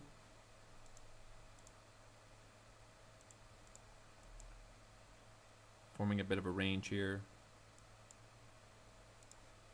I'm going to pop down to some of the lower time frames.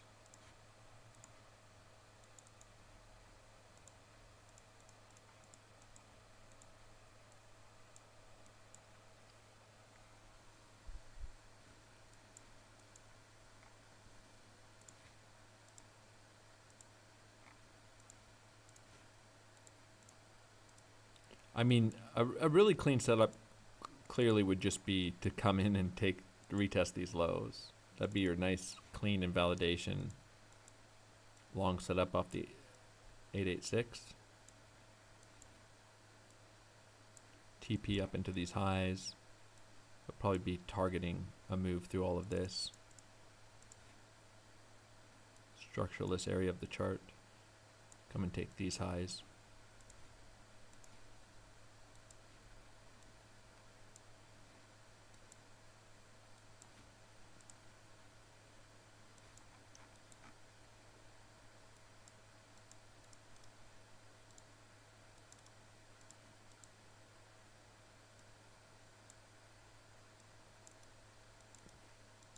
Again, I'm not saying what will happen. We may not even retest these lows, but this is the type of setup I would be interested in if I was to trade along if I got it.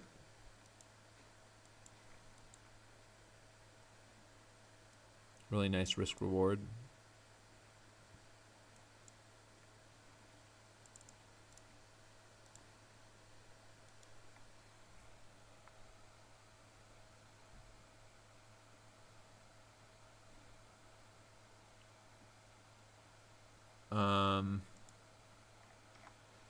Yeah, I mean, my big idea for a swing long on INJ, somebody says, hoping for INJ around 18, to be honest, looks nice. There probably is some ideas around $18, definitely some local structure here. My big idea would be to come and take these lows. Be kind of the equivalent of the 50K level on Bitcoin structurally, retrace the entire impulse. I mean, we did end up pushing up higher, but I did post this idea up here for a move down to $14 for my swing long positions. And at the time I was posting it, I actually traded XRP incredibly well in this price action. Like, I caught so many of these moves, short and long. By the time I posted the idea of $14, I was actually looking for something like a sweep into these lows and a retest of like the 786. But at the time, people thought here that I was like, the posts or the comments on my post, that it was insane to think that INJ would ever go to even $26 again. Those were the types of comments I was getting here. That like, there's no way that we're ever going to go to $26. And I think I made a comment that, well, if you don't think it's possible we're going to $26, then you're gonna hate to see my higher time frame analysis for a swing long, which is coming and taking these lows at $14. But it is so interesting in kind of the throes of the bull market, as it were, how people can think price coming to here is impossible. Here.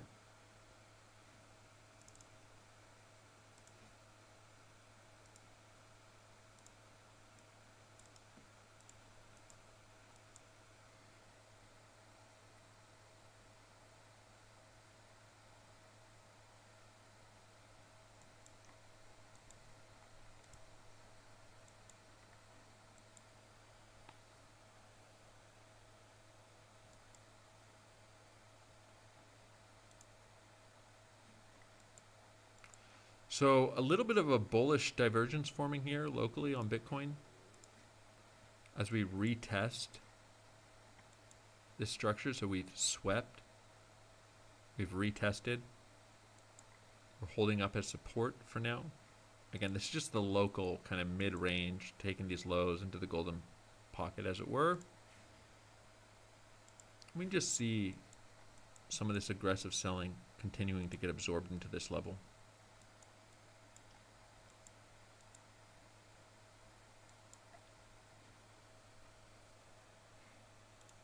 It's all just local. It's just, like I said, if you're scalping, it can be so easy, for people to mistake scalping with just every red candle sell, every green candle buy, but scalping short these low time frame breakdowns, even just like scalping long the low time frame breakouts here, especially into this order flow,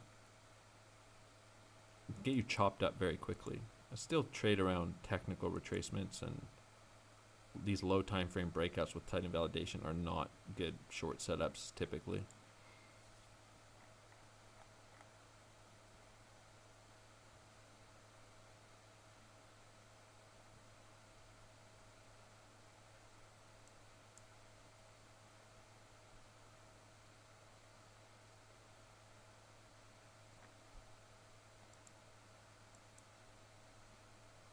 But I'm not long here either. I don't think there's it's just the middle of the range.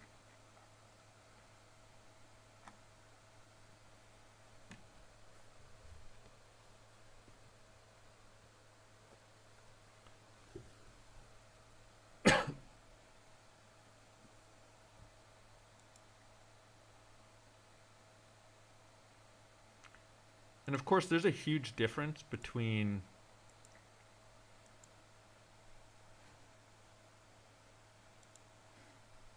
taking a 1 hour stop on for people who didn't think it was possible for INJ to come down here. There's nothing wrong with having a long thesis out of here and like longing into this idea, bullish idea, but just use risk management. The main idea is where people think it's so impossible that they risk so much that they got completely wrecked, liquidated, lost everything, because they put it all on the line on leveraged positions. I mean, even unleveraged positions here, you're so deep underwater if you started longing up on this breakout, and many people would have, right? Just on spot, just buying a bunch of INJ. There's nothing wrong even with breakout trading, as long as you're using risk management. Like I said, so much of your long-term performance is going to do with how you manage your risk, not necessarily the systems you're trading. And there are plenty of successful breakout traders.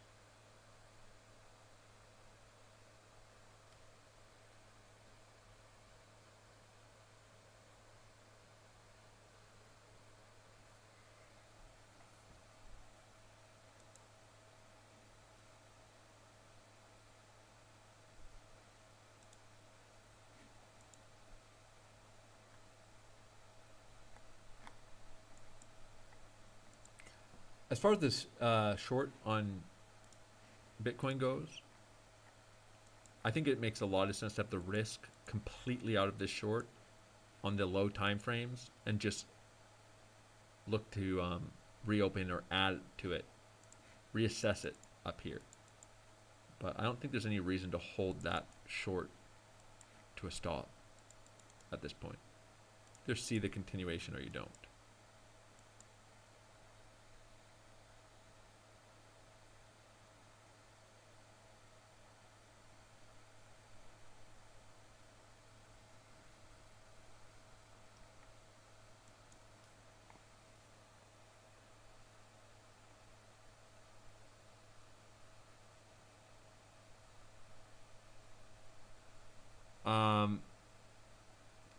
Someone asked, how do you set a TP when asset is in price discovery?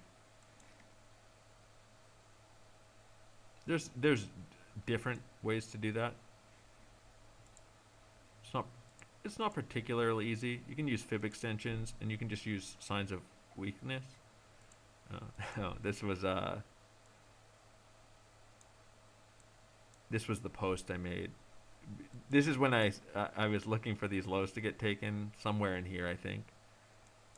But anyways, just on Twitter, somebody said it was their comment about that price would never go down to $26 again, that there's no relevant level there, which we had our major GP there.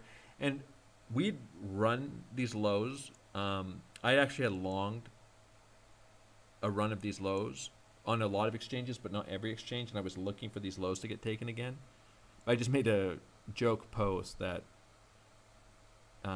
it doesn't seem like there's a relevant level, but there's every stop loss and liquidation in INJ's history under all these lows. Then it looks relevant to me. But this ascending structure was quite a nice idea to look for in price discovery. I posted it at the time as price was impulsing towards it on INJ. So looking to take profits into this signs of weakness from this ascending structure, obviously you missed the chance to sell the top. But these parallel structures on a high time frame are quite nice to look for as key ideas. You can also basically just trail TPs and just say, if price keeps going straight up, I guess I'll carry. If it doesn't, then I'm going to start taking profits. You can wait for some structure to form and make decisions accordingly.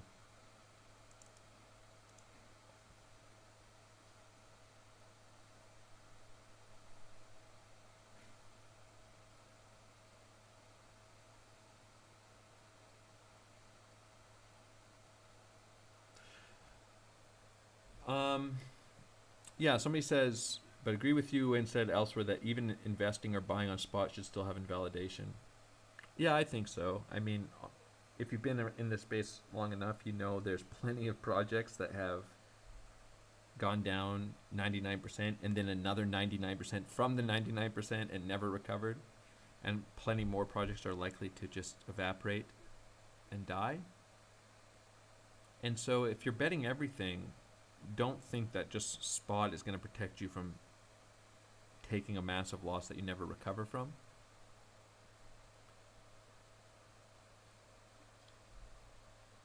And it's just interesting. I mean, I will say that I was bear posting on a lot of strong alts quite frequently, on FET, on FIL, at the highs. Was getting some flack for it.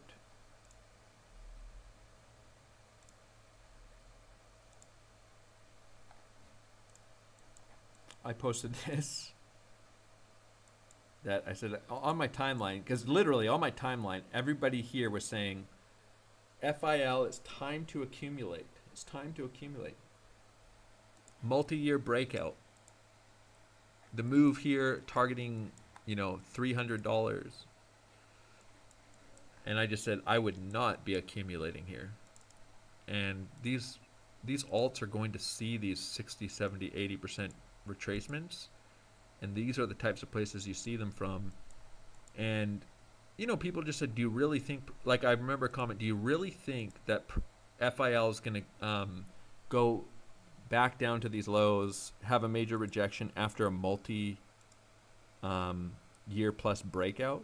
It's like, well, this isn't really a breakout. This is a range.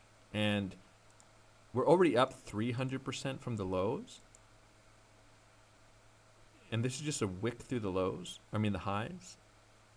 And you're going to get wrecked if this is where you think it's time to accumulate in a bull phase. For a bull phase, why not accumulate in the range at the lows, right? If you're going to accumulate. But the other thing I just pointed out, I mean, and people were saying like it doesn't matter and whatever, which was just the supply. Like if we look at the market cap on a coin like FIL, so that's 6 billion market cap here compares to its 15 billion all-time high. So 1/3, because the supply has increased so much. And so it's actually the equivalent of, do I have this, maybe I don't have this, I think it's, oh yeah, here it is. So it's actually the equivalent of FIL here at $80. Because you have to adjust for the inflation of the token since all-time high is at 230. And so, I mean, I did a post, multiple posts about this on FIL, is that price is up a lot more than you think it is because the token supply has increased so much. But people are saying that doesn't matter. But how can it not matter? If all of a sudden they created 1 billion more Bitcoin, that's gonna and flooded that into the market, it's gonna affect price. But doesn't matter. Here we are.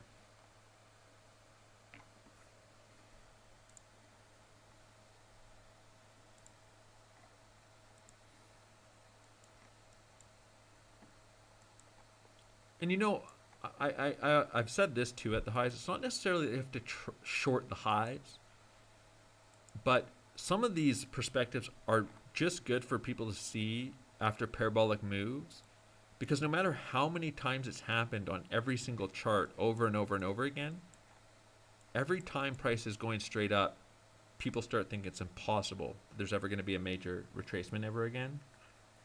And because they think it's impossible, they start taking on absurd risk. And they might not think it's absurd risk, so they might say like, well, I'm not taking on a lot of risk. I'm going 2x 2x all in long, 3x all in long on FIL up here, and with all, you know, I remortgage my home and whatever, but it's not a lot of risk because price would have to go back down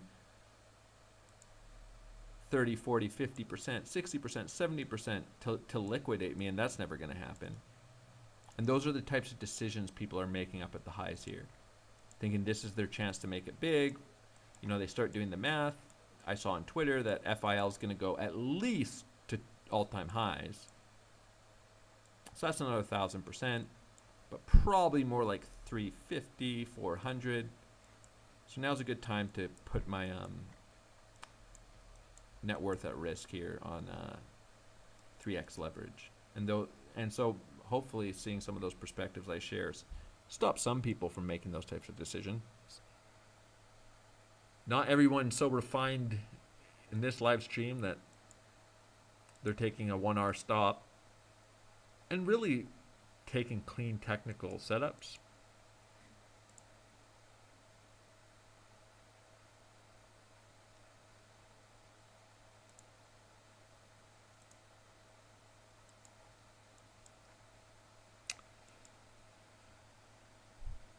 To clean up this chart a little bit. It's kind of annoying. So this is FET. I think there's a really important level in this region here on FET, which is just taking these lows. There's an ascending structure. There might be a descending structure to keep an eye on. Look for local structure around $1. I said on Twitter, I'll go over some of this briefly. We have to go to the log scale here. This is back at the highs of FET. I did a whole live stream on this, going over this idea of shorting the sweep of this high. Ended up being a much deeper sweep than I thought. The idea was to short around $3.30. I ended up getting some nice technical price action there. And I put the challenge out on Twitter that I would short the all-time high of FET for a 70% move to the downside. 60%. But part of the reason was I was looking at this ascending structure on log scale. So somebody asked, you know, how do you take profits in price discovery? And I like the idea of these ascending structures. So this is one idea. I also had what I call a predictive fib. And I had it pulled around $3.30, which is if you pull a fib from this low to this high up into thin air, like before this move even comes, and you make this the 618, it's almost like it's a idea for a projection of a high coming in. They're actually relatively consistent. But anyways, the whole point being, you know, I just said, if I was deep in profits here on FET, and same thing I said on FTM, certainly be looking for some big signs of weakness here. Ended up spending a long time consolidating in this range. Broke it down. I mean, technically, on log scale, if this channel plays out, the middle of the channel's around this $1 region, but just a move into this impulse low at 50 cents is pretty clean way to trade this channel.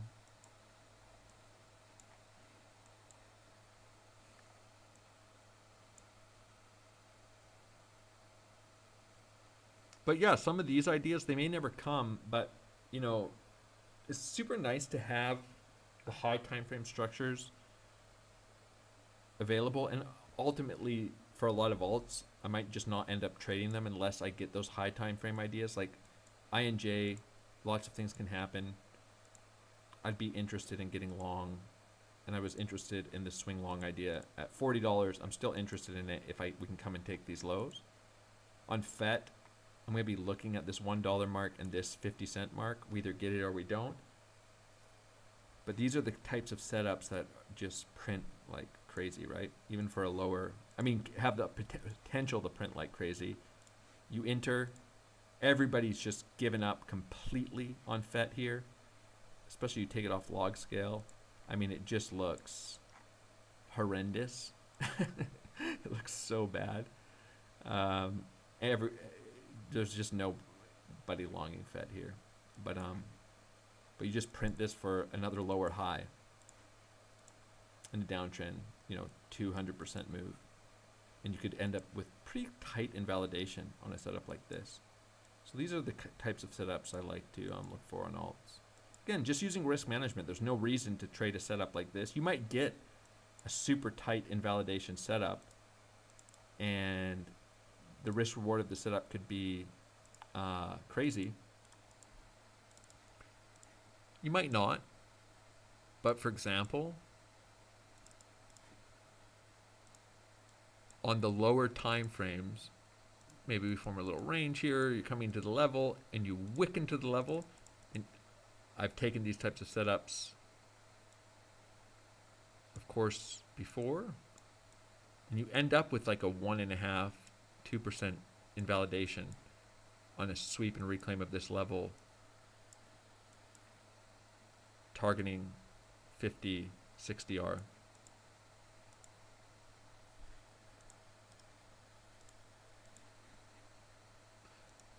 Again, doesn't mean I'm shorting here or anything, but I have that level marked out and certainly would be interested in trading it.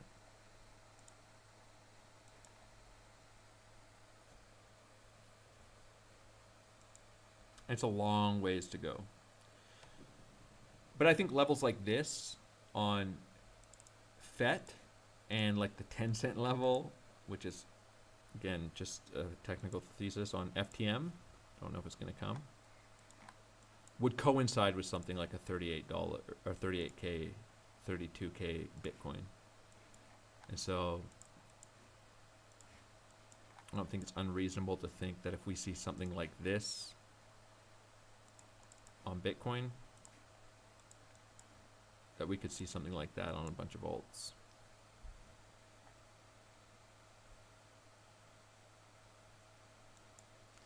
But anyways, the problem with sharing some of this thesis, like even this on Bitcoin,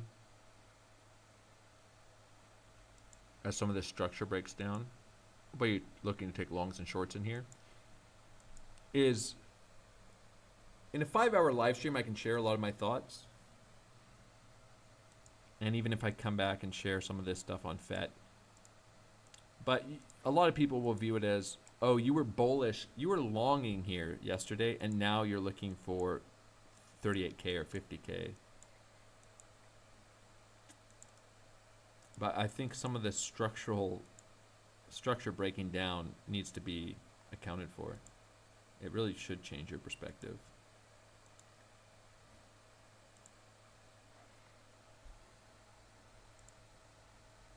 Man.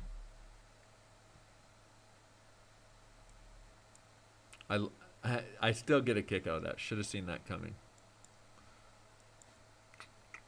The name of this analysis.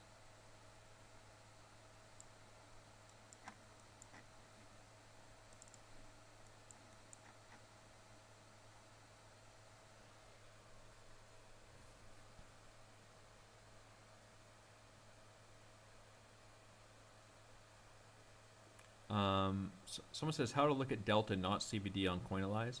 Coinalyze doesn't have the footprint, but the CVD is delta. So CVD stands for cumulative volume delta, and you can, it actually does show it measured on the side there.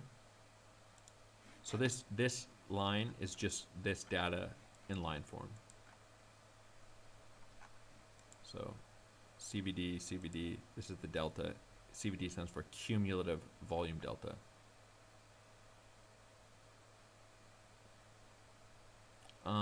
Yeah, somebody's asking about the footprint. They added footprints on TradingView in beta. I haven't looked at it throughout any of this, but it's kind of questionable, I think.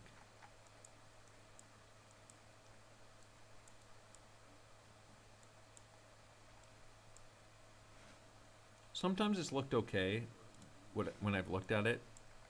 So you would go to candles here. You go to volume footprint. But there's been some pretty big discrepancies between something like EXO. I don't think there's any reason to assume that it's more accurate than EXO. Sometimes it's been okay though. But 9 million, 7 million.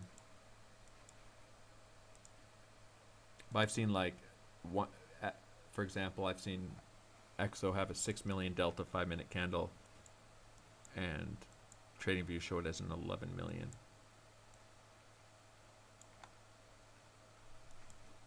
But it could give you a general idea. I need to do more back testing on it, but it's not a major priority for me right now.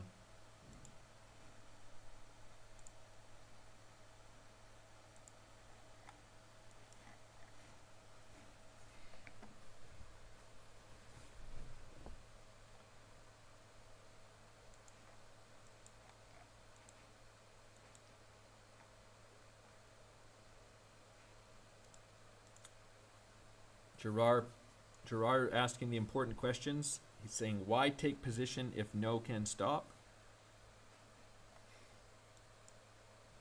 I haven't been able to answer that one yet. I do think it's a tough one to answer. Why take a trade that's not a sure thing? That, of course, is a joke. And Gerard is also joking.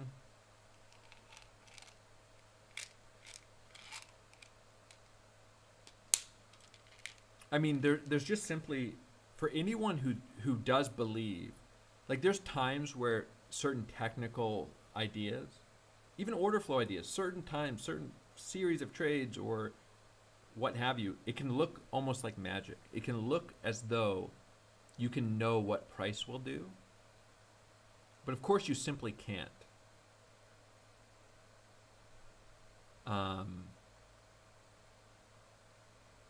And there's no serious person that will ever disagree with that. There's no one who's found a way to know with certainty what will happen next. no serious trader, no serious money manager. And so whenever you hear people say something is a certainty and they're not joking, that's a big red flag. But you don't need to be certain to put on risk. You only need to be right some of the time, as long as you manage your risk.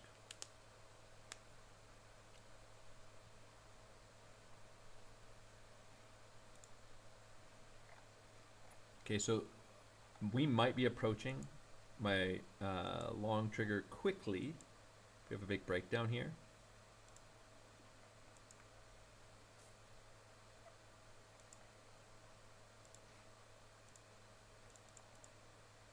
Looking for signs of strength.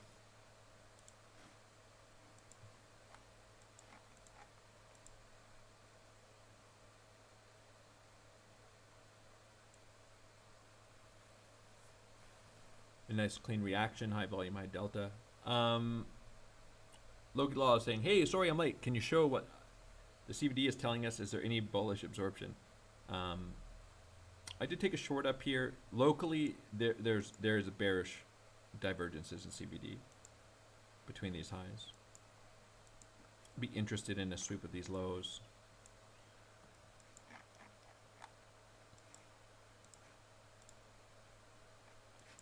And wary. I think this wick is actually kind of relevant here for a deeper move down. Just gonna keep an eye on things. If I don't get a clean trigger, I won't take a long. And if I take a stop, I'll take a stop. But I went through the thesis of this trade earlier, the live stream. I think it makes sense, but I'm sure if it doesn't work, I'll get some messages about how I've changed.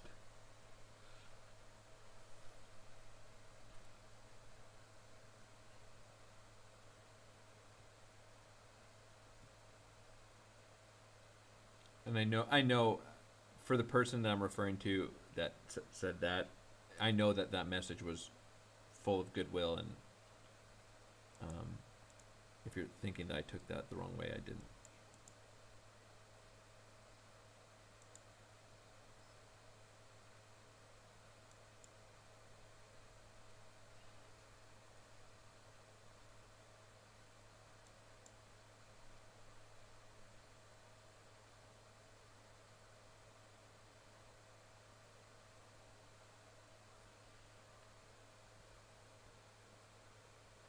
This is a crazy, you know, sometimes I like to, a lot of the times when I'm doing a live stream, the reason that I like to sit live is for the replayability value of like covering things that are, I think, relevant or important. And then if people want to go back and watch them, this is more just sitting and hanging out, really. There's no real structure to this. So hopefully the people here that are live are enjoying it, because I don't think that this would be something that people would come back and sit and watch.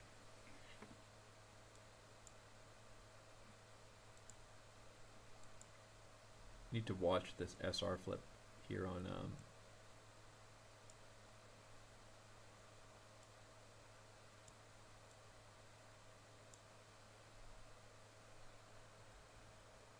Tesla.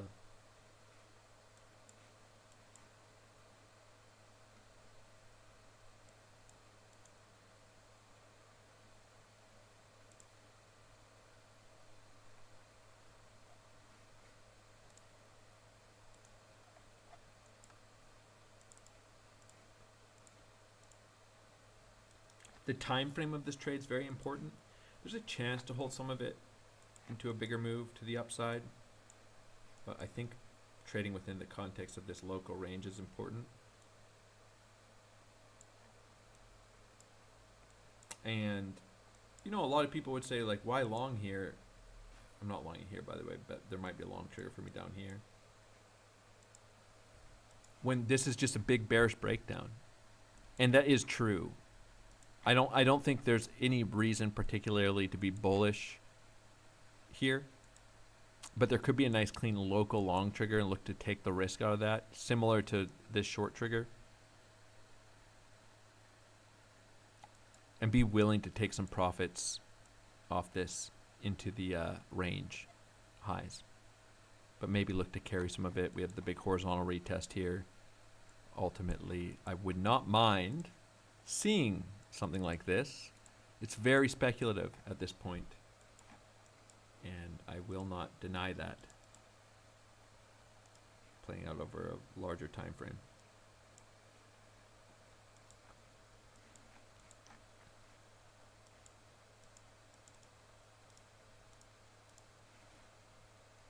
For the person who asked about order flow, the reason I was looking for short triggers up here but willing to wait for some structural breakdown is this is a big bearish divergence.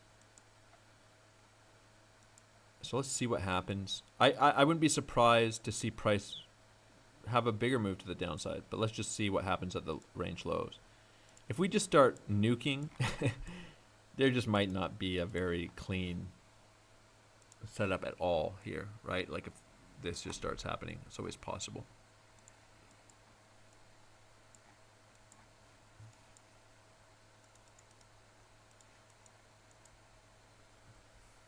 But this might be a very quick reaction type trade, in, out, very quick, no follow through, just out.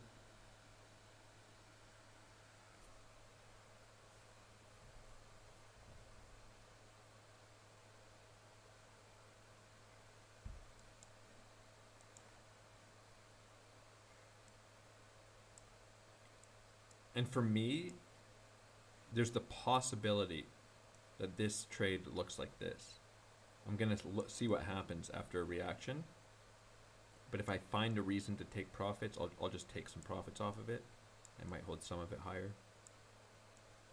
But looking to get in here and trade it around this time frame, but willing to consider holding if price action decides to make it easy for me to do so.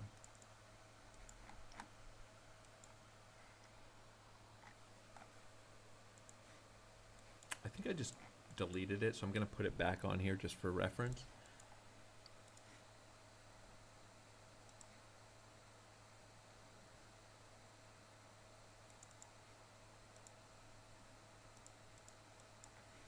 Which is right below here. Which is also right below all these wicks. Is a relevant 382. It depends where you pull it from. There's an argument for pulling it from a little higher, bringing it up a little higher based on some exchanges. But I just want to be aware of it. 55K. A trigger there, if we just break down, would have to still be on the low time frame. Something similar to what I'm looking for here, just here.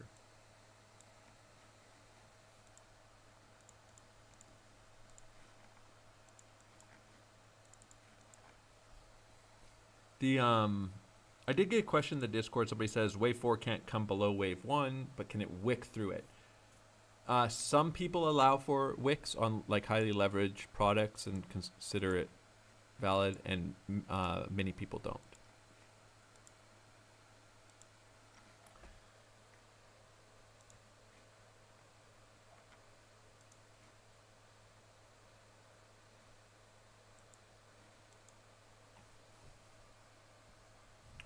All right, coming into some critical structure locally.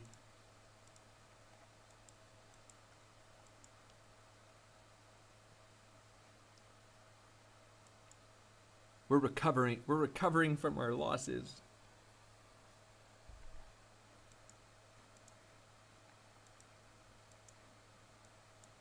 Let's just make this nice and clean. Let's get rid of a couple things. And even have to consider taking profits off of something like this into this. I actually want to see one thing here locally.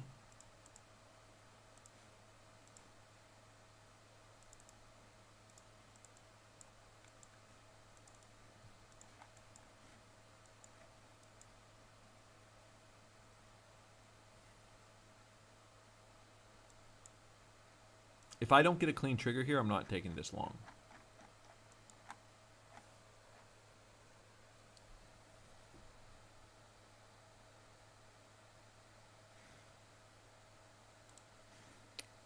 Local bearish divergence is really playing out here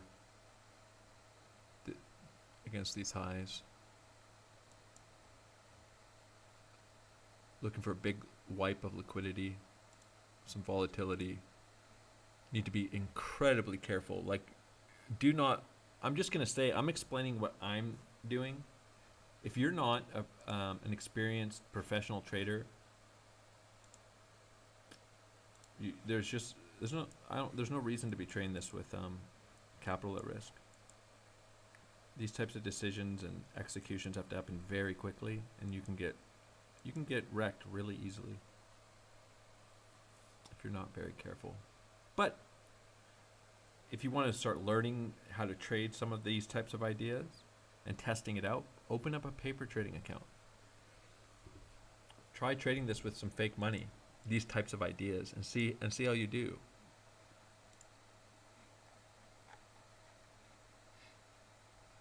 $4.6 million lows coming in here. We've substituted the minor lows. I think this was similar to the idea somebody was asking earlier if I would consider longing into this. Personally not.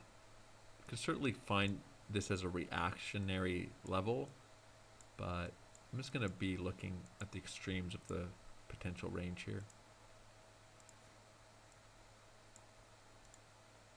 What happens here?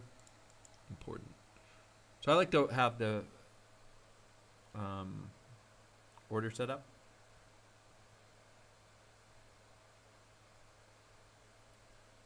With a hard stop in place, but typically manually stopping these out if there's no momentum. Yeah, definitely could front run me here. If this front runs, I'm probably going to end the live stream. Like if this, and if it does front run, I wouldn't be surprised to see it front run into something like this or this. The latter, I'd be kind of interested in adding back to shorts maybe.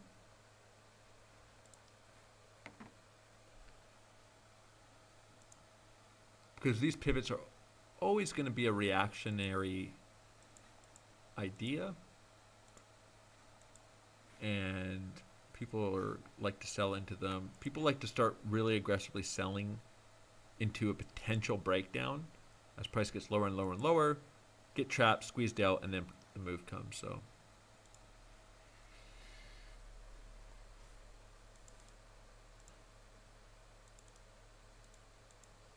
the low doesn't have to come now, but I am going to sit live for a few minutes here longer, and we'll go through this.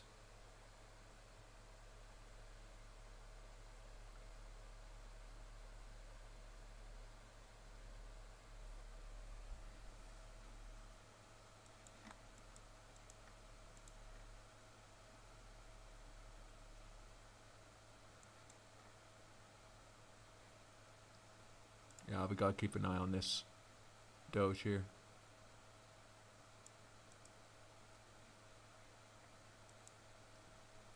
I'm probably, it may be a mistake not to look for the long aggressively off of this sweep of these wicks and reclaim right into the 618. Because this 618 region is quite big. Or a golden pocket region, it's about 5%. And the retest here is way down at the bottom of it.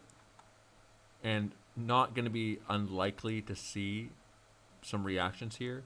There is probably a case for just longing a reclaim of these wicks aggressively and trying at least some risk on if we wick into this level. But we'll see. Maybe get into the low time frames on Doge down here. But I'd like the clean horizontal retest personally. But it's this whole region needs to be watched, and signs of strength reclaiming some of these lows certainly is important.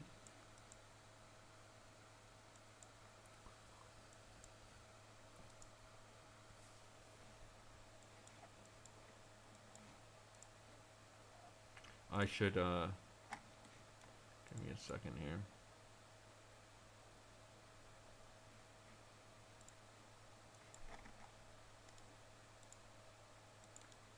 Just gotta clean up some of this, so that's not gonna show.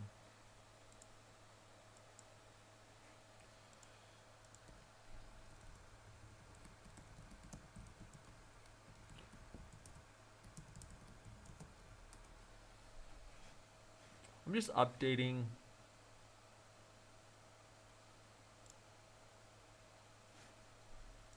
the Discord here. Get the big reaction, front running the level. I just said Doge on the daily time frame, testing this trend line, but 100% taking these lows into this retest. Something I'd want along. I have shared that setup actually multiple times. We front ran all the lows here and here as well. Just updating that we are coming into that level. I always forget to update when I'm live streaming. I don't know why. It like slips my mind completely. So again, this isn't this. We could just range here. We could break out, whatever. This personally is not something I would think, oh, the lows aren't coming, I'm getting along now. It's just such an easy way to get chopped up. And look at this.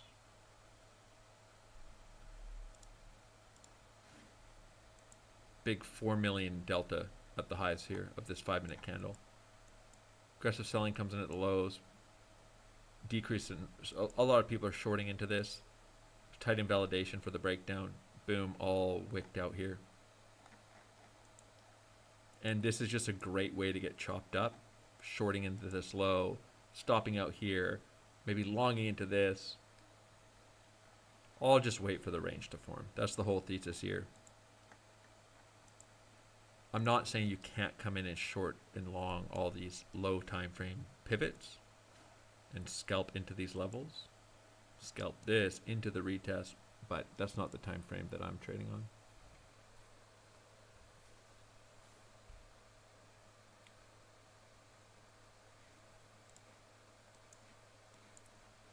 I mean, technically on Doge, you could claim this as a sweep of the daily candle wicks.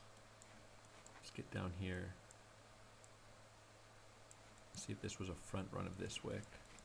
Didn't have, yeah, it was a front run. So I would not long this personally. But volume here, unsurprisingly, quite high. A level like this might take a while to play out. Might not even come today.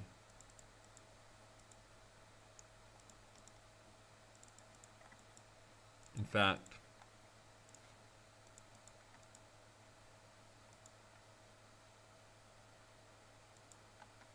that'd be nice to form a bit of a range here.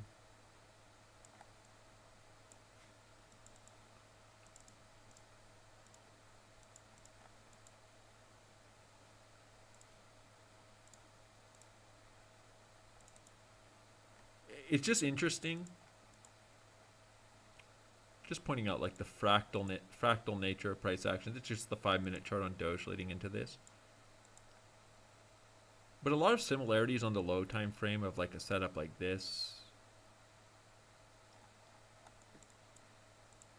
And this INJ short idea. This idea of the third touch of the trend line into the 618 on the 4-hour chart would just have been a very similar idea, but just on the 5-minute chart here on Doge. So here Doge retesting this level as resistance. So this would just be currently on the 5-minute chart, major daily candle lows right below us. 5-minute chart, a breakdown until it's not, right? Or a breakout if you flip the chart upside down. holding above the level for now in the low time frames.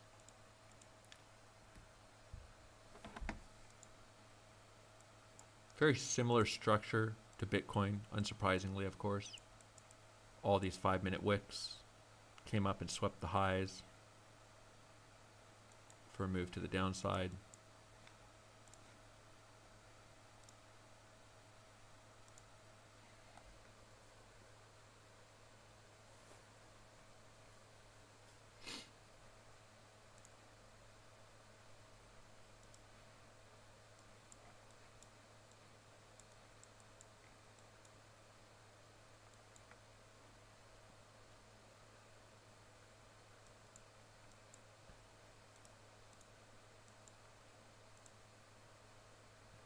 XRP.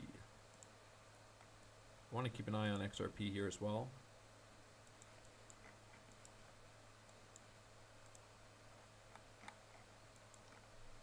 Quite strong against Bitcoin.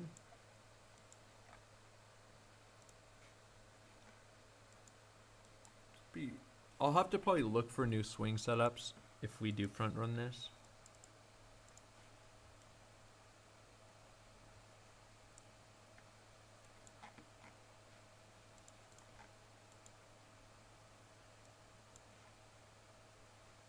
Be funny if XRP just prints massively while the entire market, every other alt, dumps.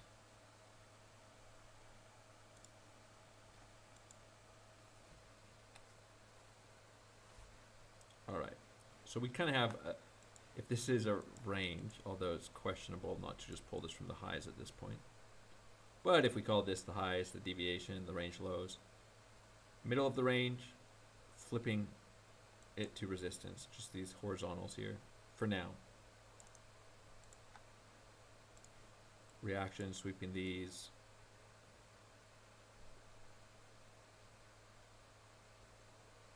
We'll see what happens.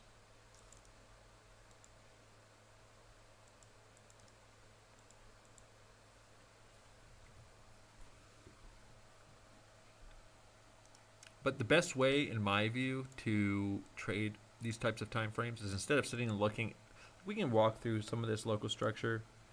But if you're interested in an idea, just set some alerts. Especially high time frame ideas. Have alerts set. And for example, maybe I don't even ever look at INJ until some alerts are hit. And I don't really care what's happening otherwise. Same with FET. I know I'm going to look at these charts before some of these levels are hit, but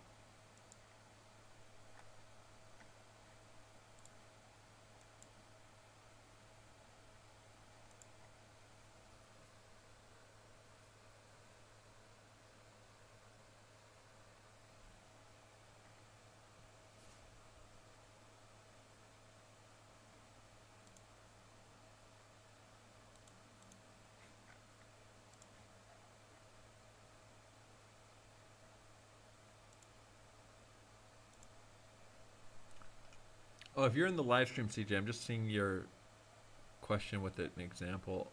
No, I do not think that would be, that does not look valid for wave 4.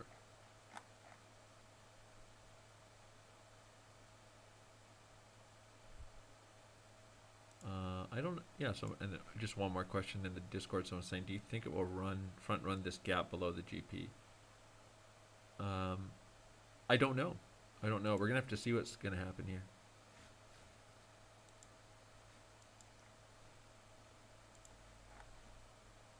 We might not even get the GP. It's also possible. I don't think I have it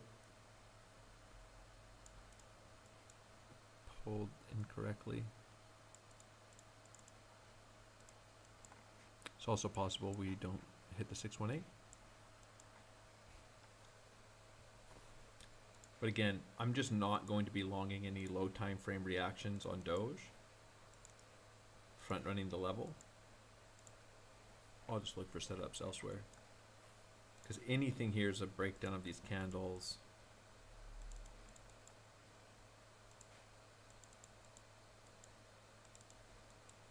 All of this is a nice way to get down there.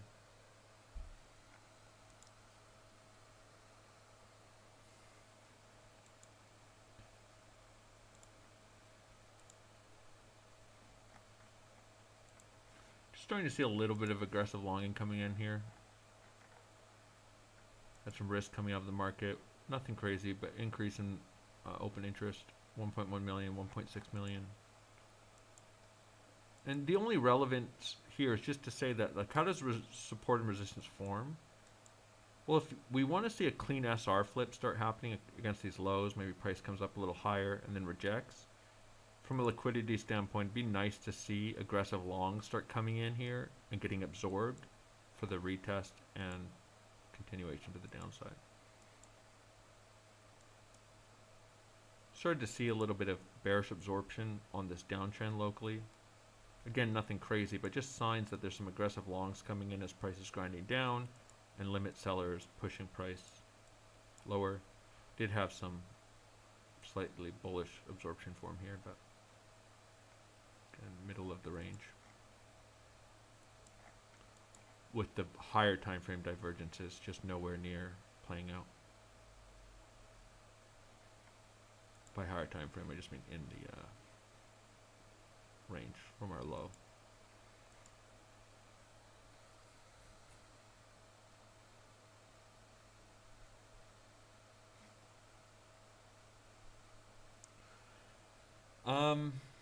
Somebody says, as a trader starting out, do you think it's wise to just focus on Bitcoin and maybe ETH? Well, I think it's really smart to gain a lot of experience. And that does not mean that you have to be live trading, putting a lot of money at risk or any money at risk on a bunch of assets. You should be looking at a lot of assets, a lot of different price action, a lot of different time frames. The more time, the better. But quality over quantity. So, you know, if focusing on one or two assets can help you, I mean, people only have so much time, right? That's gonna help you develop quality ideas. I guess the cart before the horse kind of scenario here is a lot of people are asking early on, you know, what they should be trading with meaningful money at risk early on. Like, how much should I be risking? All those questions really shouldn't even be asked until you have built up a track record, a personal track record. You should be just paper trading or putting essentially nothing at risk in the market. And I do have a great paper trading platform, free to use. You can track your stats, get a fake money trading balance. You can compete against other traders at tradingarena.io.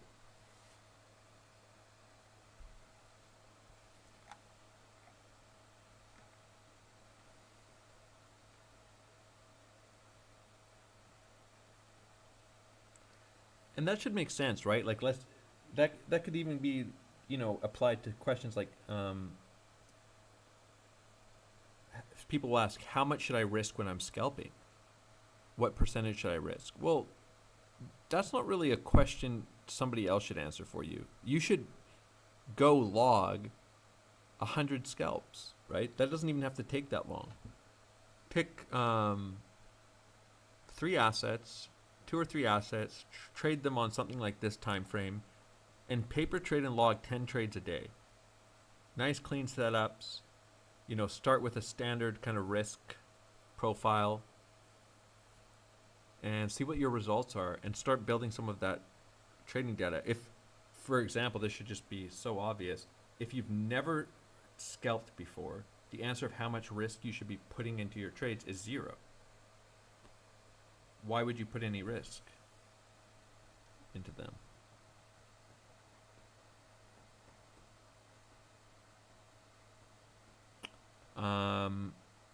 BG says, I've been buying memes this downtrend, only alts, AVAX, Litecoin, ETH, etc. It hurts, but fuck it, October is coming.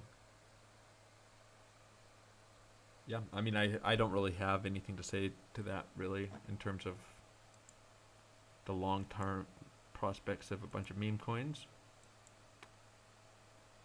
I mean, I just believe that um, some risk aversion, risk management is important. Of course, there's no doubt that there's going to be success stories of people who went all in on something, some random meme coin, some random low cap. They put their life savings into it and made millions or tens of millions of dollars. Or they took a super high leverage bet on an idea. But for every one of their stories, there's countless people who just lost everything. It's literally the equivalent of just focusing on people who won the lottery and being like, oh, well, there's stories. I've seen stories of somebody who bought a lottery ticket and, you know, they made hundreds of millions of dollars. And so I'm just going to invest all my money into lottery tickets. There's thousands, tens of thousands, hundreds of thousands of different scenarios, situations and stories. And you're going to hear about the ones that are incredible. But if you think that it's a surefire thing to go all in, and it's just you're going to make millions of dollars, you're more likely to be one of the people that loses everything, which are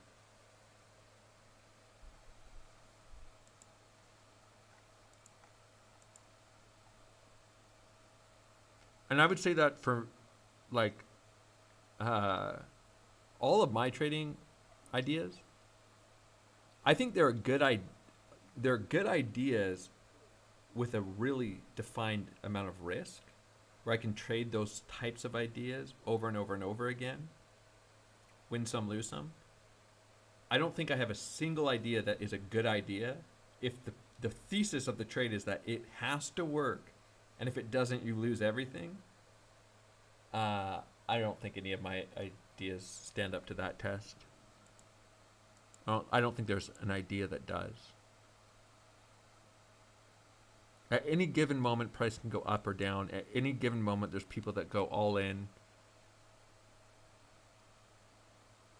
and win or lose. But if you do it 1, 2, 3, 4, 5 times, 6 times, 7 times, you're going to eventually just lose it all.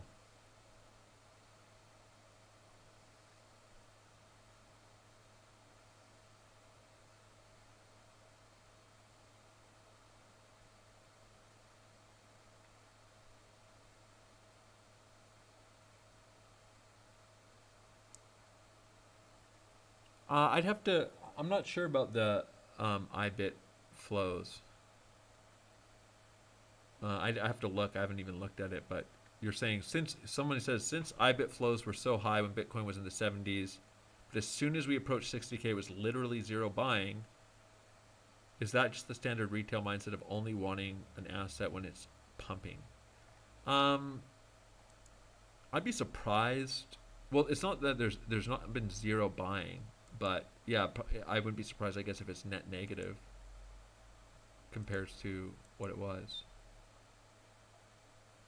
Yeah.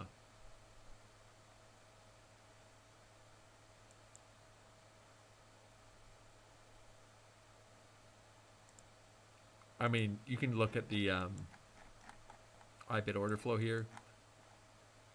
Relentless selling all throughout here.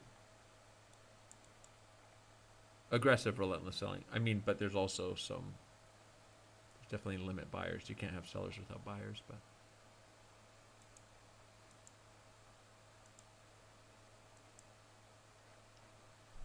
Actually kind of interesting to look at this IBIT order flow locally. A little spike in buying here on this little bounce.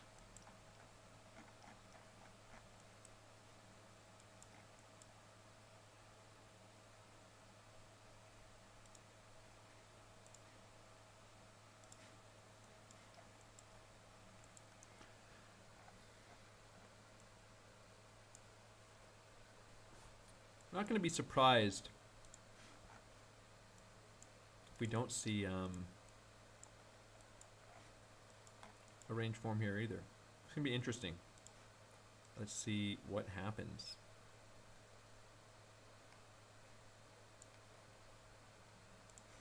Could just nuke. I'm a short. I don't have a limit TP taken. Or set, but I have taken some risk off of it.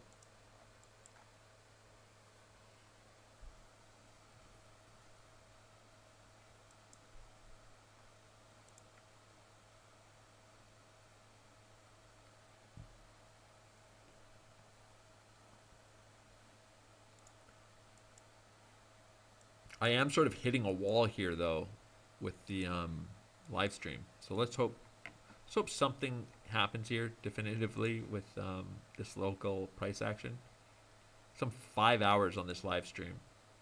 How time flies.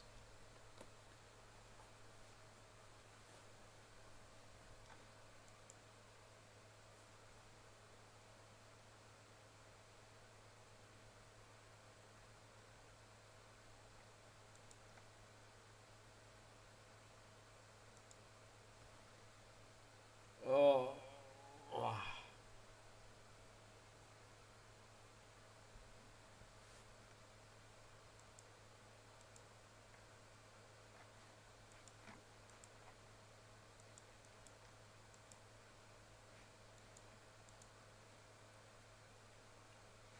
But yeah, I may quickly change. I mean, this is all low time frame. I might take a long and I might cut that long. I might cut it at a slight win, a slight loss, break even. It's all low time frame. And so, you know, just to address people who say, "Oh, you'll share." The question earlier was, you'll have analysis, but then you'll have a completely different set of analysis the next day. I mean, that happens on all time frames. I like this long. Retesting some of this key horizontal structure into these lows into the 886. I stopped liking it as soon as these candles started flipping into resistance, and that may happen here.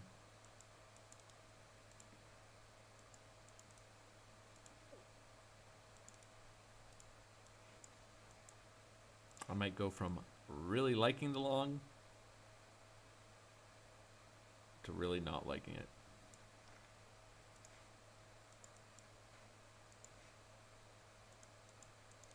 And I might not even take it. We'll see. We will see. Stop loss is an estimate right now because we don't know where the wick would come in or if there would be a reclaim. Would expect it to look something like this. And if we have the deeper move down, there's some levels down here. That could, I wouldn't be surprised to see a big wick reaction into this either. But I don't feel comfortable. Well, I'll put it this way. There might be a long trigger for me there. And I'll say as much, but I'm not going to. It would be something that I would enter and exit as soon as there is a sign of weakness. And that doesn't even mean price can't keep going up.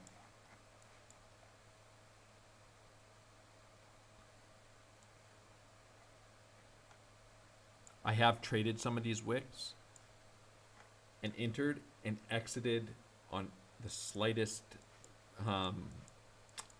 after the initial big wick, the slightest sign of weakness, exited with the plan of just getting back in with some structure. And something like that could happen. Let's just say like this happens and price is going up and down. We do this. There's 50 million negative delta here and price starts sucking up. I might enter along. And as soon as there's a sign of weakness, I might just cut it. And price could just go higher. Or at least pull all the risk, take half of it off. And that can all happen really quickly. With the chance of it being a big, strong move. But we'll just see what happens. Those aren't really trades that you can define and plan out too well without just a live read on order flow and price action.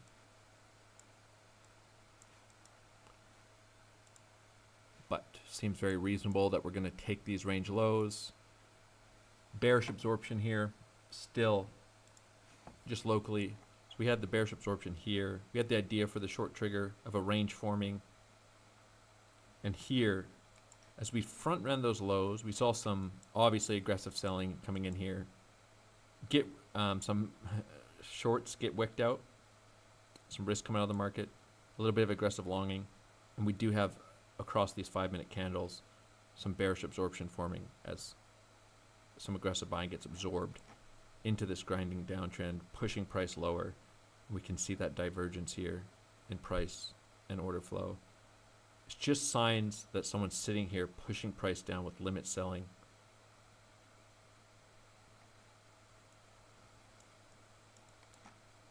Looks kind of grindy. We're going to have to see what happens down here. It almost does not look that surprising to see a bigger move to the downside. And frankly, so the really bearish scenario might be in play, which is all this aggressive, for example, like the divergences here are hundreds of millions of dollars,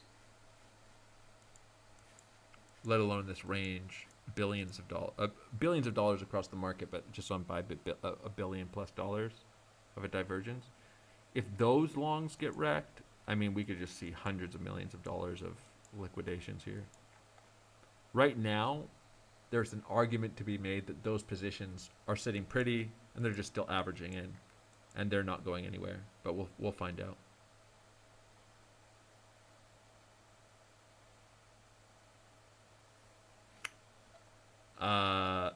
No.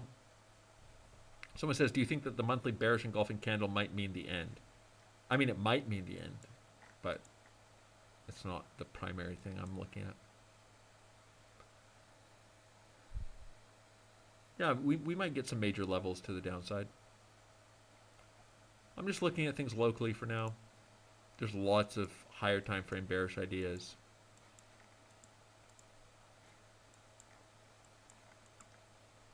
And if structure starts going here, I mean, the thing is, it just wouldn't be shocking to see price running through this. This is a major level, but if this breaks down, just keep running through all these lows.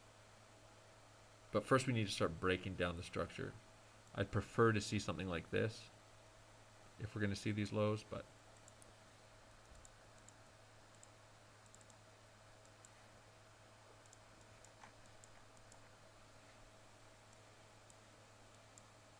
this also is a daily candle that we wick through.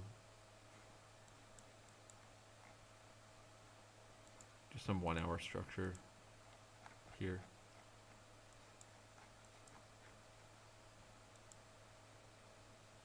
Series of lows.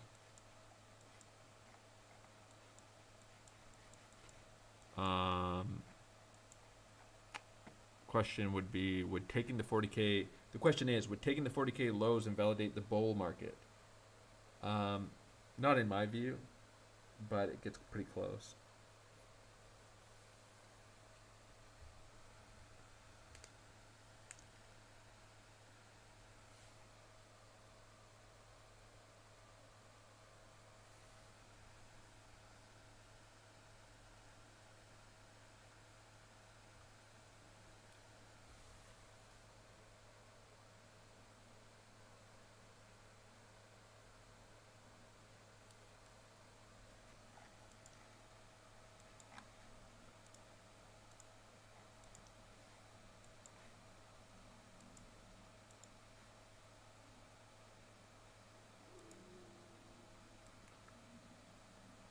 The issue here, and where this needs to be taken into account, is a high volume sweep and reclaim does not mean that price is going to go higher.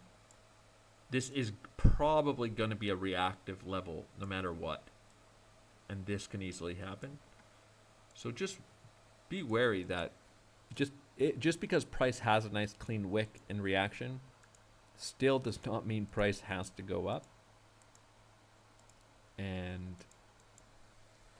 a trade trigger is not a certainty, right? So it really isn't hard to imagine this.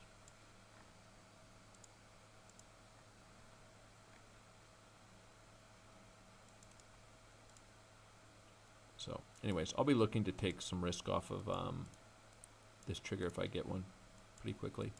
And I may end up just holding what I have left of my short if we just break down.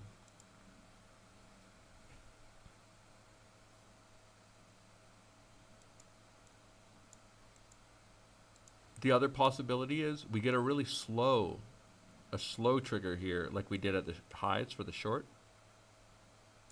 Or price just kind of, reclaim, but stays here for 30, 40 minutes, an hour.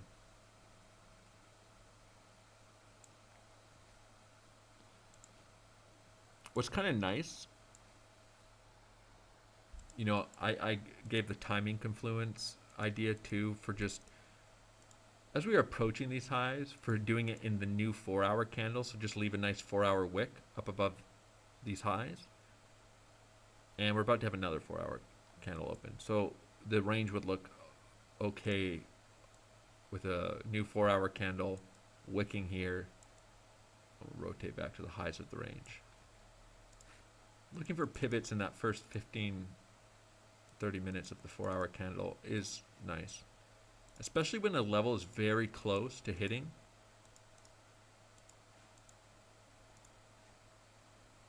Just waiting for the new 4-hour candle. Like this was where this new 4-hour candle was looking at opening.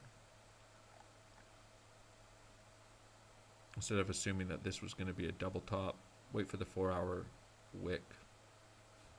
So that's kind of what we're looking at on the downside. That candle opens in 5 minutes. How long until the FOMC?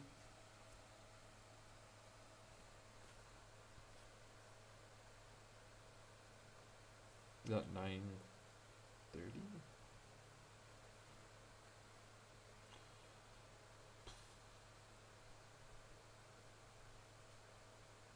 Oh, I'm not staying. No, I'm not staying for 2 more hours on the live stream.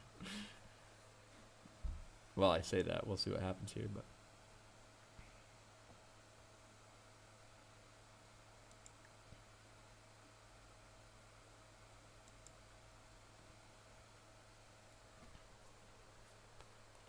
I mean, I'm already ready to. Oh man, I oftentimes regret doing these super long live streams because it just completely takes it out of you. I could just be coming back to the chart right now, getting an alert hit.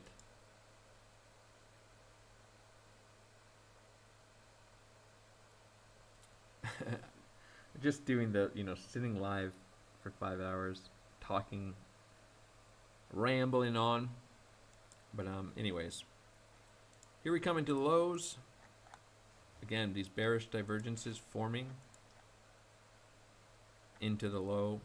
This grindy rounded price action. I mean, this just does look, I'll be frank, this looks quite bearish. Just the structure of this. But we're going to see what happens into these lows.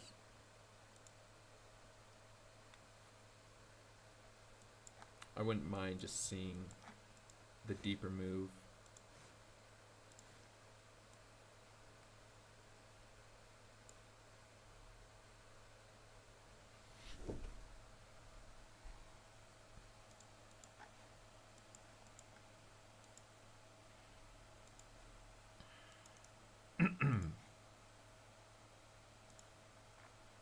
Doge, little clean SR flip. So again, these are the types of things you just don't want to see. Like, let's just say there was a long trigger here. You just want to be really careful seeing price flip, SR flip the level. Just flipping low time frame support into resistance. And continuation comes off of that quite often. Just the low time frame break, retest, continuation. So being really wary of those types of structure breaks. And that's going to apply to Bitcoin here. This low time frame structure is relevant if we break and retest as resistance. And there can be the appearance of a trigger sometimes too, with just a little wick, a bit of consolidation above, and then a breakdown. So we'll see. We'll see what we get.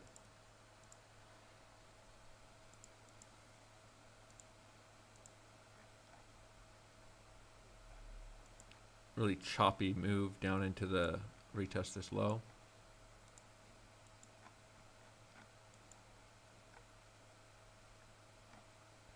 It'd be funny if we come in and run these highs again. Only because we do have this bearish divergence forming here, but you can see the heavy selling into the lows here. The move up, some short stopped out, 3.9 million delta at the highs, some buying coming in, and as soon as the negative delta comes in, 2.1 million negative delta at the lows, the price just starts bouncing locally again.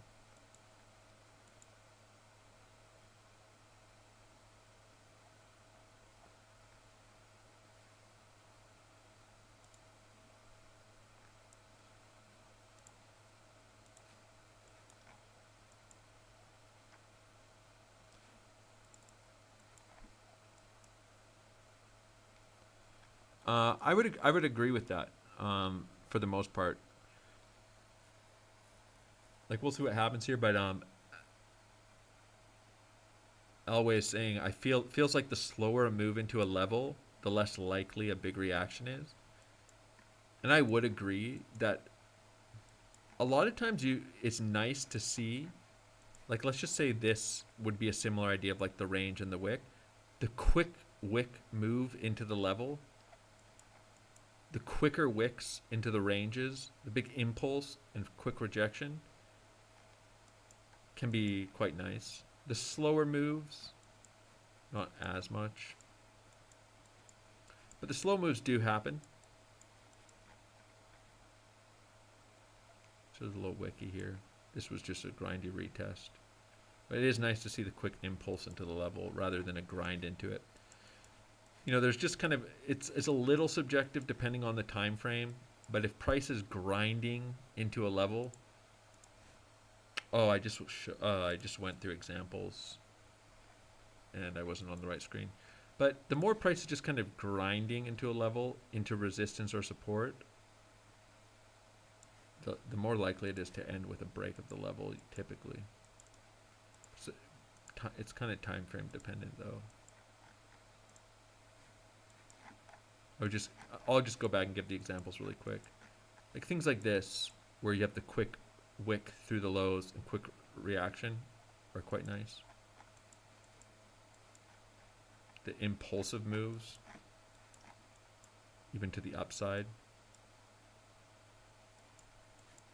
But just pointing out that the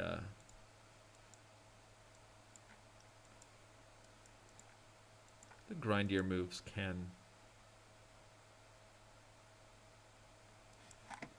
hold up.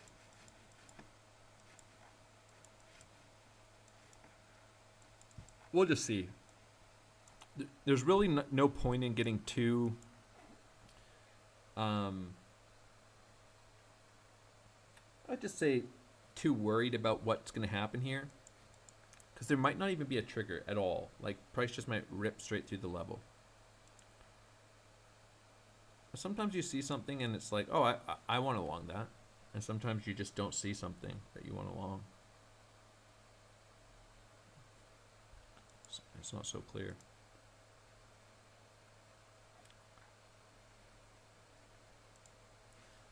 So it is kind of, like I said, a little funny, because you had sellers, aggressive sellers down here, punished instantly.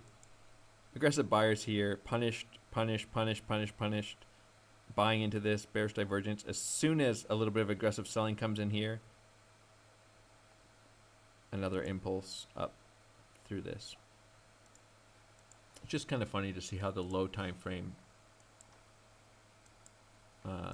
order flow, some of these traders getting put offside quickly.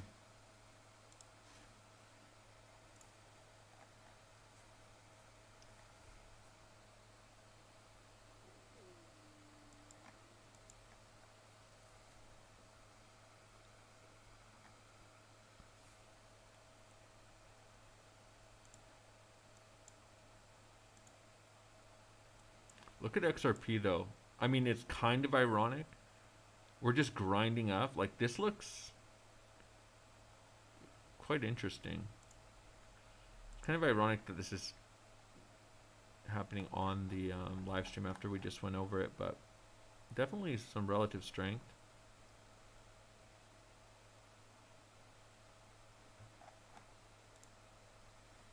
And even this, I mean, this does look in the daily time frame like it could get so bullish so quickly. And what was front run here?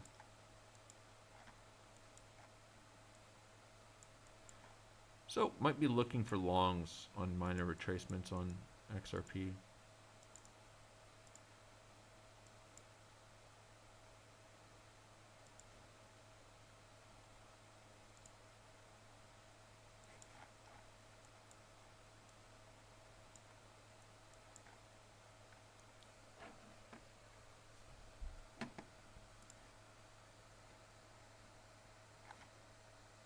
I'm actually going to turn this into an alert.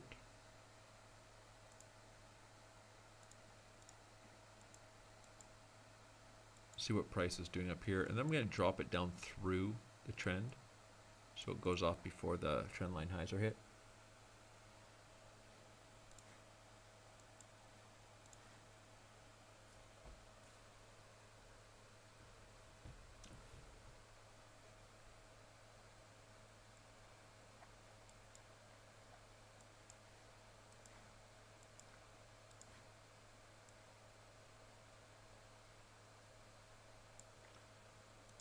Oh, we might be range locked here.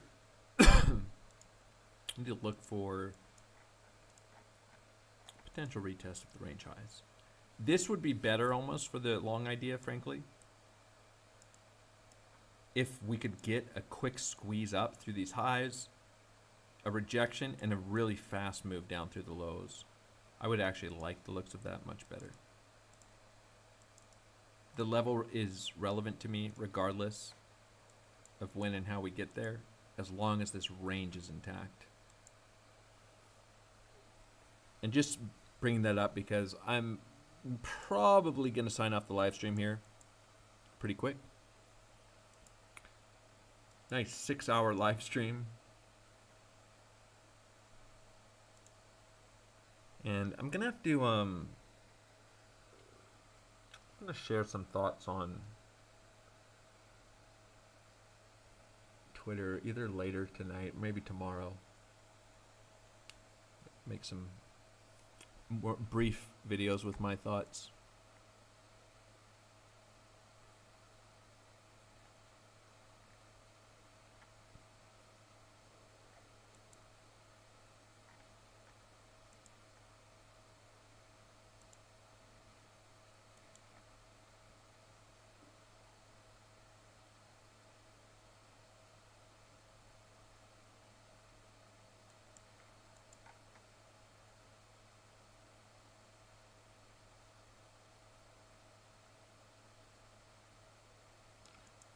Somebody says if Doge and BTC come exactly together to long targets, how are you going to manage those both positions? And then they say, damn you.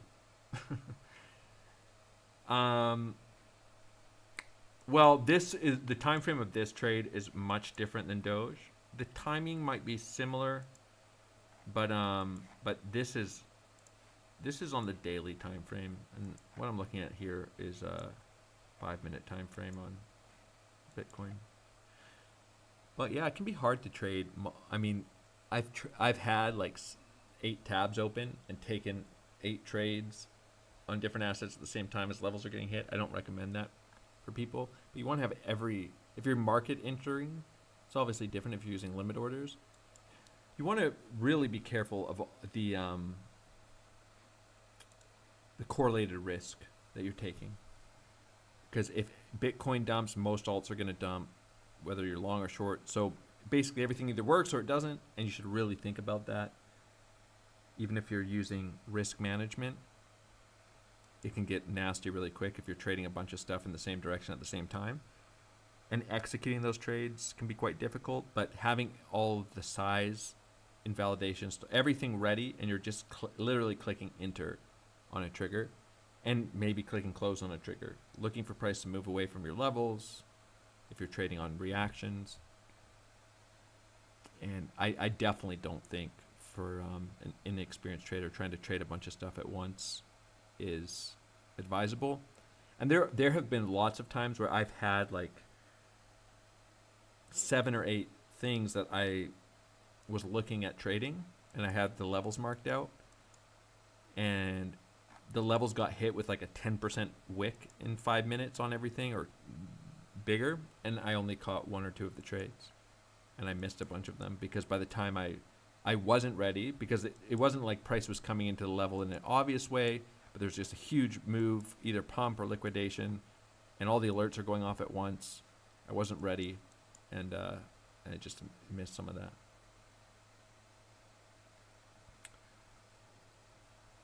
Someone says, market or record-breaking live stream. Probably. I think maybe I've done some stuff. The live stream's this long, but this has got to be one of the longer ones. And then Bertrand says, 5-hour live stream and not skipped a minute. This stuff is way more entertaining than Netflix. I'm glad it's entertaining. I don't know. I mean, in hindsight, I'm sitting back here thinking, like, what if I mean, I've been sitting here for almost 6 hours. I don't even know what I've managed to talk about, but hey, apparently for some of you it's interesting and entertaining, so.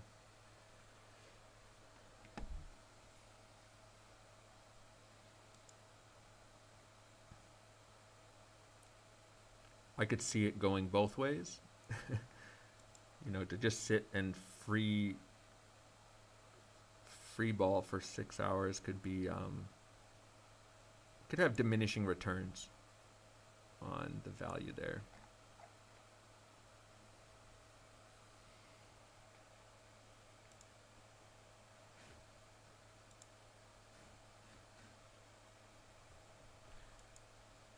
So a couple things I'll just say I like about some of this is that we are building some structure in the context of a range. We're interacting with a hypothetical middle of a range.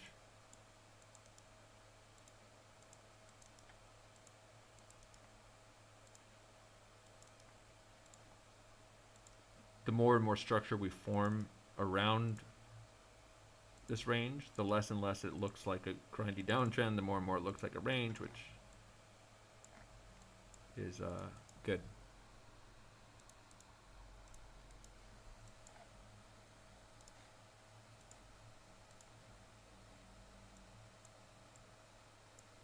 If you're trading it as a range.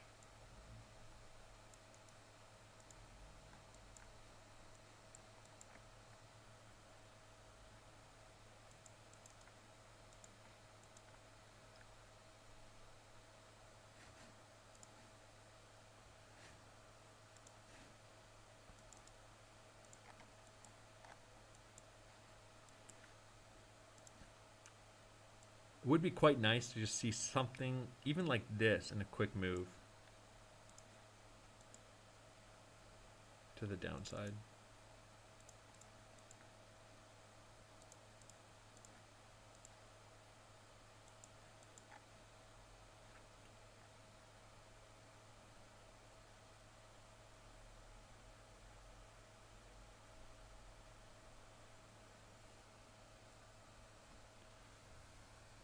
Somebody's saying, how do you manage to not miss your alarms while doing other things? Do you enter via your phone, or are you always around your office during the work week? I'm usually around. Sometimes I'm not, and sometimes I miss setups. I'm typically, like on higher time frame ideas, I'm stacking some alerts into the levels. So I'm getting alerts before the levels are hit. But you know, there's just not a whole there's just not a whole lot of value in sitting and staring at every 5-minute candle, right? If you have the idea of trading a range, even locally here, you know, set some alerts at the lows of the range, the highs of the range. Take a look as price is approaching them.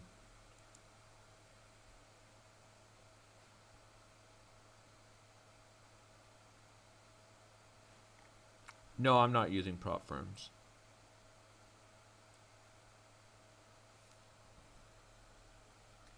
Then the other thing is you miss setups while you're sleeping.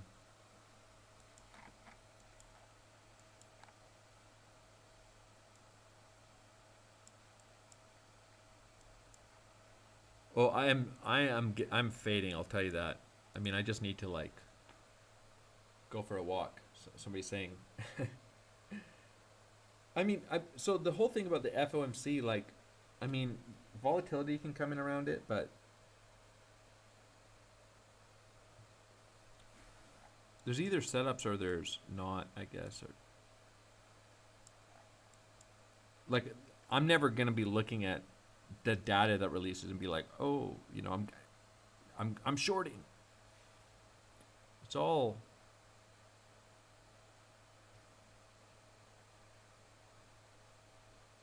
still gonna be technical.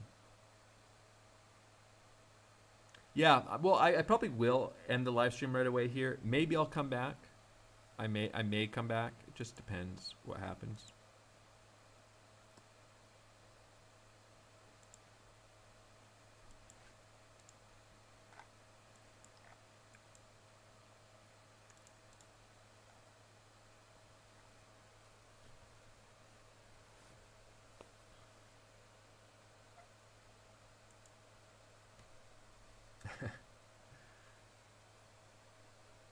Yeah.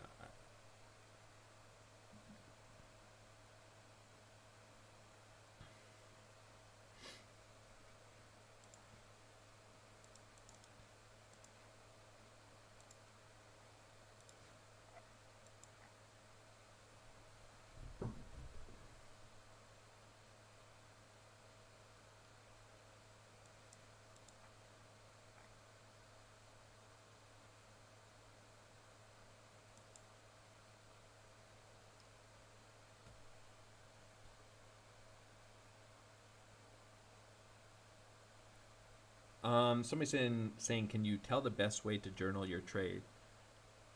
Well, the first thing is you should always define your trades.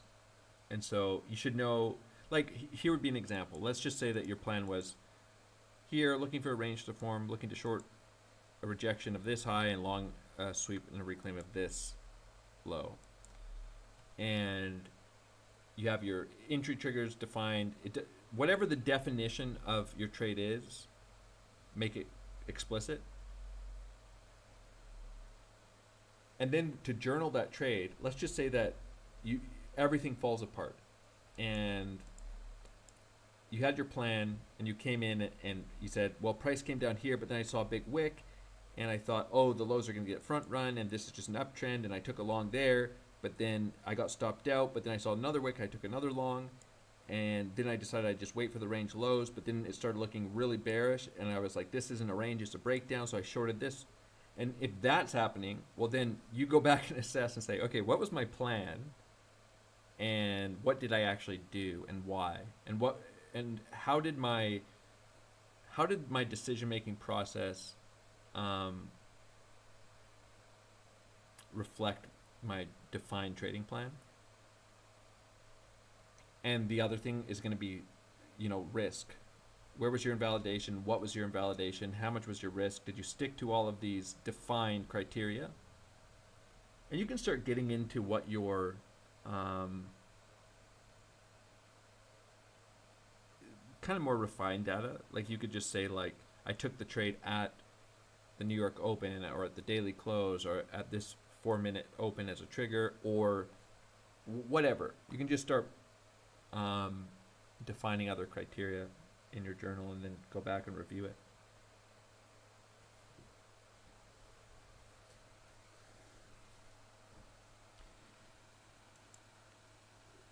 But the goal is to, it's not that there can't be any discretionary decision making. I mean, there's different things that can offer different triggers. So you could just say, like, let's just say that there's a plan to long this as a range if we sweep the lows, but there might be 2 or 3 different variations of a long trigger that you would be willing to take. But everything should be defined and not random.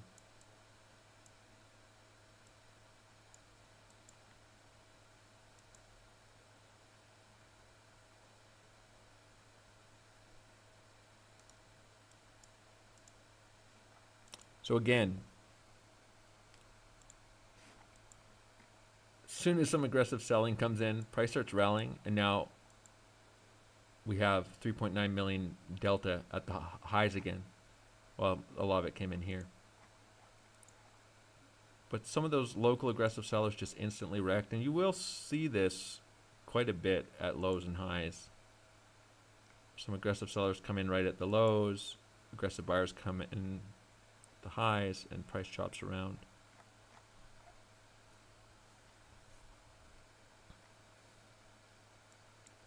And shorting some of these with tight invalidation can get very messy really quickly. And you'll find people do it a lot.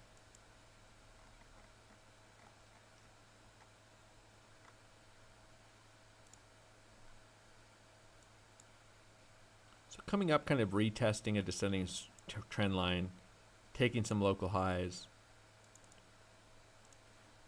big pop and positive delta. And it's almost like the possibility of a range within a range here. Like, not surprised to see a rejection here. So you saw the big liquidity come in at the highs, and this is like a range within a range.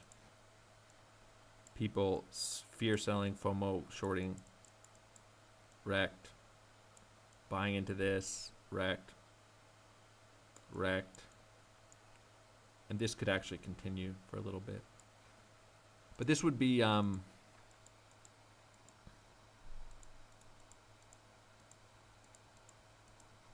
little nicer to see a quick move to the downside for this long setup now. So you could also, there's a couple ways that you could structure trades around this as we form some structure into the range lows. Because this descending trend line is becoming apparently relevant for now. If we work our way down here slowly, you could try to use the trend line as a trigger. Sort of how I mentioned earlier, like the idea is not the trend line. So for example, you're not necessarily gonna long any break of the trend line, but after the main idea is hit, maybe we consolidate under here for a little bit. The trigger could be this, a breakout and claim of the trend line. But the idea isn't the trend line, it's just the trigger. And I'd mentioned this as a potential short trigger up here. Whereas the idea really isn't as soon as this trend line breaks, you're gonna short. The idea is all around these. It could be order flow, it could be horizontal structures, which I think are the best way to structure trades typically. But that doesn't mean the trigger can't be the break and retest of the trend line for the short. Hopefully that makes sense. That can help when you have some of that trending structure. That can help alleviate some of the discretion in whether or not what your entry trigger is, because we can imagine a scenario where price has broken down here, and you're not sure about the entry trigger, but because of the timing, maybe it takes a couple hours, that you use the break of the trend line as the trigger. And so you just say, well, the trend line's so close, even if we're kind of wicking through this level a little bit, the trigger's not very clear, I'm at least going to wait for this trend line to break, and I'll just use that as my trigger. It doesn't mean the trade's going to work, but it just helps refine the discretion of the entry a little bit.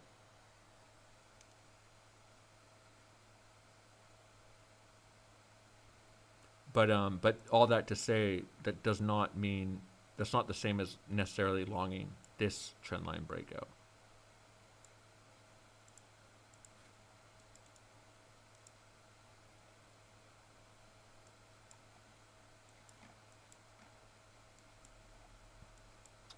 I know there's a lot of good examples of this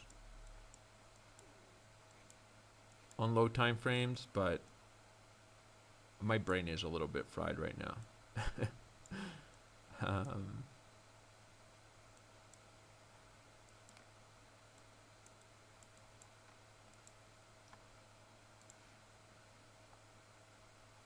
Sure, we can find some, but I've hit a wall.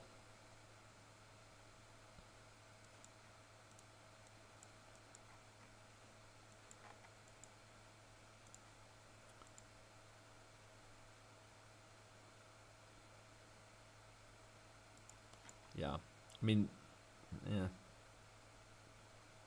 Arguably, there would have been a cleaner trigger in here, but that idea could have been maybe used here after a sweep of this low.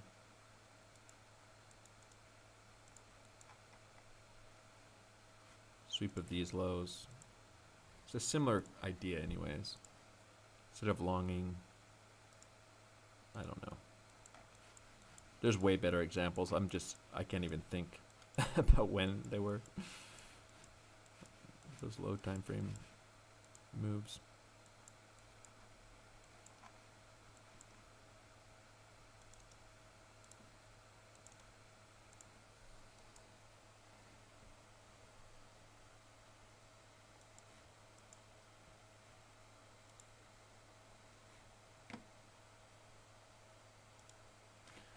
But again, not insignificant 4 million delta here.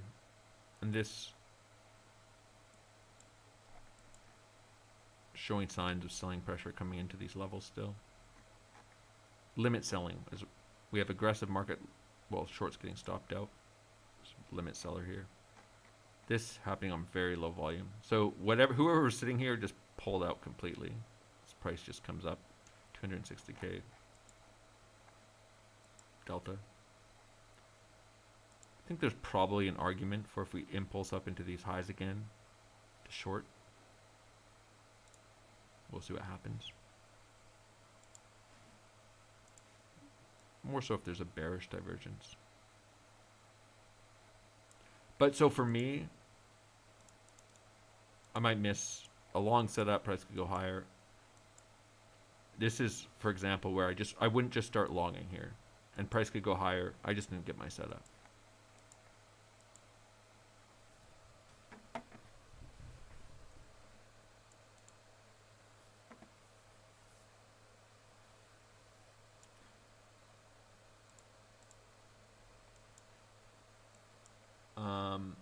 IBIT CVD data looks a little bit more bullish in the context of the local range. Because we have a bullish divergence, a big selling candle here. A bit decent buying one too, but this looks a little bit more appealing.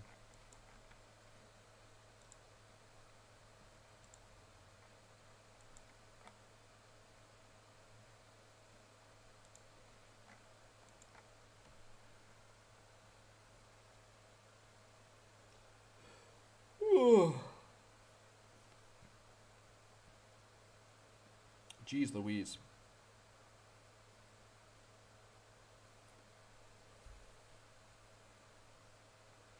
All right, well, I think I'm going to end the live stream, and I'll consider coming back. But there might just be nothing happening. I mean, price could just be ranging here all day. Could break out.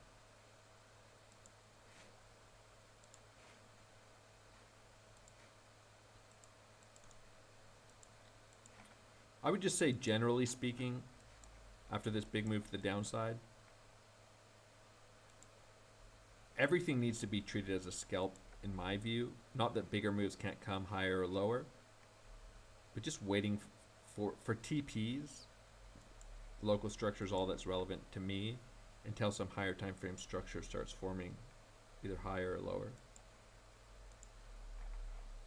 So all risk for me is going to be coming in locally and getting removed locally here over the next day or two.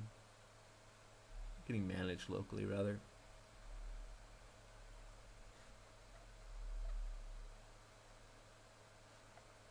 All right. Well, hopefully you guys enjoyed the live stream, and I'm going to shut her down.